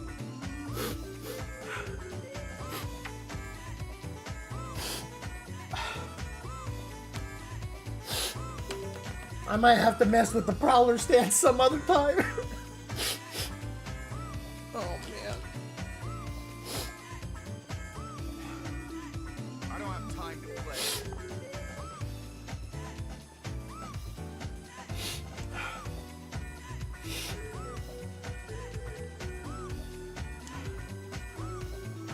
But they're troopers, though. They're troopers. Jasmine is like one of the most fierce cats I've ever seen. She's never been scared of anything. You know, I have like a gated front door and dogs will come up and just like be barking and whatever like that. She just looks at them like, yeah, you got a problem? You know, she's so fierce. She's always tried to take care of Nathan. She's been very motherly to him, even though he likes to annoy her to death. She's been extremely affectionate. And when I first got her, she wasn't a lap cat. She was born in the wild. That's why her ear is snipped up here. You can see the tip of her ear has been cut off. The city would get stray cats and vaccinate them, cut a tip of their ear off, and then release them back in the wild so they know from a distance whether they vaccinated the cats or not. She was born in the wild and then eventually picked up by a shelter and put her up for adoption. She got adopted by somebody, but it turned out that that guy was too allergic to cats. So he returned her. My ex was just sending me pictures of every cat she could find that was part Burmese to convince me to adopt cats. And Jasmine was the one that I saw. She sent me, it was a pet finder page, and I was just like, this cat is beautiful. Like, she's just beautiful. And my ex was like, got him. So she was like, you want to meet her? You want to meet her? You want to meet her? And I was like, all right, fine. We'll go see the cats, but we're not bringing any cats home. We are not adopting any cats today. We're just looking. And we went there. And, you know, the person running the shelter is super smart. There was Nathan there, who was just this tiny little fur ball, blue eyes, beautiful. And my ex was like, oh my God, he's so cute. He's half Burmese. Can we adopt him? Can we adopt him? And the lady was like, so many people are looking at this cat. Like, this cat's not going to last much longer. And I was like, God damn it. But then, you know, I was talking about Jasmine, and I said that I saw her on the webpage. She's like, you want to meet Jasmine? I'm like, sure. So I walked over. She opened the cage up, and Jasmine's just lying there. So I start petting her on the side. And like, the first thing that she does is lick my hand. And this is what I mean. Like, cats are skittish. They're always scared of people or whatever. But like, I pet her, and she just licks my hand. And I was like, oh God. Like, that was it. Like, I knew I was doomed. You know, like, I was like, I can't make it out of this place without a cat. Because as soon as she licked my hand, like, you just kind of knew, you know? And the funny thing is, you know, when I adopted her, she wasn't very affectionate. She actually wasn't very affectionate. And I think it was because she was born in the wild, picked up, adopted, returned, and I'm just the next person, you know, taking her home and then just gonna give her back. So, like, literally the first time I took her to the vet, like, when I opened up the cat cage, she just walked in. She was just like, oh, time to go home. You know, time to go back to the shelter thing again, right? Come here, Jasmine. Don't go, no, here, look, I need to wipe the drool. I need to wipe the drool, Jasmine. I'm sorry, I can't have you drooling around my electronics. I'm sorry. But, you know, my best friend would come and visit. Like, she would never sleep on my lap, but my problem was whenever she did crawl in my lap, I would just be like, oh, cute cat. And, you know, she's like, dude, I just want to sleep. And so, like, she started crawling into my friend's lap, and she literally would stay there. And I was like, what? How? Why? How is this happening? Well, it was because my friend would never disturb her. He would just be like, he just left her there, right? He just left her there. And I was like, okay. So then basically I started letting Jasmine crawl on my lap, and then I would not pet her or anything. I just leave her alone.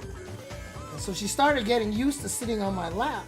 And so eventually she became comfortable enough that I could start petting her and stuff, and I wouldn't do anything crazy. And, you know, just over time, she kind of got the idea, like, wait, this guy's not returning me. Like, I think I'm here for the long haul. And so it took like maybe 2 or 3 years before she really started to become a very affectionate cat. And then I found out that she liked being pet very heavily. Like, I don't even know how it happened, but she was just standing on my chest one time, and I just started petting her, and petting her really hard. But I was like, all right, I'll stop, because I might be hurting the kitty. And whenever I pet her like that and stopped, she would look at me, and like the claws would come out of her hand, and she would like start scratching my face. Like, she's like, I didn't tell you to stop. And I was like, okay. So I kept petting her like that. And then, you know, basically from that point forward, like as soon as I lie down, like she would just, wherever she was, she recognized the sound of me lying down on my couch or lying down on my bed, and she would just appear to jump on me, and so I could pet her. Like, I literally have a video. She's just sitting on one of my swivel chairs next to my bed, and she's just sitting there. She's just sitting there. And so I come over there and I lie in bed, and she just springs out of the chair, jumps on the bed. Even before I can get like under a lot of the blankets, she's already trying to crawl on my chest and everything. And then she just wants me to pet her, you know?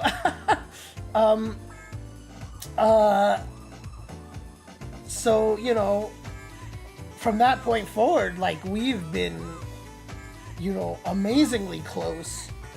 And, you know, I feel bad because Nathan, you know, is definitely feeling very left out because I've been spending a lot of time with Jasmine. And I love this little chunk as well, you know. But, I don't know, like, Jasmine, like, I picked Jasmine, my ex picked Nathan. I even named Jasmine, and she named Nathan. I didn't really name her Jasmine. That was her name originally, and I was just like, that's a good name, so we'll just keep it Jazz. I wanted to name Nathan Blues because he had blue eyes, so I'd have Jazz and Blues, but she wanted to name him Nathan after Nathan Drake, so, you know, but, like, again, the fact that she did get adopted and was returned, and then, you know, when I pet her, she licked my hand, and you know, as soon as I saw her picture, I was just like, oh my god, this cat is beautiful, you know, like there is an element, like, I'm not even a person who believes in fate or anything like that necessarily, but as I've described to a lot of people, I don't believe in it, but I really want to. And, you know, that's what it felt like to me.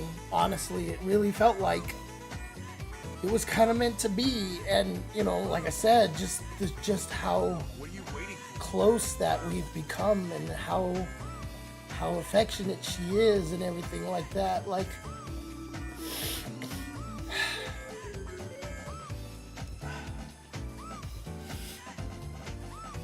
she really has kind of, you know,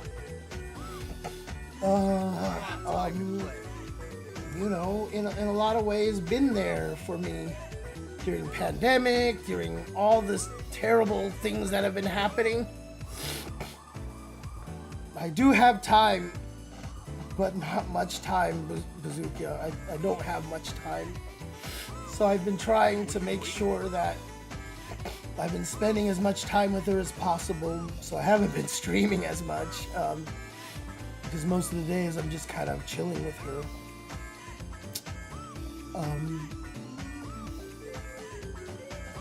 I'm gonna miss the scat. I don't have time to play. I'm sorry, Jasmine. I'm sorry. I'm gonna miss you so much. I'm sorry. There you go. There you go.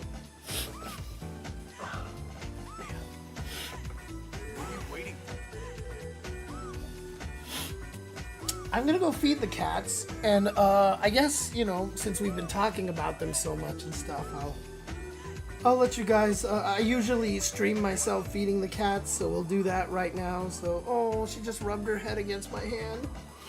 Okay, let's feed these cats here, and like I said, she isn't doing well, so I have to be very diligent.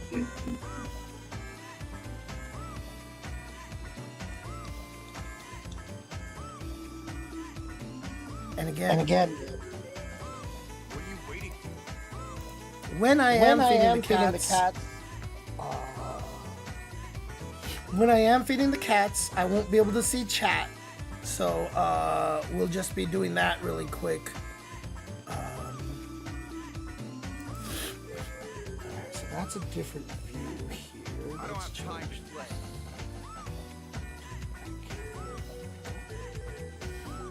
Hey, Jasmine. Alright, I'm gonna mute this microphone. This one. I'm gonna unmute the speakers to make sure, because as long as I can hear my own voice, I know I'm still connected. So let me do that really quick. Testing. Yeah, there we go. Oh, there we go. Alrighty, and sorry, my home's been a mess. Needless to say, I haven't been very diligent about cleaning my home.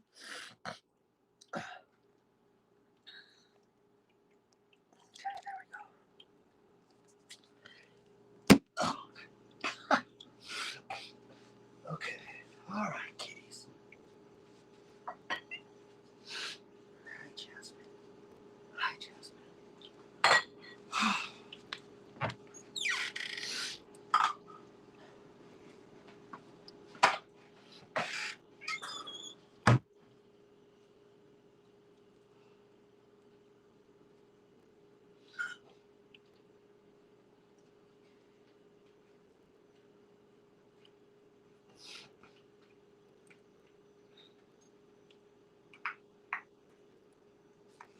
I do also give Jasmine some pain meds, so hopefully she's not in as much pain as she could be. But I give her pain meds with her food all the time. Like I said, hopefully, she's still mostly pain-free. But obviously these pain meds also, put your cats in funky moods and stuff like that. And even if, they could live longer without pain, like, that's no way to live. And also, I mean, honestly, the tumor in her jaw, like, you know how, you say, like, oh, when you see it every day, you don't notice it changes and stuff like that. But, like, I can see it getting worse, like, on a daily basis. And so, I know she's suffering. I know she's not feeling great. So, like I said, I don't want her to suffer much longer. So, I'm just trying to make the most out of these last few days. And hopefully she will, get a lot of love during these days and be able to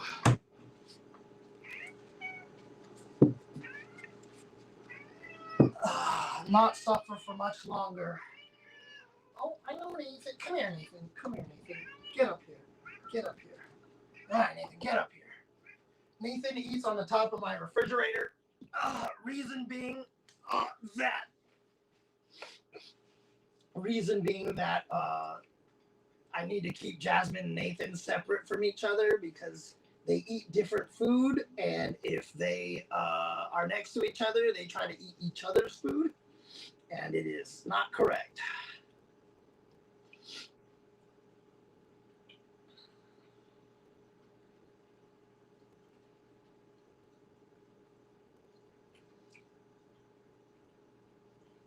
And the thing is, too, like, her appetite is pretty good. She just eats slower a lot, and because the tumor is in her lower jaw, she drools a lot because as the tumor grows, it kind of pushes the tongue like out of the way where it's supposed to be. So she's basically like on 24/7 blep. And what my vet told me was the cat's salivation glands are under the tongue. And so basically, they're being pressed against all the time and not being like blocked by the tongue and stuff like that. And so poor kitty is just constantly drooling. And so, I gotta do my best to wipe her up too, and make sure she's not just drooly all over the place. So, always try my best to keep her clean. And that's the hardest thing too, is that, the way she's eating right now, because she, the bottom of her jaw is just like a lot larger now than she's accustomed to. She gets very messy and she gets food all over herself. But when she actually tries to clean herself, when she cats will basically, when they need to clean their face, they lick their paw and then they wipe their paw against their face, right? So they clean themselves by putting the saliva on their paw and then they wipe their face with their paw, is how they clean themselves. But she's so drooly that a lot of the time, when she licks her paw, like, it's kind of viscous, it's kind of slimy, And so when she tries to clean herself and her face, like, it's just like she can't get herself as clean as she used to.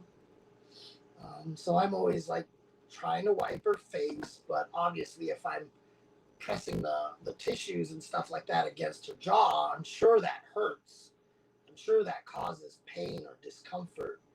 So like she shirks away a lot when I try to clean her and when I try to wipe the drool off her face. So obviously it's difficult. It is difficult, but again, like,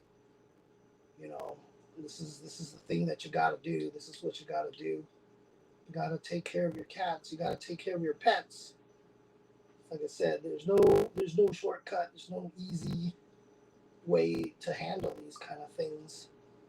This is your responsibility as a pet owner. They're family. Your pets are your family. They are absolutely family members, and you got to treat them that way. You got to treat them. The nice thing about cats is that, they are very much self-maintenance kind of pets. Like, you don't have to worry about giving them walks. You don't even have to give cats baths. Like, cats just clean themselves. And because they sleep most of the day, even when I travel to events, usually Olaf will come up and keep them company every once in a while. But like, if he's traveling too or whatever like that, I can realistically leave the cats by themselves for like 3 days. And if you see in the back over there, there's like the automatic food feeders over there, and cats are fine. They can be by themselves for 3 days or so. They will just sit there and sleep most of the time and stuff. And I have those things that, like those cameras where I can talk to them and stuff, and remotely from my phone shoot treats at them and stuff like that. So, oftentimes I'll do that while I'm traveling and such. So, they get to see me and stuff.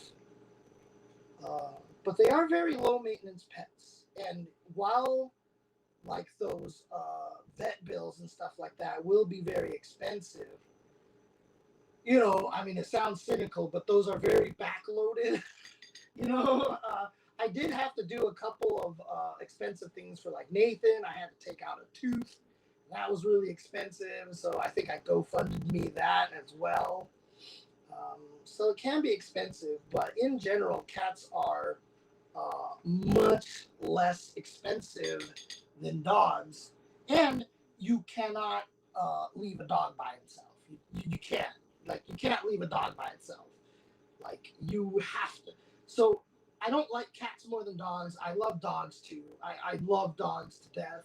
Like, I'm just an animal person. I love animals. I've always wanted to own a dog. The problem is I couldn't realistically get one because one, my home I felt like was too. My home is small, and if I wanted to get a larger dog, I think that's unfair to a large dog to get to live in a small home. And I traveled a lot. I used to travel a lot for commentary, but these days I don't travel a lot for commentary because, as I mentioned earlier, I don't get picked up for a lot of things anymore. So, I could potentially get a dog, but, I told myself basically I can't own a dog until, I can find a life partner, right? Like if I can find a wife, or a serious girlfriend kind of thing, because then when I travel, somebody could stay behind and take care of the dog and such. So, um, but obviously, with my financial situation and stuff, and and all this stuff like that, I haven't actually been looking for a partner in a long time because it's just like I feel like it's unfair because like literally I'm broke as fuck because esports just doesn't pay the bills. All right, Jasmine, that's enough. That's enough. The rest is drool. The rest in here is drool, and it's gross. I'm not going to show people.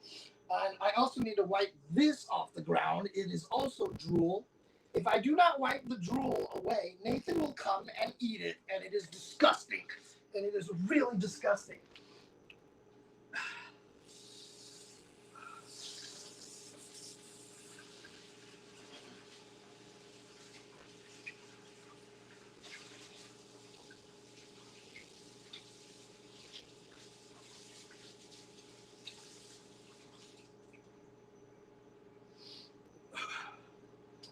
There you go, Jasmine. There you go, Jasmine. There you go, Jasmine. Over here. Come here, Jasmine. Come here, Jasmine. Come here, Jasmine. Come here, Jasmine. Come here, Jasmine. Ugh.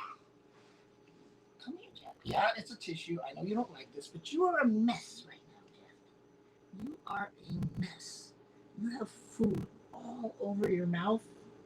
You are gross. You're never gross, but you're kind of gross.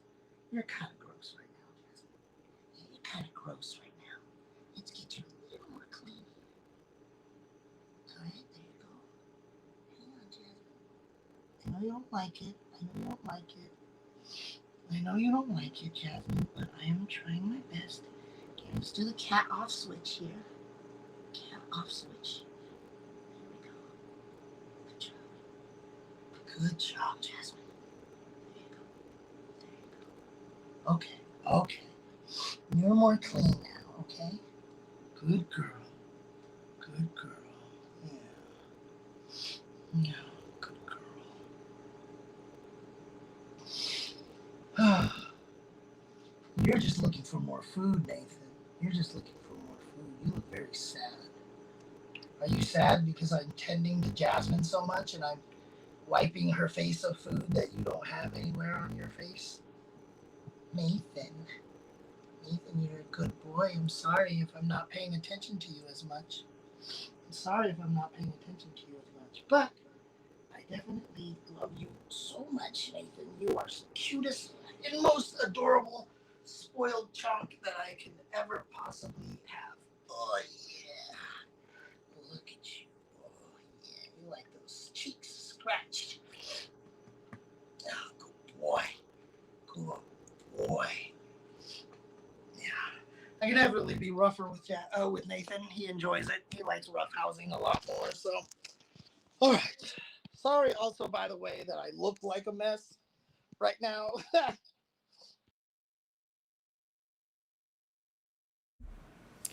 Needless to say, I have not been taking care of myself particularly well.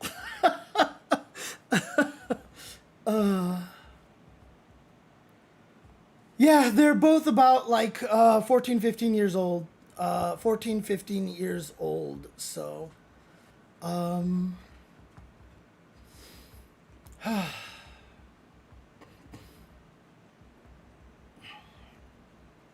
yeah, no, yeah, her tail is definitely up and everything like that. So, but like I said, I'm doing the best that I can for her.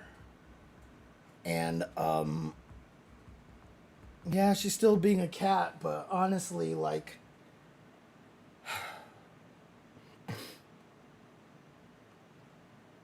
like,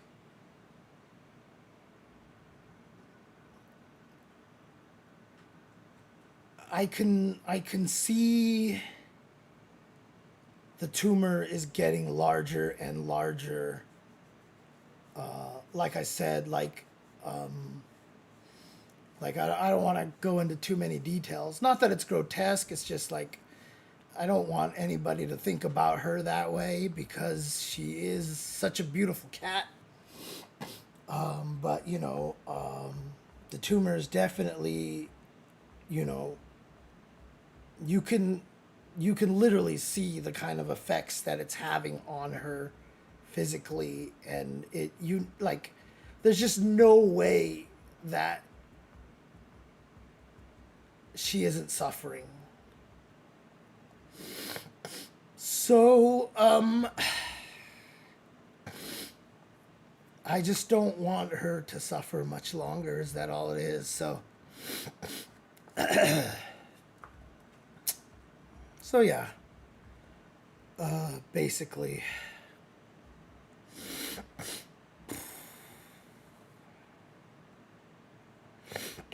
Yeah, I mean, I hope so, Bazookia. She's always wanted to run outside. I've never let her go outside. But she's also a black cat, which I completely forgot was a superstition when I adopted her because I was just like, she is beautiful. Oh my God, I love this cat. And then when I first posted up pictures, my mom freaked out. She's like, why did you adopt a black cat? And I was like, what? I forgot it was a thing. But she was born feral, and, there's one point in time where all she ever wanted to do was run outside. And I'm sad I never let her play outside, but again, outdoor cats are a thing, but if they're black cats, their risk of getting hurt and having very superstitious people harm them is high. Especially like during Halloween season, it's actually recommended for black cat owners to not let their cats outside during like Halloween seasons and stuff like that. I mean, literally, there was a video that I saw went viral on the internet. It was just like a house camera. Some like old lady in the UK is just walking by when one of the public trash cans out there, like for an apartment complex. Or there's just a black cat sitting on the top of the trash can, and she just walks up to it, picks up the cat, opens the trash can, and throws the cat in there and walks away. Like, she just threw the cat into the freaking trash can, Fortunately, the cat was rescued, and people actually found out who she was because the internet. And yeah, that definitely didn't go well for her. I'll tell you that much. So, but yeah, evil, isn't it? So you know what? I mean, I don't feel the least bit bad that, she got kind of doxxed and all this shit happened to her and stuff. I don't even feel like I'm good, stupid lady, kind of thing. So, oh, come here, Jasmine. You are still a mess. You are still, but you know what? You still like having your cheek scratched a little bit. So sometimes I just disguise cleaning her as scratching her cheeks, and that actually helps a little bit, right? I mean, you could see it, like I said, they lick their paws to clean themselves, and Jasmine's arms are just the fur is just so matted up and stuff like that because it's mixed with so much drool there, unfortunately. So poor girl. Yeah, you see her shaking her paws like that. It's because she's kind of trying to just get a lot of that off. What I try to do is,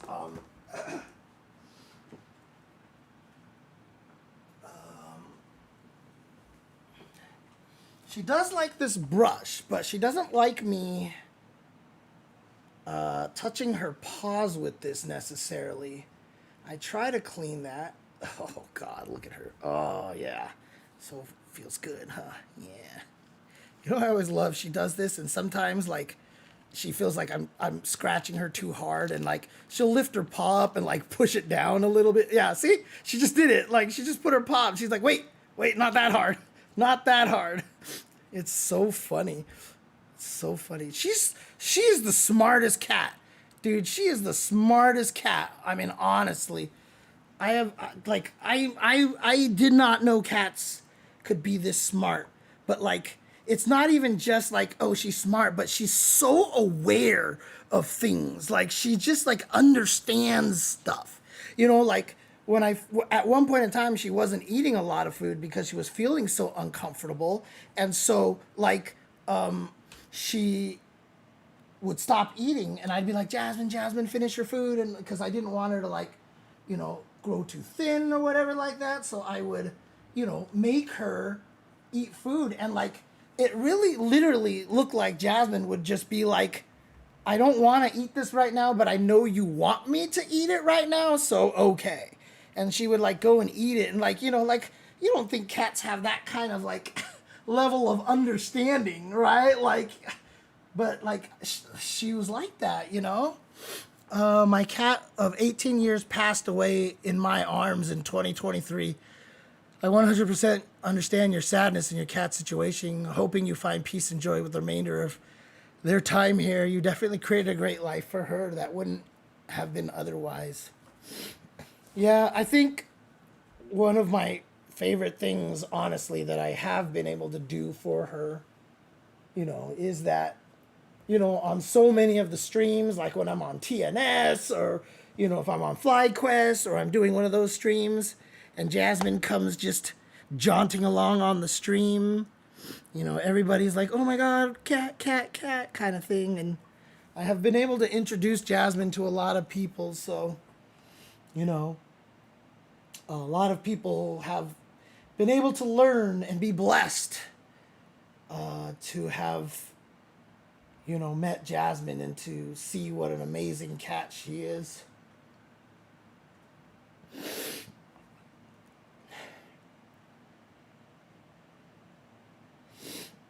So I'm happy for that. I'm happy that a lot of people have been able to enjoy her company. I mean, there was when I went to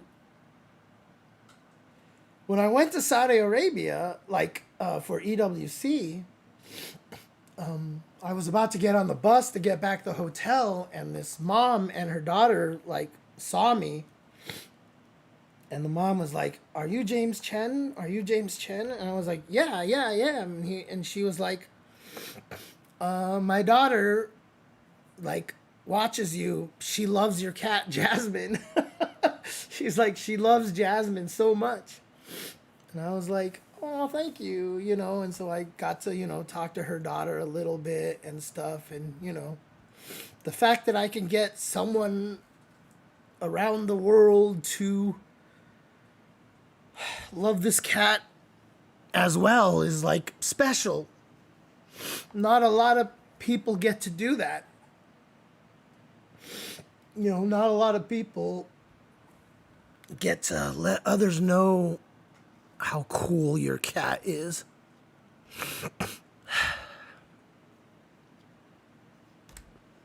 Oh, man.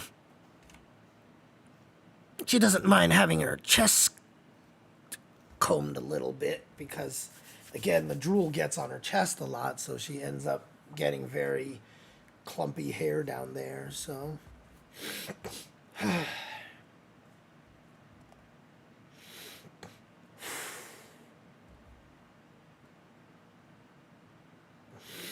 But yeah,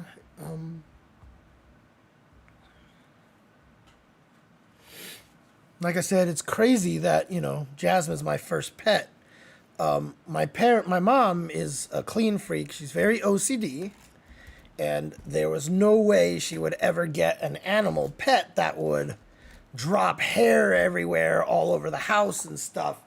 And so, like, when me and my brother are like, let's get a pet, my mom basically, my parents got me fish. And fish don't do anything, honestly. So, like, I've never actually been able to have a pet.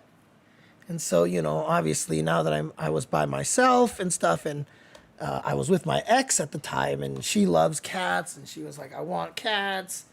And I was like, I'm allergic to cats, I can't get cats, and blah, blah, blah, blah. But fortunately, I'd been to somebody's house and stayed at their house when they had cats, and I realized that if I take, you know, my allergy meds every day, which I was taking anyway, even without having to deal with cats, that I could live with cats. So it worked out. It worked out. Oh, sorry, Bazooka. Here. So the best way to beat Dhalsim is, do you use Jumping Strong a lot? Do you use Jumping Strong a lot against Dhalsim with Cammy? Against weaker Dhalsims, that is the ultimate button right there. Because, okay, you do use that one. Because, yeah, if you jump and they can't slide, they can't down medium punch or whatever like that. So it's a lot of neutral jumps against Dhalsim. When he throws fireballs and he just hits strong on the way down, it's really hard for, Dhalsims to hit you. Unfortunately, they can, as El Trouble proved to me. No, Jumping Strong. Jumping Strong will beat the slide. Jumping Strong will beat the slide. Anti-air. So if you jump over his fireball and if he tries to sweep you, slide under the... to slide to anti-air you like he can to every other character, Jumping Strong murders him. Yeah, Crouching Medium Kick is great as well. Yeah. But that's not... Yeah, I was talking about the jumping side, honestly. And also, like, Crouching Medium Punch hits Dhalsim low, which is very bizarre. So you can throw meaty Crouching Medium Punch against him, and if he tries to throw you on Wake Up, if he mistimes it, he actually gets hit, because Crouching Strong hits low on him. And if it hits, you can do Stand Fierce into Heavy Drill, which is more likely to stun him than other combos. So against certain fat characters, low strong stand fierce drill combos, if you time as a meaty combo basically. And so a lot of times you could just stun Dhalsim straight up and then he dies, right? Because yeah, he doesn't have any health and Cammy dishes out damage like you can't imagine in Super Turbo. So that's really good as well. Oftentimes against Dhalsim, I just run up to them and do meaty Crouching Strong, and I'm just daring them to try to do something. And if I hit them, they die. But a lot of times they block. But the nice thing about it is Crouching Medium Punch, like on block, you can easily confirm on hit or block. And if they block it, you know, you open yourself to being able to go for tick throws or just kind of at least trying to keep the pressure on them. The problem is at the highest levels, if he throws a fireball and you neutral jump over it, like El Trouble knows the timing that he can hit standing heavy kick, and it trades with the jump strong. And he ends up doing more damage, and it's really annoying. I so mad at El Trouble. The other problem too is that if you jump over his fireball, good Dhalsims know that down back roundhouse will beat all of your jumping attacks at the right distance. So you know how like when Honda jumps over Ryu's fireball, he could just sweep Honda on landing. Dhalsim can space out down back roundhouse and hit you, and none of your jumping attacks can actually hit it. However, he has to have the perfect distance. If he's a little too close, jumping roundhouse will hit the down back roundhouse, but he can then use that to anti-air you with the slide, because the slide will now beat the jumping roundhouse. But if you do jumping strong, his down back roundhouse hits you from like every distance imaginable. So, you know, you have to be really tricky on which one that you use at what range and how often you switch between them. Again, it is a thing that only high-level Dhalsims do. But for most medium-level Dhalsims, like being able to jump strong and get over his fireballs, and most Dhalsims can't stop it, is like really, really, really powerful. So for the longest of time, I mean, people believe that, you know, Cammy beat Dhalsim like 7-3 or something like that. And again, it's 7-3 ST. Back then, we would call matchups 7-3, you know, because that's just what we said. You know, at the highest levels, Dhalsim wins that match probably 6-4 or even 7-3 at the highest levels. It gets really hard because of the fact that he can hit you with the down back roundhouse when you jump. It doesn't knock you down, but Cammy still just has a hard time getting in on Dhalsim when she can't get over the fireball. So, you know, it does start to go into the realm of everybody else having trouble getting in on Dhalsim. And again, Dhalsim is just a pain in the ass to fight for most of the characters, because he's the second best character in the game. And Claw's super cheap, and Dhalsim is actually not even that far behind. Dhalsim is just broken in Super Turbo. So losing to Dhalsim doesn't mean like, oh man, like Dhalsim is just a pain in the ass to deal with. And I hate that character. I've always hated that character because I was also a Zangief player. So I've always hated Dhalsim.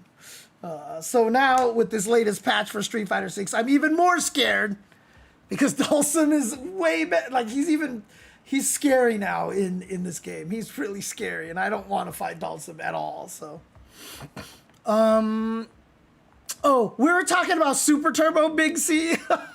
We were talking about Super Turbo with the Cammy situation. But as Jamie, I lay back and start drinking. Yeah. For Jamie, that's really powerful, is because he has a way to make Dhalsim go, oh shit, I can't stay away, you know, kind of thing, and it's really strong. Lily can kind of do the same thing by just building up, you know, wind swirls and stuff like that. But, you know, oh, Mr. Crimson's going to be super happy. But we'll see if he actually switches to Viper some more, because Viper got buffed a lot too, which is cool. But yeah, no worries, Bazooka, because I got to go as well. I'm going to go. I'm going to say goodnight. I need to spend my time hugging my cat. So she's very accustomed to me. So at this time of night, we usually have a very long cuddle session. She'll crawl on my chest. Like I can kind of tilt her down and I can hug her. I can hold her paw, and she'll put her cheek on my cheek. And we can just kind of lay there and sleep for a little while, you know?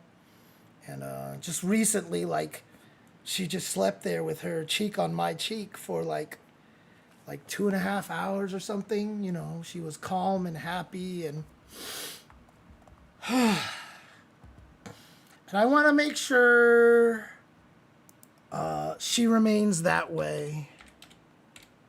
You know, I don't want her to suffer. I don't want her to suffer. But in any case, sure, I'll send you guys over to Nephew. Because he's on stream right now. Where is he? Where is he? There he is. All right. I'll send you guys over there and go watch him probably play some Alex. So have a good night, everybody. And remember, you know, to be excellent to each other. Black lives matter. Trans lives matter. Women's lives choices matter. Palestinian lives matter. Be excellent to each other. And party on, dudes. I'll see you guys next time. Peace. Be excellent to each other. And